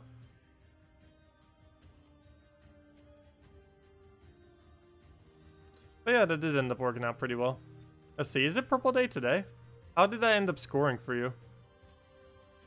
When is purple day? Guild Wars, ranking... Oh no, we've fallen! Though it's because we haven't done all of our battles yet. By a lot of them, I think. Let's see, how many battles have we done? Yeah, we're way behind on battles, but if you gauge it relative to the amount of battles that other people are doing, we're actually doing pretty good right there then. Oh, match matchers. I used to be in that guild. Oh, that's funny. I think this might actually be the first time I'm up against match matchers. Now that I think about it. Interesting. Maybe like one other time I was up against them. Cool. I used to be in their guild for the longest time. I've actually never been in any guild other than my own longer. Like as far as every guild that wasn't my own, Match Matchers was the longest I was ever in a not my own guild. Yeah, anyways. What was I about to go do? There's something related to this. Oh yeah, I was going to check what color today is. It's brown day.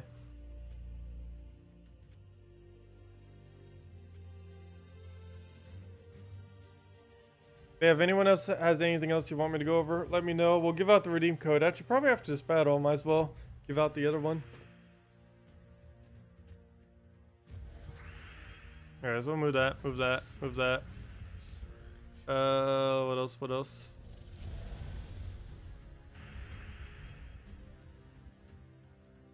Alright, move that over. And move that over.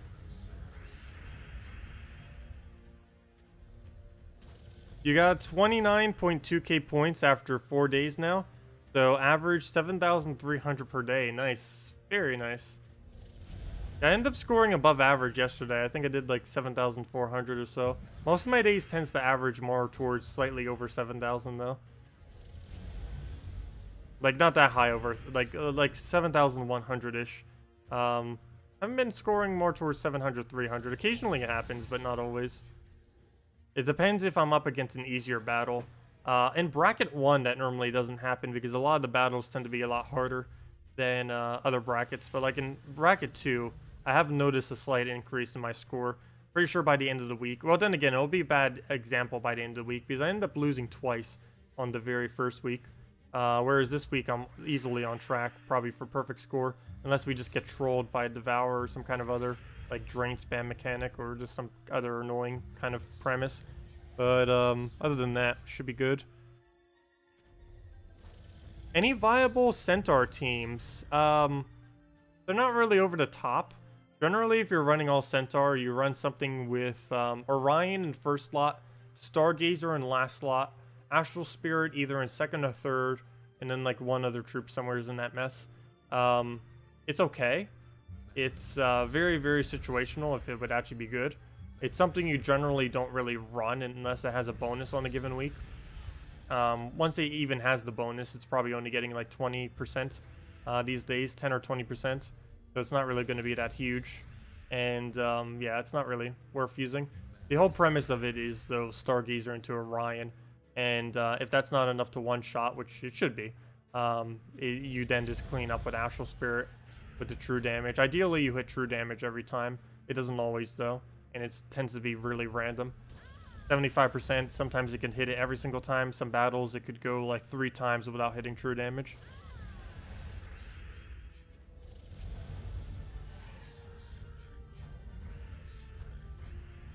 And we'll throw down KrissTigger.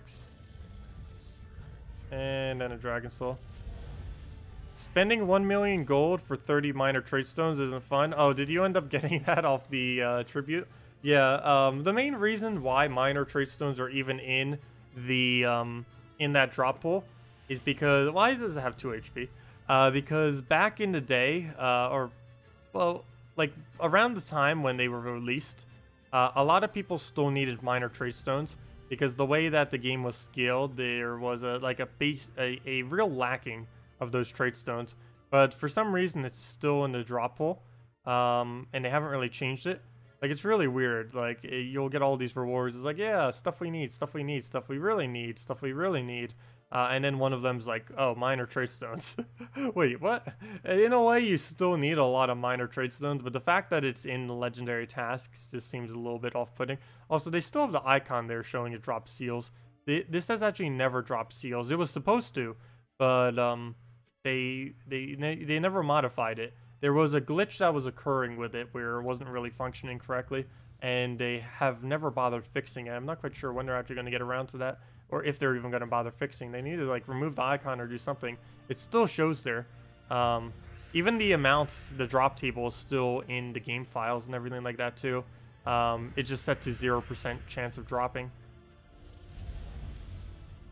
But I believe too the drop tables had it on it. The way that those legendary tasks work, which some of you may have already noticed if you've opened a lot of them. But there's 3 different drop tables that each task drops from. And if you get a drop from one, you can't get a drop from that specific exact one from the other table. Like, for example, if you got a gem drop on the first drop table, then it is impossible to get a gem drop off the second drop table, and so on and so forth. So, yeah. So, like, if you get, like, gems off the first one, then glory off the second, it is impossible to get glory off the third drop table then. And it starts with the biggest drop table and it works its way down. So, for example, if you get 6 arcane trait stones off of the first drop table, it's then impossible for you to get 4 or 2 off the other. And it basically makes it so you would end up getting the larger sum of your things first, which, I don't know, that wouldn't really play too much of a play into how much different resources you would really get. But you do get the biggest one, the biggest roll first. I don't think that really comes into play really much for anything. There was something I wanted to mention about that. I forget exactly how it was. I would need to go check the data on it again. We have pretty old data as far as when we accumulated it, though. It is possible that the data we used to have... I did a video on it a while back. I think it was the 3,000 subscriber special, I believe, was the video going over everything on that. But, yeah. That video probably explained it a little bit better than what I just did. I'm kind of all over the place right now. That will happen when I'm just trying to explain it on a stream. Everything apart from Mythic drops doesn't matter anyway. Yeah, I know. Mythic is about the only thing that's really needed for most people later in the game. Every other drop is kind of just like extra for a pile of dust. Like our map pile right now. I feel bad for our maps. There's probably more dust than there's even maps in our map pile right now. Maps later in the game are basically dead content. Same as Arena, but at least Arena is still fun. Well, I guess maps are too. But it's just so ridiculously small amount of rewards that they don't really pay out that much. Also, I think we just lost. We just lost to one shot. What's his name? I can't even say his name. One shot, seriously, Dracula's. Well, we're still in it. Still in it. Have a chance. Still have a chance, barely. Nope, that's the match. We lost. Oh, we came so close. If you get 20 times arcane stones, you would be happy. Yeah, I know, that'd be pretty insane. I know, when you need those trait stones, they can be, those arcanes, they can be really annoying to try to accumulate them. You eventually reach a point where you have such a gigantic stack that it never matters anymore, though.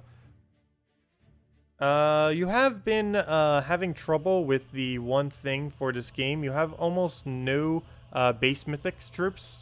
Normally not too big of a deal. Most of the Mythics aren't used other than for Guild Wars in some select instances. What are some good yellow teams to use without Guard's Avatar? You would end up going Gorgulfa plus Moloch and then build from there from your team. Gorgulfa Moloch alone is almost enough to win. The biggest issue it normally has is against Scion, because Scion just drains out your Moloch, and I mean drains out your Gorgulfa and all that. But Gorgulfa Moloch is about the best place to start, and then see what else you have and just build into that based on what you want to use. But that alone, assuming you get, as long as you're not up against a Scion, and even if you are, as long as you get lucky enough not to keep letting it drain you, you'll be fine with just the Moloch as basically your main disable. You do need another damage source, and you do need another disable. Gorgulfa is enough for all the mana generation, though, unless you're running with really high mana on your team. But given that you're not running any Mythics, that your mana cost won't be too high. But yeah, you can even sub in like Cockatrice and stuff like that too, is always another option. How can you counter a Kraken Cabarrus team? Have things that have immune to Devour, which is basically anything with Impervious. There are plenty of troops with Impervious. One of the cheaper, decent ones would probably be to use the Manticore. But yeah, any of these troops would end up working. The cheapest efficient one is a Manticore, though, because the troop isn't horrible. Plus, it has stun, it has a mana drain, it has an attack gain, and of course, it has the main thing you need, which is Impervious. He used to have Empowered too, but that was very, very broken when he used to have Empowered, and they eventually removed it from him. I wish they would give him Swift instead of Fast, though. I believe Swift starts you with 6 mana instead of 5. There's only a 1 mana difference, but that 1 mana difference is pretty huge when you're first starting off. I should let them know about that. That would actually help them quite a bit. Anyways, what was I about to go do? Was there something specifically? Oh, redeem codes. Yeah, let me go do the redeem code real quick. Redeem code, redeem code. Where art thou? Let's see. We have a bunch of codes here. Which one's the most interesting one? Okay. Well, let me use this other one, because it's probably the most relevant to use this week. So, let me go get that one up. There we go. Copy. Save, so I don't want to use it. Put this over here so I can copy paste it over. And let's go put it in our interface. Redeem code. Get rid of the butts. And there we go. Falconer with 3 R's. The triple R Falconer. It's Team Rocket. Team Rocket is invading our Falconer word. But there we go. Falconer. And you use this on gemsofwar.com underneath the game code. Let me go get the link for that. So copy this over, put that in chat, and there you guys go. Falconer for gemsofwar.com underneath game code. Only works for PC mobile. You just put in the code, you put in your invite code. The invite code for you is underneath settings, and then whatever your game says next to invite code is what you put in there. Make sure to put in your own. Or else it won't be sent to you. It'll be sent to my account instead. Though you can only claim 1, so. But yeah, make sure to put your own thing there. Redeem it, and we get the normal reward of 2... Come on. Click.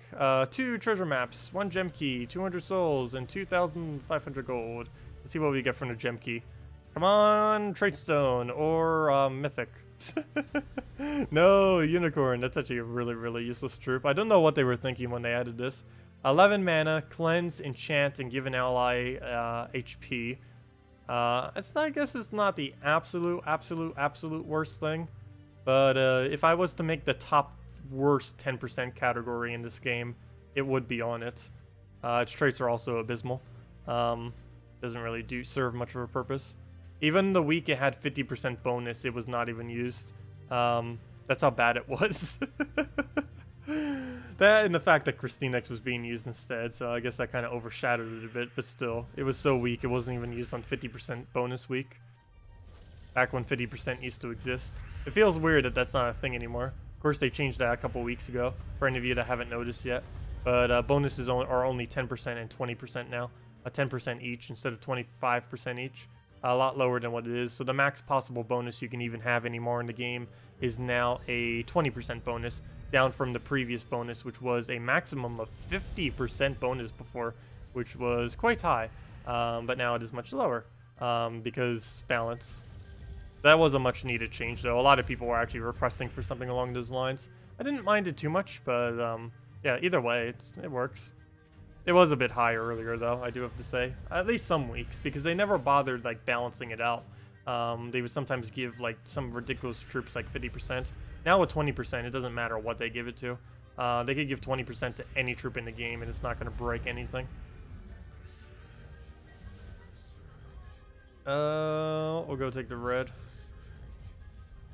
What else? Move that down.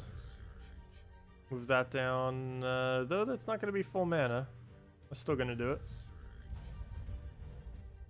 If nothing else, we get to Skull Distract and throw down blues.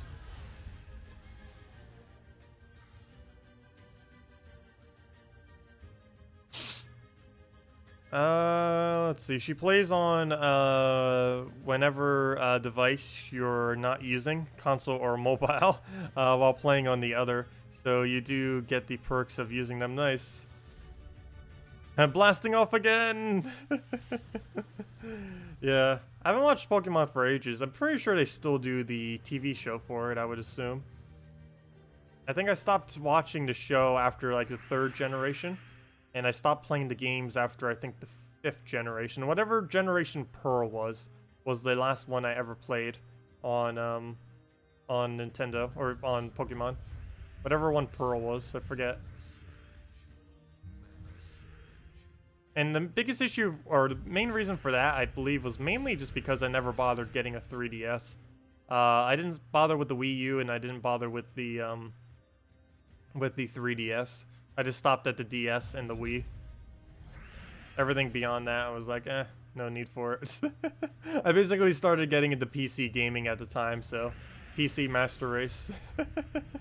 PC gaming all the way. Where do we go? We'll go on red.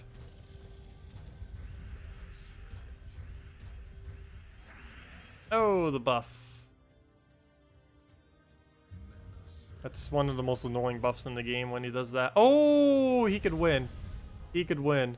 Okay, good. He can't win now. Him killing my troop just made him lose. I love it. It's a little bit weird how that is. But Wolf Garrick works really good if you're low on stats. Or if the enemy is low on stats, I should say. But because we were low, he could have gotten the kill and then a devour. Luckily, he killed it with a skull, though, which made it impossible for him to do so.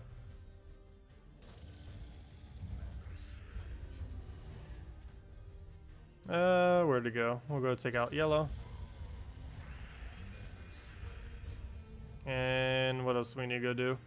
I guess red into whatever else. Take our green.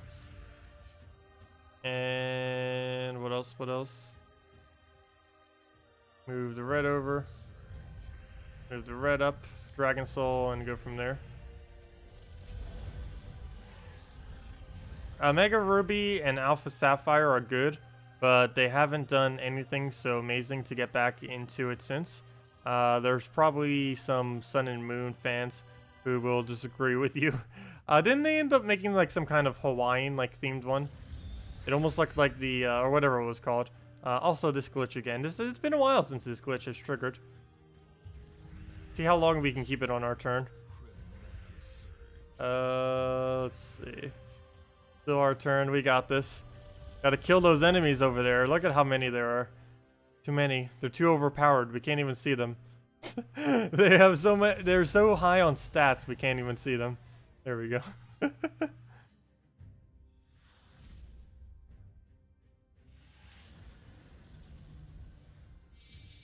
2 wins, 1 lose on defend in that time somehow. I'll take it. Go throw our +5 glory. For glory. Yeah, anyone just getting here, make sure to use the redeem code below. We did just post it, so it should still be good and operational for the most part. So no, it should still be up. Probably for another 15 minutes or so. I'll move that down.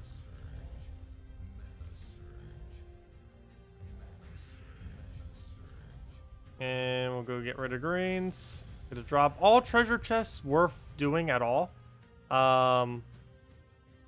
What do you mean? Keys or the treasure hunt minigame?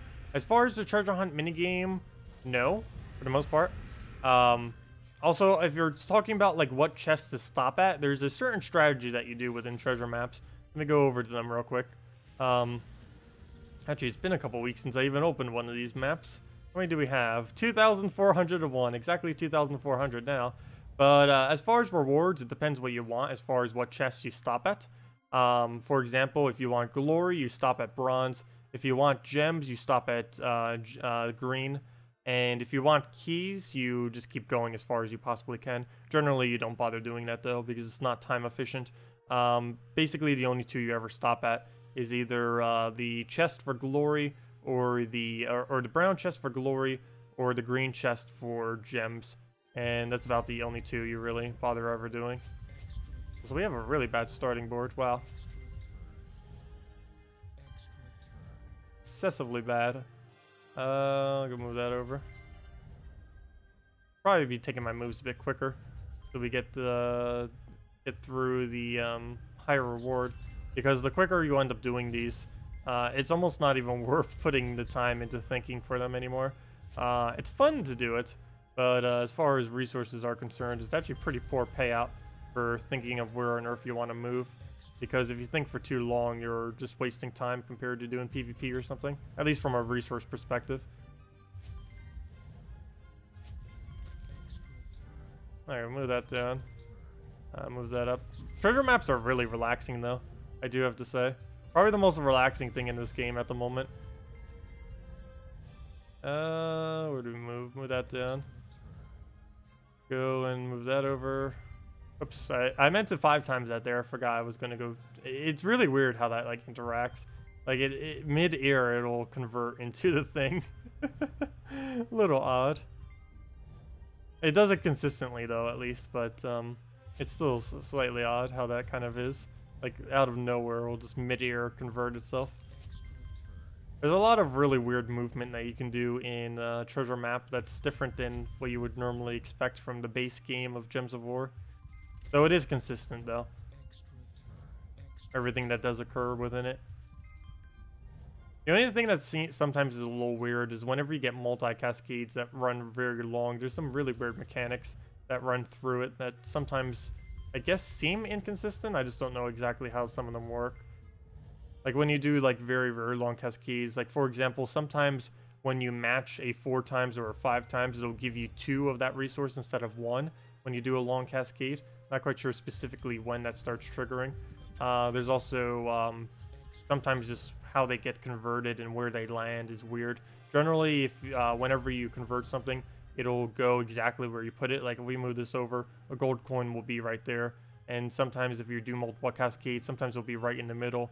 But sometimes it doesn't spawn in the middle. Like if we were to move something and then we get it like 4 times, it would do it right in towards the middle of one of those 2.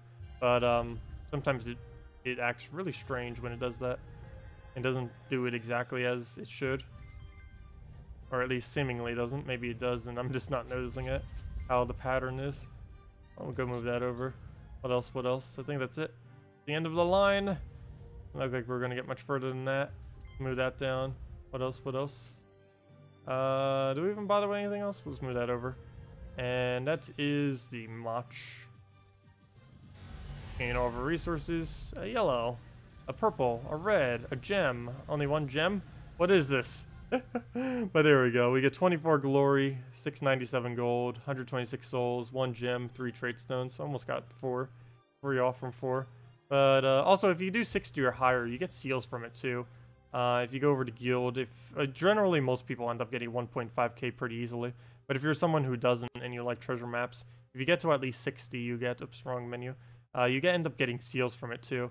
It's this one right over here. Treasure hunt, 20 seals.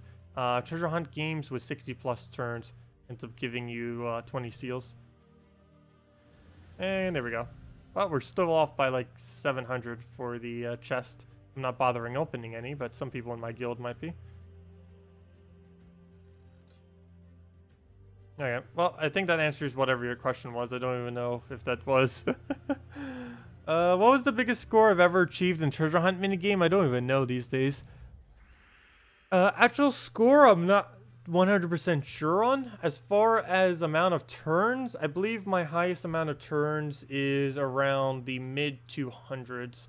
I forget what a screenshot for that is though. The highest screenshot I have these days is high 100s. I think it was like 180 or something. But yeah, my highest ever was around 250-ish.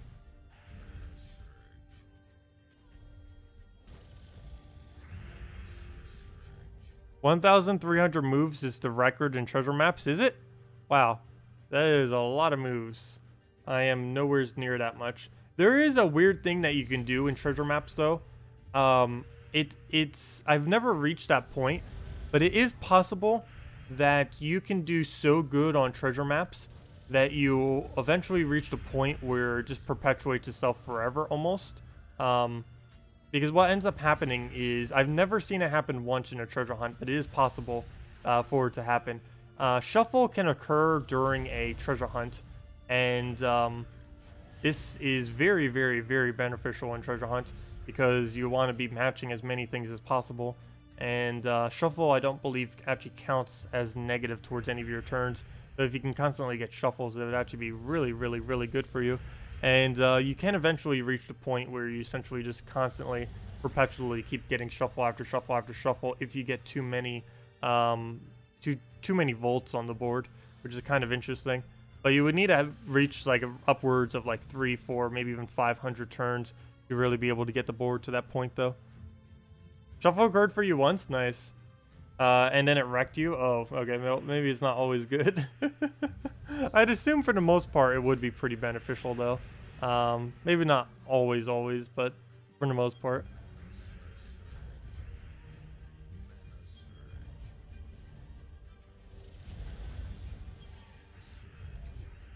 Oh, it depends if it puts too many of the smaller resources towards the bottom, I would think. Because if you get too many smalls towards the bottom, you're going to fail on the map. Oh, it's going brown right there. And then we'll go Goltha. It was around turn 80. Oh, wow. That was actually really early then. Yeah, I've never once seen a shuffle in Treasure Hunt. I know for sure it's possible. I just never actually seen one.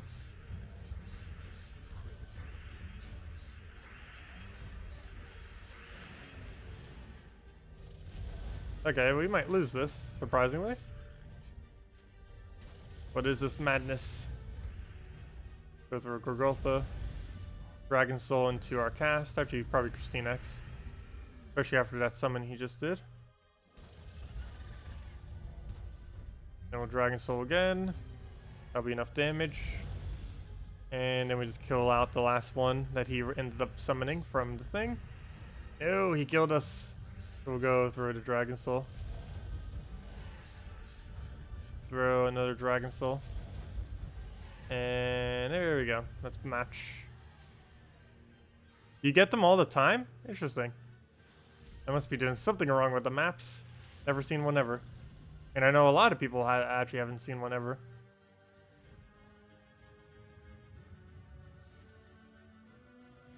So apparently no one in stream. Though, I don't know. How many in stream have never seen one?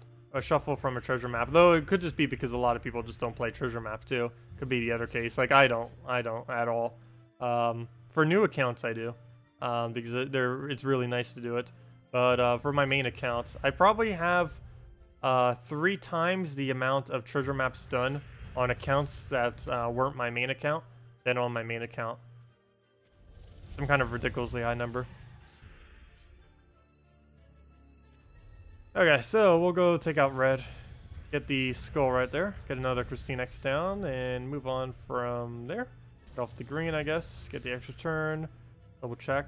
Get a Gorgolfa down. And should be good to go. Dragon Soul into KrissTigger into whatever from there. For new accounts, treasure maps is the fastest way to get the dragon armor. Yeah, because it's the only way you can directly farm it. The absolute quickest way to get dragon armor is to, with all of your gold, put it, or do treasure maps, and with all your gold, put it towards gold keys. For all your glory, put it towards either glory keys or events. I'd probably just save it for events, even though technically it would give you slightly more gold if you were to do it for glory keys, which would then result in even more gems. Plus, actually, you would have 2 chances. Yeah, never mind. Well, then again, oh no, it'd be a hard choice. I'd say actually just stick with the packs. They're always the best. What am I saying? Packs are always best option. That's never not the case. But yeah, you would end up going with everything you would end up doing then is you do treasure map. You would put the gold towards gold keys. You'd put the glory towards glory packs. Then you'd use everything that you get from it, the gold keys, the glory keys, all that.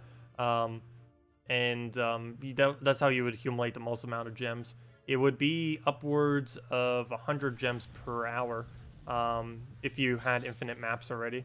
Or, you know, if you already had the maps, it would be about 100 gems per hour, approximately. Because you'd be getting all the gems from the keys you're opening. You would also get all the gems from you just playing the battle itself. Of course, that could fluctuate a lot based on luck. I don't know, like, a solid average. I ended up getting data on it, but it wasn't, like, for a long enough period where it would actually be accurate. I know from Treasure Hunt alone, I believe it was 20 to 50 gems per hour, if I'm not mistaken. I did a video on it at one point, a couple months back. I forget what the exact data was on it. Okay, well, throw down on blue. Get our Scope Poke, Dragon Soul. Go from there.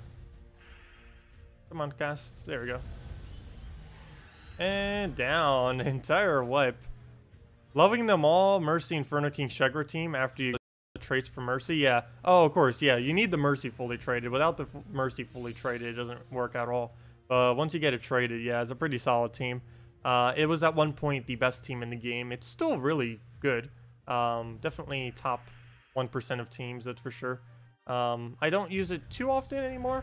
It's one of the few skull spam teams that still is ridiculously strong. Actually, just several skull spam teams that are still pretty strong. That's just one of them as well. You end up getting around 2 times gems per treasure map.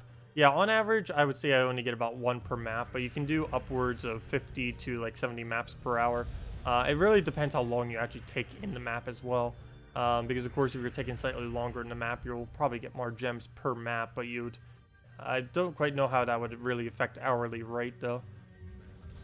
It also comes down to luck sometimes, because if you're playing a longer map and you're deliberately playing it out instead of speeding through it, the biggest issue with this, other than not getting as many drops, is every single one of the drops you get is more weighted. I mean by that is if you were to go through it super quick, you would get a lot of the smaller drops, giving you overall a larger variety. But if you keep doing gigantic maps and playing them out to like 100 turns or 150 turns rather than just speeding through them constantly, the problem with this is every single one of your large chests is a larger reward. So if they want to start leaning towards a specific thing, like if you have 3 red chests, or let's say 3 vaults, and let's say they all lean towards, let's say, glory keys, but you actually wanted gems from them. Well, if you had a bunch of smaller chests, like let's say 10 red chests, well, you probably get some of them, of course, missing, but overall, more of them would probably hit gems, and it would be a little bit more even, whereas if you had 3 vaults, all 3 of them could hit the same resource. It would be more likely that 3 of them hit.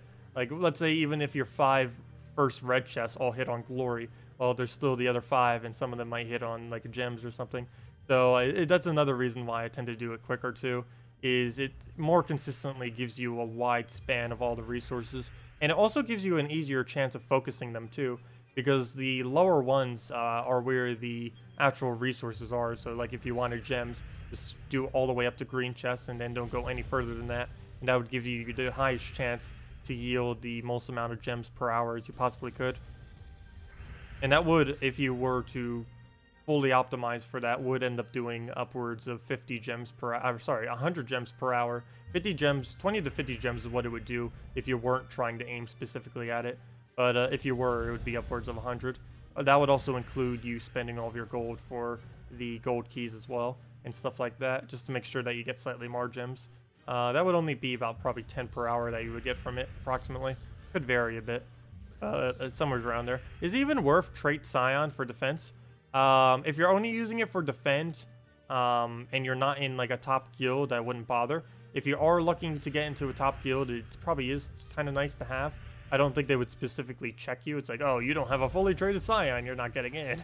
But it's kind of okay to have. If you're literally only using it for the purpose of defend, I wouldn't bother going out of your way.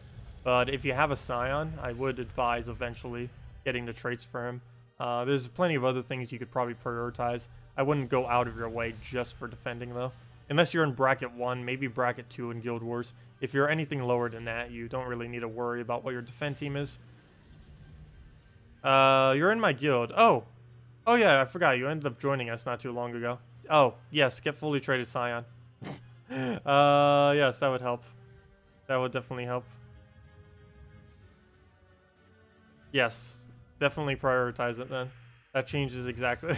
Well, that changes things. Yes, definitely get fully traded Scion. Let's see. We'll go take the purple. Double purple. And throw down Dragon Soul. Wait, when did you actually join the guild? I lose track of that pretty easily. It could have been... Wait, were you one of the people that came in when we added 3 people the other week? Because I know I only ended up doing one of those 3. Because the other 2 I kind of forgot about. I only kind of said hi, but I wasn't actually directly involved in recruiting those people. I lose track of it so quickly. Let's see.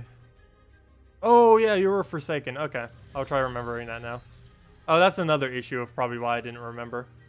Because if the names don't match up, it takes me a long while before I actually match a name to another name. I'm good at doing a name to a face, but a name to a name I'm pretty bad at. Let's see. What level are you these days? Let's see. I haven't really double-checked like anything that the people are running from the new few that came in from the last like week or 2. Let me see. Let me see. There you are. Oh yeah, you've been doing really good with everything. But yeah, Scion just for the purpose of defending. Let's see, what are you currently using for defend? You currently have your invade team as defend. You probably want to switch that. Hopefully you're not using this for Guild Wars. Definitely change it if you are. But I mean as your Guild War defend. Gorgoltha is horrifically bad on defend. Despite it being really, really tanky, the biggest issue that a Gorgoltha ends up having is the AI is horrible with it. If you ever fight an AI Gorgoltha, you'll probably never see me up against it because it is so ridiculously bad, and people know that at this point. But the Gorgoltha under AI control will always cast its ability for some reason. It will take a skull, like right now, it would take a skull if it had its ability and there's still a skull on the board. But regardless of what your mana is, every single person on your team could have mana, and he will still throw Gorgoltha every single time if he is in first slot. And generally you would be, of course, running Gorgoltha in first slot on a defend team. That would kind of be the whole point if you were to even bother using one. But I would highly advise never doing that. Mainly because a Gorgoltha will just keep casting and casting and casting, and it will eventually give the enemy something good, and that would end up being bad. Let me take blue. I almost didn't take that, so it would not have been favorable. We'll go get rid of something we don't really need. Yellow and brown aren't really needed. He needs the yellow, so get rid of that. KrissTigger would have been good right now for the blue remove. Don't have it though. Another Dragon Soul, 2 in a row. Double KrissTigger. Never mind, don't even need to bother going into that. What do I suggest for defend? As far as just in general, that really depends a lot on what you have. There's a couple of really good defend teams. I'd say go either Corvash, Valkyrie, Justice Queen, Mab. If you happen to have it, which I don't think you do, go... oh, you already don't. You already said you don't have Scion. But Scion, Ragnagord, Famine, Death is one of the most solid in the entire game. Scion with a Famine is also ridiculously viable. Scion first slot with a Famine anywhere's on the team. Other than that, any team with a Queen Mab can be very annoying to deal with, particularly using it for Guild War defense. What else? Oh no, it would depend what you have as far as like full teams that you would end up using. You do have Death. There's not too many teams you can do out of just a Death. You'd have to put a Ragnagord with it to feed it quickly. A Ragnagord or a Herdmaster. Generally Ragnagord though. If you have double traded Ragnagord, it gets mana really quick. It starts with fast, meaning it only takes 7 mana to be able to get its next cast off. Or its first cast off, I mean. AI will also keep casting Elven Bard's ability and keeps enchanting itself. I never bothered with Elven Bard. But yeah, I didn't realize that. Interesting. I'm not surprised. Yeah, there's a lot of really weird troops that like to buff themselves even though they're a support troop. They're really weird. Emperina's pretty well known for messing up like that too. Instead of fully healing the troop that needs to heal, it will like heal itself greedily, even though it's at like full HP. I don't know if it still does that, but it used to do that in the past. Whenever they end up reworking the AI in this game, they really do need to rework how everything casts, because there's a lot of changes that eventually need to be done with it.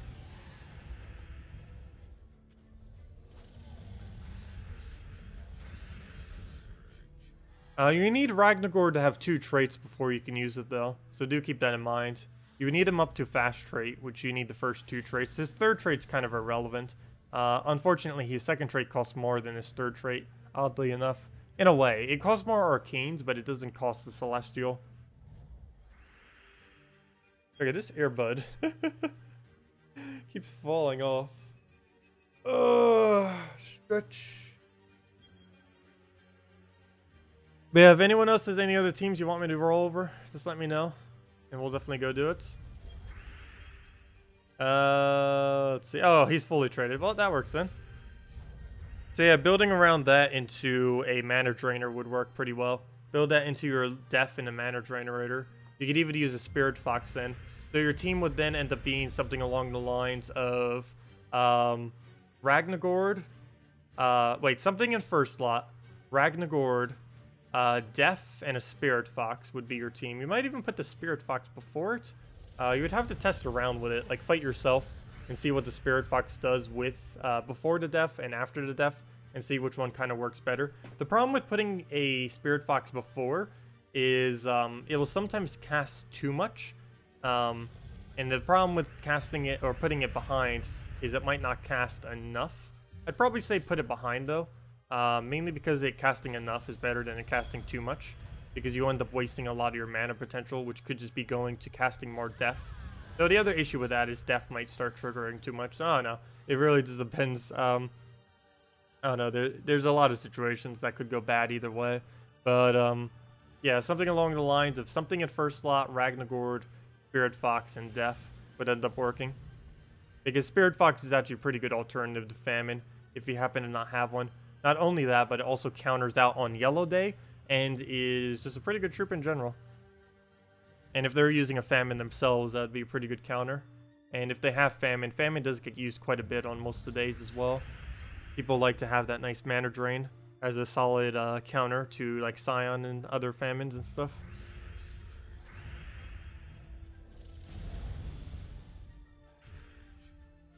Okay, well, we'll throw that down on red. And we'll throw that down on yellow. Get our manas. And he'll just take the blue, take the skull, throw the manas, all the drain. What else do we need? We'll go move that down. We'll take the brown. And what else? What else? Green? Yeah, we'll take the green into the blue. Might as well. Let's see. Oops. Other tab's messing up.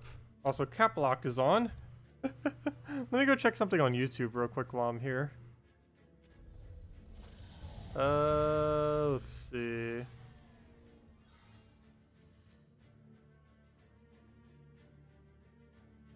That's funny. It shows on my main page, like the main page of YouTube, that I am streaming, but it's not showing it to everyone. It's just showing it on mine because it's saying your stream is currently running. Maybe as like a reminder, like in case someone forgot that they're actually streaming. It's like, whoops, you're kind of streaming right now. You should probably go back to that. That's kind of funny. Anyways, just wanted to check the little thingy real quick. You're thinking of using Vinoxia, Lady Ornerial, Spirit Fox, and Queen Mab. That would work. That's actually a pretty nice combo using the Lady Ornerial Vinoxia plus Queen Mab. That is something I've messed around with in the past. I'm not quite sure how it works under AI control. I'm pretty sure the AI might be a little bad with it, but as a player control it works. So well, I don't know. I'm not quite sure about the AI, how consistent it would actually end up being with it. Because it would probably end up denying the mana a lot. Maybe not on the console version, but on the mobile, PC mobile version, might not work out that well. But it's definitely worth a shot. It's a pretty solid team as far as a normal team. Just not sure how it works on defend is all. The problem is a lot of teams are horrible on defend though. It's just something that just generally happens a lot. Is just always with defense is like, no, that doesn't really work out. It doesn't really work out because the AI is like clueless sometimes as far as how it reacts to some things compared to a player. It happens to you so often that you want to record with OBS and accidentally start streaming. That would not be good. That would not be good.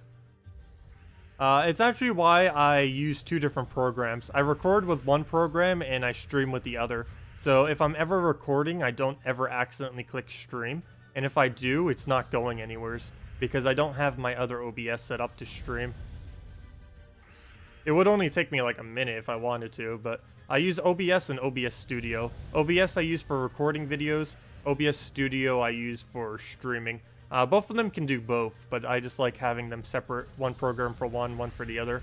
It just works better because I keep all the settings for one set for video recording, and I have the other one set for the default for streaming, so I don't have to keep switching it between a streaming setup and a recording setup. And so that I also know that all the fields that I have set up for one are all meant for streaming, and the other ones are all meant for the video recording.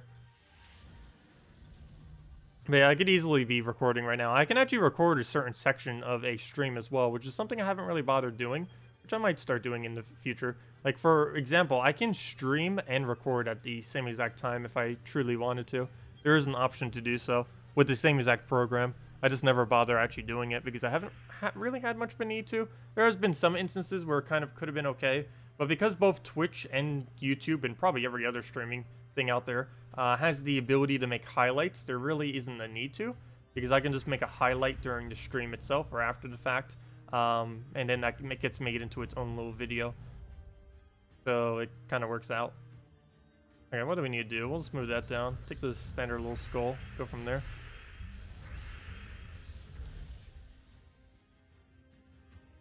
Oh yeah, the studio mode for OBS Studio is amazing.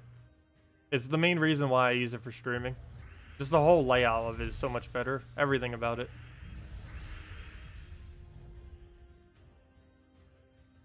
Let's see. Yeah, I stream on a basically daily basis these days. OBS Studio actually got a pretty big update recently. I need to go see everything that they changed with it. I noticed the interface got changed quite a bit, and they added some new features. One of the biggest things I noticed, just from looking at it, is they appear to have a layer lock now, which is weird that they didn't have that to begin with. That or they already had it, and I just didn't know where it was hiding. But now it's really obvious where it is, and you can easily just toggle it without much effort. Kind of like, almost looks like how it is in like Photoshop or something, with like the quick toggle on it. but it's a lot easier to do now, or if it was even possible earlier. And now I don't need to worry about accidentally dragging something, though I haven't actually set any of them to locked layers. I need to go do that later. Almost every layer on this stream needs to be locked, other than the background behind me and maybe the redeem code. About the only two things that I don't need locked. Everything else I do. And the only reason I need the background behind me not locked is because I switch it every single week to whatever the current event is. I don't know if you guys actually even noticed that, but yeah. I do bother doing that. I figured why not. It doesn't take that long. It only takes like a few minutes to do it. And if I already have the image made for it, it only takes like 30 seconds, not even. But I always change the background to whatever the current event is. And of course, right now it is the oh, what's it called? The Leonis Empire event. So it's the Leonis Empire background. Yeah, that ends up working pretty good because I wouldn't know what to do for a normal background. I just do whatever the event is. Works out perfectly. Are there any decent teams you can build around Aberaf? Not really. Aberaf is a pretty dated troop that in the current state of the game doesn't really get used at all, for the most part. The biggest team I generally build with it is my stock Keeper of Souls team, just with an Aberaf up front. But it's actually the core team that generally gets used for it. It's Aberaf, Valkyrie, Giant Spider, or Green Slime. Giant Spider's more consistent though. But Aberaf, Valkyrie, Giant Spider, and Keeper of Souls is the full team. It works out decently. I'll go do that right now, actually. We'll go and switch over to that. Let's see. What's the best way to counter the troop Valkyrie Justice Queen map team? It seems like everyone on PS4 is running that defense now. Yeah, it's actually the strongest team on console right now, on the current state that console is in. Also, everyone just got Core Vash this week on console, and PC and mobile as well. But, so that team is now made by everyone. The Core Vash Valkyrie Justice Queen map, or whatever they're doing with Valkyrie Justice Queen map. There's a lot of variants that work for a first slot troop. The easiest way to counter it is with a Mira. If you don't want to go the Mira route, you can try going a immune to freeze and mana burn team, because they do a little bit less damage. If you could get a bunch of immunes with like an Entangle works pretty well too. If you could disable Queen Mab while also entangling whatever their first slot is, you wouldn't have any issues at all with the team. But yeah, I'd say generally you either disable Queen Mab and tear from the front down, or you destroy the Valkyrie, then the Queen Mab, then the first slot, then Justice for last. Either the two would work pretty decently. Generally, you don't go for Justice first. Even though he buffs all the other troops, the main reason for this is a Justice alone generally will not kill you. It's generally going to be the Valkyrie getting ridiculous amounts of mana for the team, as well as the Queen Mab that are mainly going to be the two things that kill you.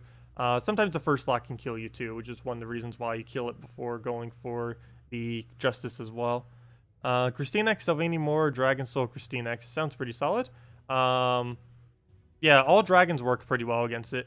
Really any high damage output team will work against it, particularly if it's not dependent on extra turns. And a team like this, while it benefits from extra turns, does not depend on it to actually win. Okay. What was the other team? An Aberaf team. Let me go do the Aberaf team for you guys. So, Aberaf, as suggested. Someone wanted an Aberaf, so let's go do the Aberaf.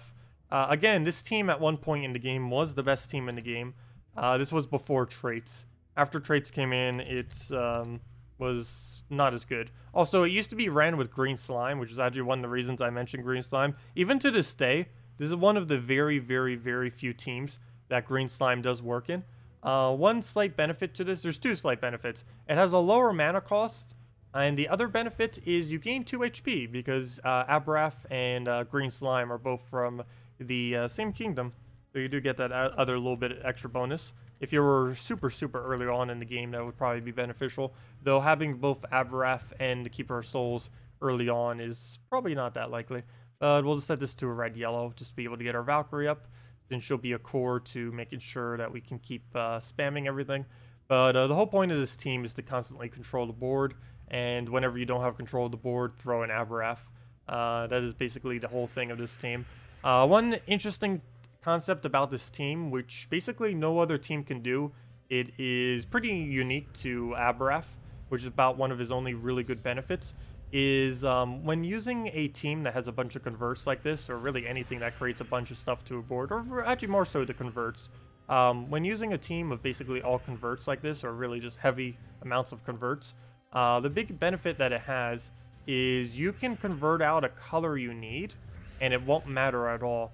For example, we can have our giant spider cast on blue, or we can have our Valkyrie cast on purple, and it won't really disable us that much. The big reason for this is mainly because we have Aberaf, and with an Aberaf, he will end up clearing the entire board. So it doesn't matter, really, because we know 100% that the entire board, the entirety of it, every single inch of the board will be removed when we do that ability. So we don't need to worry about it, because right back here, boom, we have our blues back, we have our purple backs, and it's like we never converted it in the first place, and you keep doing that right back up, and essentially you just keep doing this, and ideally you can endlessly loop this. Normally it will not happen. Something will miss. It's only a matter of time before something ends up missing, but theoretically you can infinitely loop this team. In practice it normally doesn't actually happen though, but it is technically possible for it to occur. And we'll just throw that down and throw down Keeper. And why is his HP value so much bigger? You guys are seeing this, right? I'm not going crazy. That is, why is screenshot not working? No, screenshot's not working. Well, you guys see that, right? I'm not going crazy. That is a gigantic HP value. What? That's weird. That is the first time I've ever seen that glitch. It's not just me, right? I'm not going crazy. No, that is definitely larger. That is definitely larger than normal. Like by almost twice the size. There we go, it's fixed. That's weird. We somehow froze the animation of when you gain HP. Not quite sure how that happened. That is the first time I've ever seen that visual glitch. Odd. Anyways, where was I? Keeper of Souls. And clear the board into another Keeper of Souls. I probably shouldn't have done purple there, though. We could have gotten away with not having to use Aberaf again. But won't matter too much. We just throw that down. Another Keeper of Souls, and that's match. A hacking HP. Hello, Makawi. Welcome. Yeah, we somehow froze the animation at the end. That's the first time I've ever seen that happen. That was really weird. Maybe the full heal did it or something? I don't know. Because full heal I don't normally use. Only Emperina, Aberaf are like the only two troops I ever bother using that ever have a full heal. There's a few others as well. The rest of them aren't really that viable though. There's only ever Aberaf and Emperina. Generally just Emperina. Because Aberaf, basically, other than the team I just showed, he's not really used in anything else other than what I just showed. Everything else, there's a better option than an Aberaf. That's like the one team where he's still considered a best in slot, or at least, maybe not best in slot, but a really, really decent slot. But yeah, that was weird with the HP there. Not quite sure what just happened, but oh well. Oh, we almost got a map. That was a lot off of one little section. Wow. But like 5 or 6 is one little kind of downward spiral. And it kept going down and getting like 3s in both directions. So we'll go throw down, get that down. Did a little bit of poke. Go 4 Krakens? No. Sure, we'll go do 4 Krakens. I don't see why not. That would be a little bit of an odd team. We better get a good starting board or else that's going to be a very slow battle. But yeah, let's go 4 Kraken. Do I even have 4 Krakens? I should. There's a slight possibility that I don't.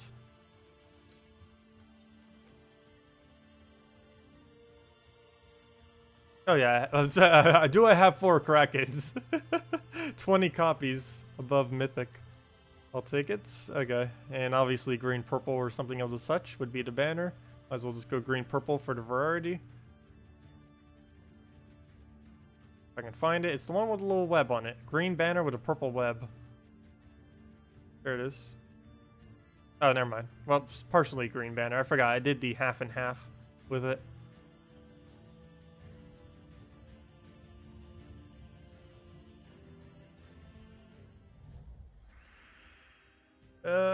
Where to go? We'll go and move move that over. Move that down. Well, we got an okay starting board.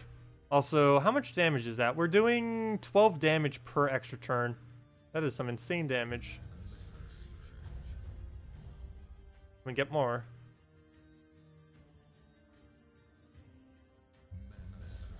Ah, didn't get it. Where to go? Where to go? Not an extra turn, unfortunately. Nope. Okay. Well, let's just Kraken, I guess. There we go. Huge damage. There we go. Oh, well, that worked out. Though, that was actually a pretty low statted 3 trophy, though. Which is why it died so quickly. But there we go. Poor Kraken. Well, that worked out. I think we got like 5 or 6 extra turns in there. Each one was doing 12 damage to all enemies. It's basically like getting a cast just for taking an extra turn. I guess is kind of cool. Salty was upset yesterday. People were being bad in chat, and she had to log on to ban people on her day off, and she almost had to leave school again like she did on Thursday because people and troll. Oh wait, never mind, that wasn't the same person. But that's unfortunate. Let's see. What is she studying these days anyways? Probably something tech related. I'll go move that over. For Golfa. And just throw Christine X into Dragon Soul Christine X.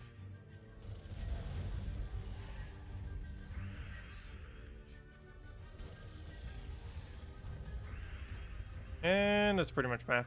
Get rid of the green for the boost ratio. And for no other reason other than that. And that's match. Forums keep suggesting using a goblin team for defense. Is there a good goblin team you can recommend for defense? Let's see. Boar Rider, Goblin Rocket, Goblin Shaman, and Hobgoblin. It's really cheap and it works. Wisp is the best goblin. Yeah, as far as every extra turning troop, Wisp is pretty high up there as far as how decent it is. Like all the troops that have a 100% chance of gaining an extra turn, Wisp is pretty strong. But it's not a goblin though. But yeah, all goblin team would end up being Boar Rider, Goblin Rocket, Goblin Shaman, Hobgoblin. The defend and the invade version is exactly the same. It's also really cheap. Nothing above ultra rare is on it. It's normally what I suggest for newer players who's trying to figure out what on earth they should go, because it's generally something they can go. Either that or all dragons are like the 2 best things to really start with as of this current moment. Actually, it's always been good to start with goblins though. There's never been a time in this game when all goblins haven't been a good starting team, which is probably why a lot of people still recommend it to newer players, because it is still a good option. We'll get to see particularly how well when we go and mess around with it. I'm pretty sure I'll quickly shift into all dragons though. That's what happened to my most recent Let's Play account, but that's mainly because the first mythic it got was Dragon Soul. So obviously we're going to shift to dragons. Dragon Soul is the most ridiculous troop to get earlier on in the game. It is broken beyond all belief. Mainly because 20 damage to everything. Salty today at 12:52 a.m. You study writing? Oh, she's studying writing?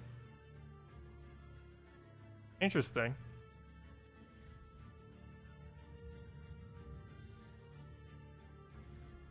Oh, Salty said one of my other streams she was studying writing. Oh, I didn't even notice. Sometimes I don't notice in all the chat. I'm pretty sure I miss like 10% of the chat that is ever said into my chat. Maybe even 25%. I don't know because I probably miss it.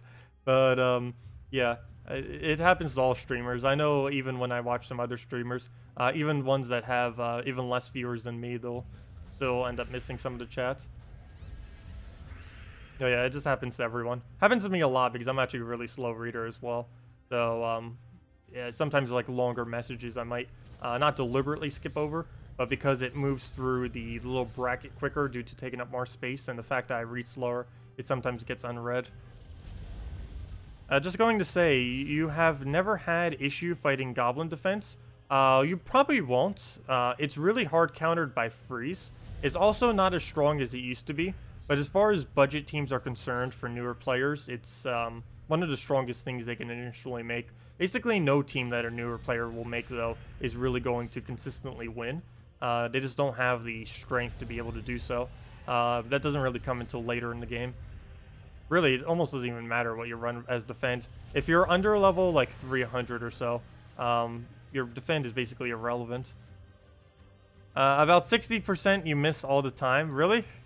We have the data. Is it really that high? There's no way it's that high.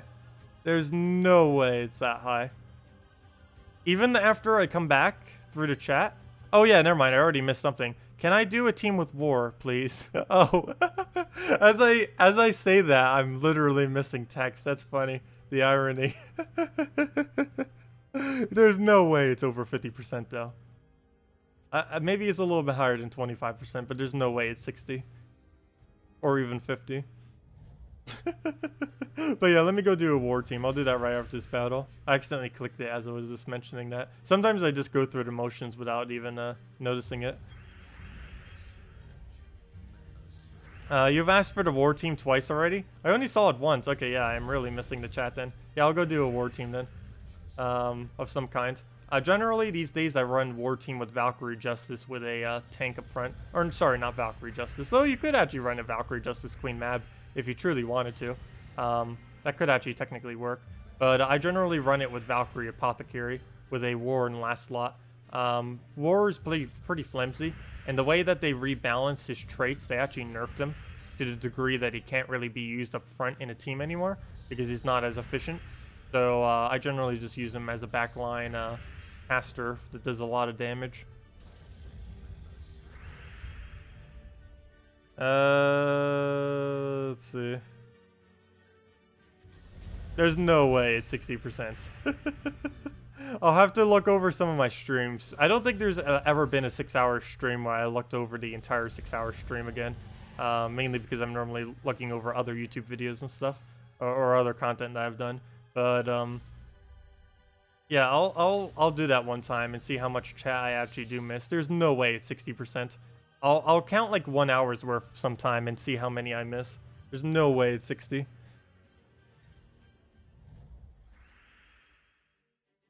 So about missing the chat, what would you suggest next to a giant spider and or kraken? What do you mean by that? You'd basically just go green to your giant spider if you have it. In that case. Oh, I meant to go do the... Another thing that I have a problem with is forgetting things too. I meant to go do a war team. I read it. I didn't actually do it though. Also, anyone just getting here, make sure to check the redeem code below. I don't know if it has been used up yet. There is a possibility it has. It's been up for almost an hour now. But there's a possibility that it hasn't been yet. Not quite sure. Are there any good all angel teams? Do you mean all divine? Currently all divine is relatively weak, even though they're adding more mythics that are also divine. The biggest issue with it is there isn't any like particularly good synergy with it. There used to be within Whitehelm. Well, actually, technically it's still there, but it's not as good as it used to be, the synergy within Whitehelm. Even though not much has changed with it, the game around it has changed. Like, for example, what's her name? Sapphira.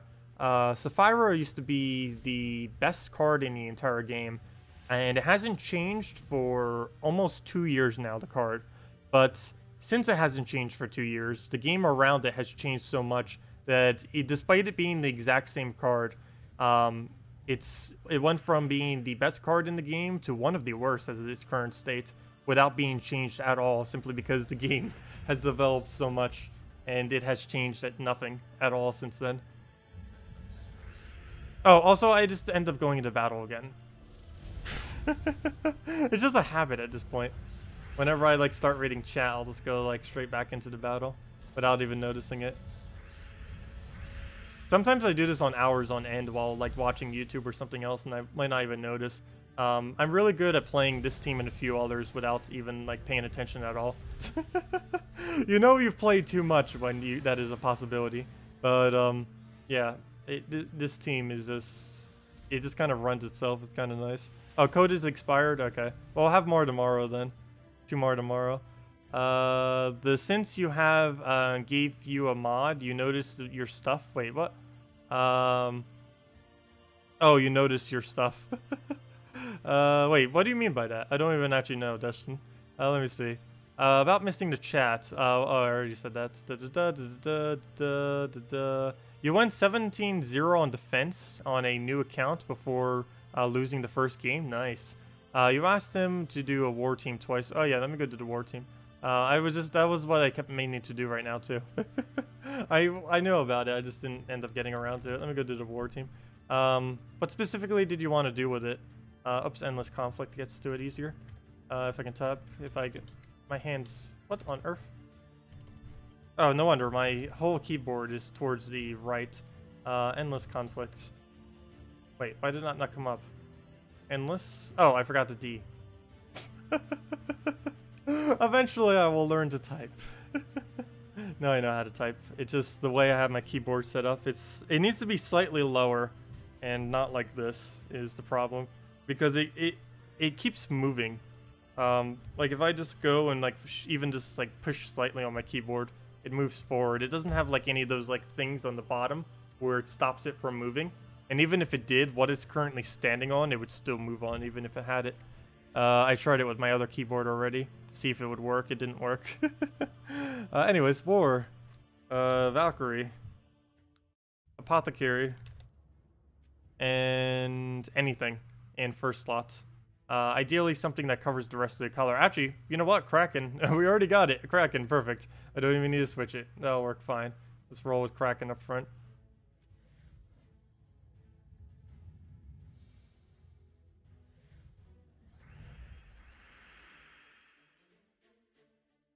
Oh yeah, it is easier to notice people with the color. That's something else I want to do eventually too. Is see if I can get partnered with YouTube, like directly with YouTube for the subscription thingy. It wouldn't actually change content at all, but one nice thing that it does is it puts whatever logo I want, as well as makes every single person that has it as a green name. So it would basically make it so I'd notice you a bit easier, which is kind of nice. There's also super chat on YouTube, which I haven't bothered enabling. I might do that eventually. It's kind of weird. I had the system kind of set up for it earlier, but then it got disabled somehow. No clue what exactly happened with that. I'll need to look into it at some point. I didn't really bother because it wasn't really that big of a deal. We'll go move that down. Go and what else? What else? Move that over. Put that down. And what else do we need? I made this as a war team, and we haven't even casted war once. And there we go. Oh, that worked. Not exactly showing the war off, but it shows how decent the team is at least. But yeah, that's essentially what you end up doing. Kraken and war everything to death. And just keep spamming the Valkyrie Apothecary. Apothecary also has cleanse, which is nice. But yeah, that team. Oh, almost gained 2 levels in one stream. Close. I don't know if I'll actually reach it or not. You need to get mod now to get noticed. I generally give mods to whoever's around a lot. I could eventually give you a mod, maybe. Generally, everyone who has mod has been around for a decent amount of time. Let's see. Also, Justin, didn't I give you a mod the other day so you could post the link? Then I never bothered unmodding you. Well, I guess I'll leave it as is. You tend to be here a lot recently. But yeah, that's generally just how I give mods, is if someone's around a bunch and they ask for it, I just give it to them. Because I need mods to actually be here. It doesn't help having a mod that's not actually around a lot. Let's see. Where do we go? We'll go and move that down. Oh yeah, you're only around on European times, so you'll probably be here every Friday and Saturday. But that would still be fine. Remind me again later, and if I see you again the other time, then I guess I'll mod you. Where's your wrench? Oh yeah, Henny, you're here a lot. I will give you one, Henny. You're here a lot. You're here even for non-Gems of War streams too, which is nice. I need more people who's moderators who are here on non-Gems of War streams too. So yeah, I will go mod you. Because there's a lot of games I might play, like when I was doing Darkest Dungeon and stuff, where I'd have like no mod in chat, And then when someone would go crazy with something, it's like, oh, I'd have to do it manually, which of course makes it so I'm not actually playing the game at the moment. Whenever I have to go do that, it only takes like not even 10 seconds to go do it, but that's 10 seconds that I'm not focusing on the game or talking or some other thing. Yeah, I know. If everyone's blue, it wouldn't matter. I don't have too many mods, though. I only have about 20 to 30 mods. Some of them I might even need to unmod, because some of them aren't even around anymore, of those 20 or 30. Yeah, no problem, Henny. Yeah, mod doesn't really do much, though. It just puts a wrench next to it, and it allows them to temporarily ban people, as well as remove chats. And no one has bothered abusing that yet, and if anyone did, I would just remove their mod. It only takes like a second to do. Hello, KrissTigger. KrissTigger. Welcome. Welcome. If anyone else wants me to cover any teams, anything else, just let me know. Let's see. Any good terrorist teams? Them and the war gear are your favorite troop type. Taurus? There's no good all Taurus teams. There's good Taurus troops, though you use them mainly as counters. All the Tauruses that do a triple damage to a specific troop color are good on that troop color's Guild War day. Like a troop that, for example, does, let's say, triple damage to red would be good on defend for a red Guild War day, and so on and so forth for all of the other ones. As far as all Taurus, that's not usable. As far as the best Taurus, what even would be the best Taurus, other than the Catches the Bull, which is the Mythic? What even would? Then again, there actually isn't too many options. There's kind of niche options for them where occasionally you would end up using it. But now that I think about it, actually there isn't too many good Tauruses. It's not really a troop type I tend to use that often. War Gear is slightly different, though. Did you say War Gear? Yeah, War Gear is a bit better. War Gear has a lot more options, particularly if you have Wolf Garrick. Without Wolf Garrick, it's still possible because of Fenrir. Fenrir in first slot is actually surprisingly good. He didn't used to be, but ever since they made him into a beast, where he can just buff himself, he actually works out really decently, because you can just use him at first slot, buff himself up like crazy, and gain a ridiculous amount of stats, which is kind of nice. Yeah, mods can post links as well. That's the main thing that really being a mod would kind of help you with, as far as like general day-to-day stuff. And that, and me being able to see you better, because having a random wrench next to your name in blue text does stand out more than just like the standard name. Let's see. If you want a detailed tutorial about mods on YouTube chat, what? A tutorial on that? That'd be a weird tutorial. That'd be a very short video. I have been thinking about eventually doing a video kind of going like how to do YouTube. Some people have asked that about me in the past, and I kind of gave them very vague answers that are hard to actually say during a stream. What do we do? Get rid of yellow. And let's match. Could I do an all mythic team? You know it won't be a great team. Just want to see how it would could make one. Generally, if you were to go all mythic, there's about only one all mythic team that isn't 100% useless, and that would be the Four Horsemen of the Apocalypse, which is the Plague, War, Famine, and Death. And anything that didn't use the Four Horsemen would end up using Famine, Death combo with two other mythics. It would likely be Queen Aurora in last slot, Famine in second, Death in third. So Famine, Death, Queen Aurora, and then something up in front. But the Four Horsemen of the Apocalypse is generally the strongest all mythics. The main reason for this is they were kind of made to have slight synergy with each other, because they're all from the Apocalypse Kingdom, or, you know, the Apocalypse category. They're technically not an actual kingdom, but they do get a bonus for it, which is interesting.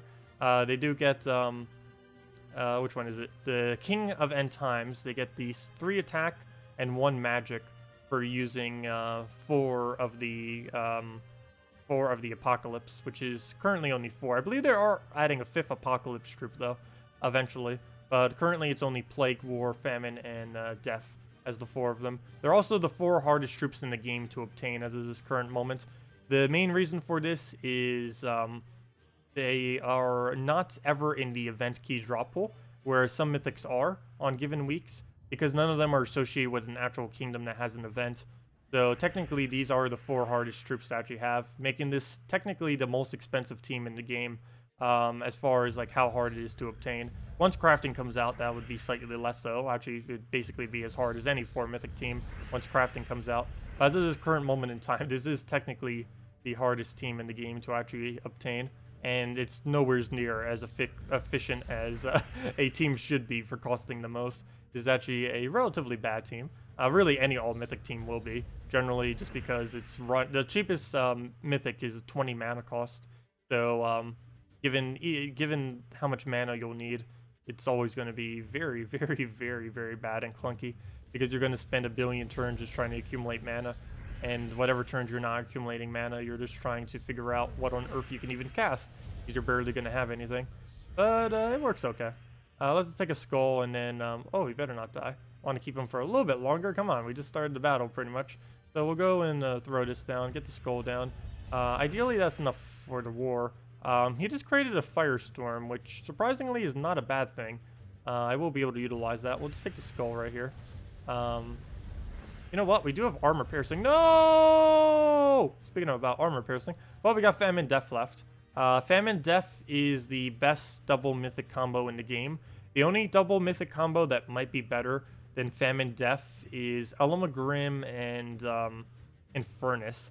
But as far as double combos are concerned, Famine Death is not only the best double mythic combo, but possibly just the best combo, period, as far as how strong it is. Also, I'm about to lose because, of course, mana costs are gigantic, and it is ridiculously hard to get this team rolling. And let's see, can we win with only it? Never mind. Well, yeah, that is 4 times mythics for you. Basically, every mythic team runs similar to that. It's either they get their mana or they die. One of the two. And in that case, we die. We did not get our mana. But, yeah, Famine Death is pretty solid, though. If used with a natural team where they're not being completely blocked like that. You see it on a lot of late game defending these days. Is crafting coming soon? Yes. Within the next month, crafting is coming. Official date has not been mentioned, but next month is almost guaranteed to come. Even within the next month, it hasn't been confirmed, though. With how they've done literally everything in the past, it is likely coming in the next month, unless they're delaying the next kingdom even further. It was already delayed once, but generally they don't double delay it. Originally, the new kingdom was actually supposed to come, like, right about now. I think it was, like, August something. Like, mid-August it was supposed to come, but then they shifted it over to mid-September. But yeah, crafting is coming very soon. You're looking forward to that? I definitely am. Even though I don't really need anything. Actually, the biggest thing I'm probably looking forward to is the dungeoning kind of thing and what on earth everything will kind of be. Also, we're going to be starting the new Let's Play series up, too, where we're going to be playing Gems of War on our brand new account. We'll be starting it on. So we'll be messing with that, seeing how that pans out. Hello, Vangor. Welcome. Glad you could join us. Go through a Dragon Soul. And there we go. Skull for the kill. Nice. Any way to check Guild War buffs? Points gains? Dragon Team was... wait. Any way to check Guild War buffs / point gains? You mean per day? Or per battle, I mean? There's no way to check it per battle. I also don't believe you can check people's total per day either. I wish it did give a little bit more information on it, but it doesn't, unfortunately. August 24th. What about August 24th? Let's see. Any way to check Guild War buff points? Dragon Team was Dragon Soul, Tar... Oh, wait, did you say defend or just no? I don't know what you're asking with that, Joti. Let's see. It was kind of like the 3x plus y thing that you said earlier. I'm not quite sure what you're asking with what you just asked. It's something about the way you phrase your questions that I don't understand for some reason. Let's see. Could you do an all mythic? Oh, I already just did that. Can you go to bonuses with the team? What team? The bonuses as far as... Oh, yeah, I can go with the bonuses. These are all the bonuses that you get. It's the... Oh yeah, let me go to the bonuses page. Is that what you were talking about? Yeah, it gives the +3 attack, +1 magic, +2 attack, +1 magic, +5 attack, +2 magic total. What else did I miss? You're saying for about 7 to 8 months that you need to do a detailed streaming setup video about all the plugins you're using. I mentioned that a couple times. I haven't bothered doing a video on it though, because no one's been requesting it lately, so I figured people have lost interest. I don't know if there's still an interest in something like that. It is something I've been meaning to do though. There's a lot of videos I've been meaning to do. Where do we go? I'll go take the brown over. There's never a lack of videos to produce, that is for sure. Supposedly the new kingdom. August 24th? Wait, has it been changed? I thought the new kingdom wasn't until, Yeah, I thought the new kingdom wasn't until September 15th. Unless they shifted it. They could have shifted it to earlier. That would be a Friday, so that would make sense. But I haven't heard anything about that. Where did you see the date, or that date? It could be possible, I just haven't seen it myself. Guild War points. Does buffing add points? Oh, no. I don't believe buffing add points. There's nothing in the formula that they mentioned that it says that. Though it is possible that it does and they didn't mention it. But from what I've seen, or at least from what they've said, I should say, it doesn't appear that buffing has any effect. Actually, buffing would have a negative effect on your points based on everything they have said, because it doesn't actually cure what your stats are. That just gives more stats for them to hit you. Everything that gets calculated doesn't really factor around buffing. And buffing in general would actually give you less points, not more. Unless they are invisibly checking for that, but they didn't actually mention it anywhere. Also, I think we just lost the battle already. Wow. But yeah, I believe buffing would basically lose you points, not gain. Not because specifically buffing loses points, but because everything that does get scored, buffing doesn't really add any points for you. Do I like football? Which football? Soccer or American football? As far as soccer, yes, I like soccer. I like playing it. I don't really watch it that much, but I don't mind watching it. If I'm like with a bunch of friends or whatever, or any kind of situation where I might be watching it. But as far as football or American football, I don't hate it. Let's just say this: during the most recent Super Bowl, I watched the commercials and used the Super Bowl as the breaks, other than the halftime show. But I don't know. I never really cared for football excessively. Not a game I like to play. I'd rather just play soccer or some kind of other sport if it was a sport that I was actually playing. As far as like actually like watching it and everything, I guess football's okay. It's not really something I would go out of my way to watch. Like if someone's turning it on, it's like, oh, okay. I'll like glance at it. I don't know. Never really found it that interesting. I used to watch it a lot when I did marching band, because the pep band would also end up doing it. We would end up playing for all of the halftime shows. We'd basically be the halftime entertainment for those shows, and used to do that quite a bit. So I kind of had to watch it. I think the best thing about football isn't actually the game. It's about who you're watching the game with and what you're eating. That was basically the entirety of football. Just like spending time with people and eating. Other than that, like watching the game itself, I found very little interest in specifically doing that.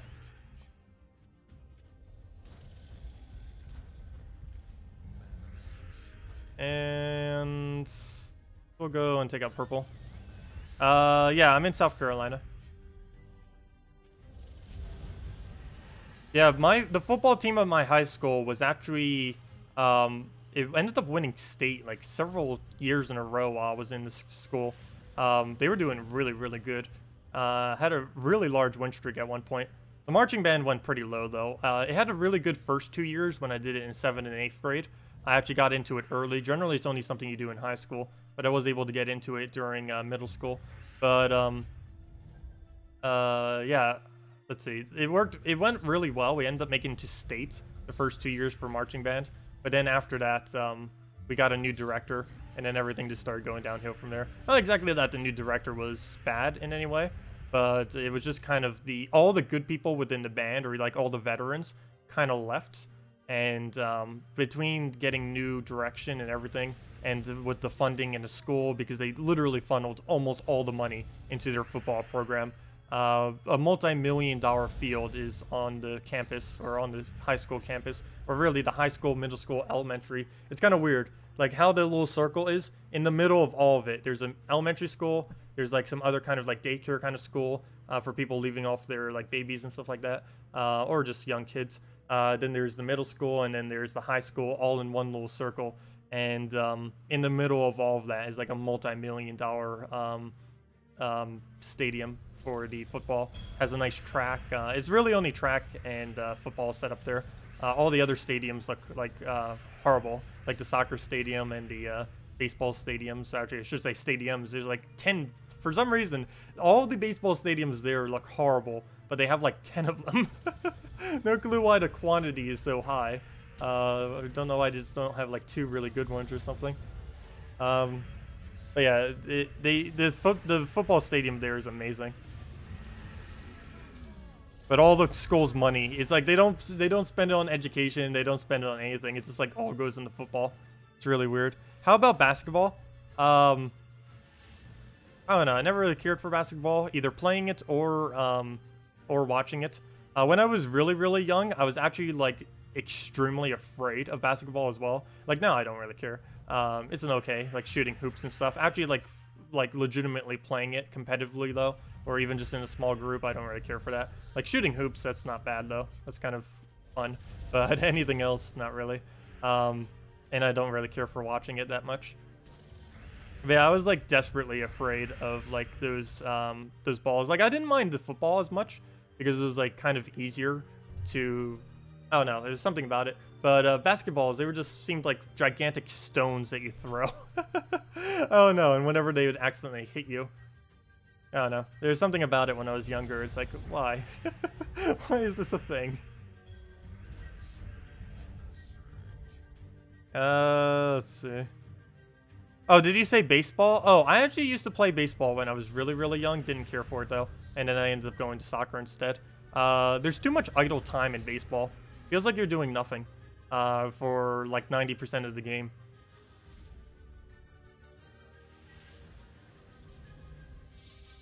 See you, LPN. Have a good night. Philadelphia Eagles for life. Let's see. Yeah, the Gamecocks are pretty big by me. Well, because they're from here, if I'm not mistaken.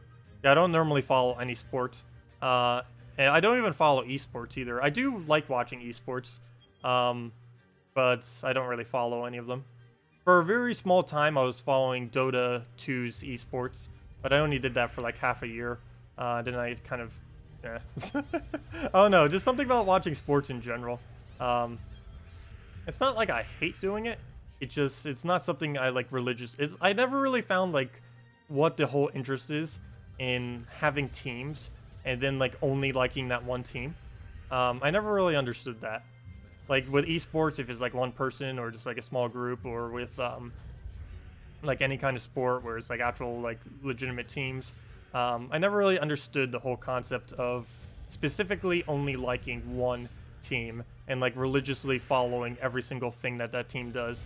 I never understood that. Also, I have no clue how people even come to the decision of figuring out which team they would even remotely want to go towards liking. Like that whole concept of that, like teams and like religiously following one. I never really understood that with sports. Well, go cast that. And throw that down. And take it out. There we go. The cubbies. Reposting a question, sorry. In Guild Wars, if you summon troops of the day's color, does that get you more points provided when you win the matches? No. Unless they changed it recently. though I have no way of specifically being able to tell. But assuming it works as before, it doesn't matter what the color is of the summon troop that you do. As long as you summon a troop, you'll still get the full amount of points back from the battle. For the amount of extra percent that you get for using pure color, it only checks that at the beginning of the battle. At the end of the battle, it only checks to see how many troops you have. There is at no point where it checks again for both of them at the end of a battle. It only checks to see how many are alive at the end. The color of which they're using, the game doesn't care, because it already checked to see what colors they were using at the beginning of the battle.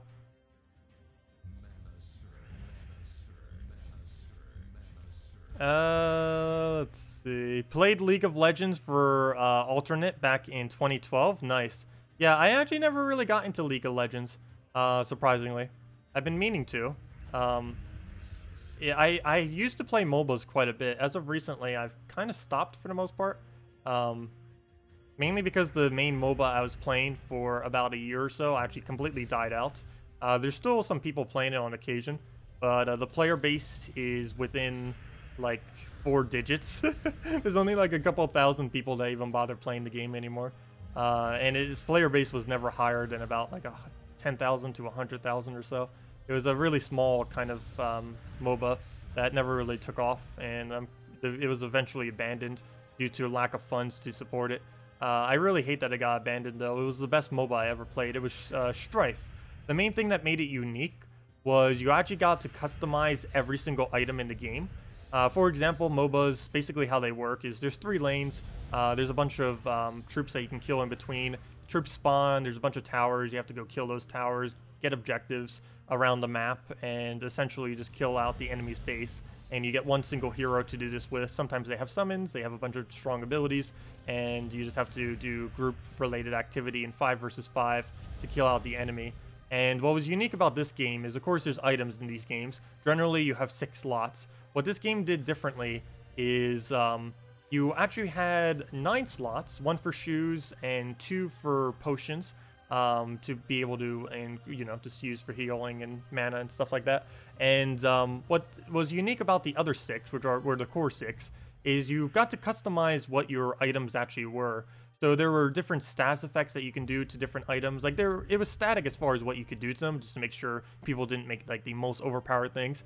But you could, like, for example, if you wanted like all like power, you could put every single one of your items to power, so they could create it from that. Or you could go, because every single item were made out of components, and you could shift these components to make it so that you can make like strategic builds as far as like how you craft your items. Because there's like a whole crafting system in how you make every single one of your items that you do before a battle, and then during the battle you can use these crafting recipes. But like, for example, you could put like an HP gem into it, which would give you X amount of HP, and the same HP gem you could put on a different item. And if you wanted to switch from, you could get this HP gem, and then you could decide, wait, which do I want to switch over to, this other item or this other item that I have? And then you could go build into that item. And it was really cool how they kind of did the system. It was one of the most unique MOBA systems I've ever seen. The only problem is they had really bad marketing, and the game flopped, and they didn't make enough. Surprisingly, the servers are still up for the game. I have no clue who's paying for those servers, but it is still up and running. I actually played it some the other day for a very little bit for nostalgia purposes. Okay, you gotta go. See you, Vanguard. Actually, I'm probably gonna be heading out myself, now that I think about it. It is 3:30. Still haven't ate yet today. And we've basically gone over everything we could possibly go over. Are there any other questions I've been missing like a billion times? Because you guys keep saying I miss all the chat, which might be true because I'm seeing more questions I haven't done. Can I do a team using Yarrow Fire Mantle? Yarrow Fire Mantle I generally try staying away from. Why is everyone saying Yarrow Fire Mantle as of recently? But, oh no, was there like a Yarrow Fire Mantle giveaway? Oh no, the last few days a lot of people have been asking for him. But generally I would not advise using him. He is a very, very easy troop to miss with. The team I've been running with him to show him has been just Yarrow Fire Mantle, Alchemist Hellcat, and a Goblin Rocket all the way in last slot. I highly don't advise using him though. He's really, really inconsistent. You're better off using commons and ultra rares than using him. There are very few situations where you should ever bother using a Yarrow, and most of the time it is a no. He's just way too inconsistent on the board. Basically, anything that ever spawns double gems are way too inconsistent. Anyways, I will be heading out now, guys. Thank you all so much for watching. Next stream will be same time tomorrow from around 10 a.m. to 4 p.m. Eastern Standard Time, around that time. We'll be running it as we always do. We'll have another 2 redeem codes tomorrow, which gives some free resources if you're a PC mobile player. If you guys still have any other questions, feel free to either save them for next stream, or we'll go over them, or just put them on the comment as on any of my videos. Anyways, thank you all so much for joining us. Hope you all have a wonderful rest of your weekend, and we will be back later tonight. At 8 p.m. Eastern Standard Time, as we are every night, and we'll be doing the standard Guild Wars stuff. Anyways, I'll see you all later. Thank you so much for watching, and have a wonderful weekend. Goodbye.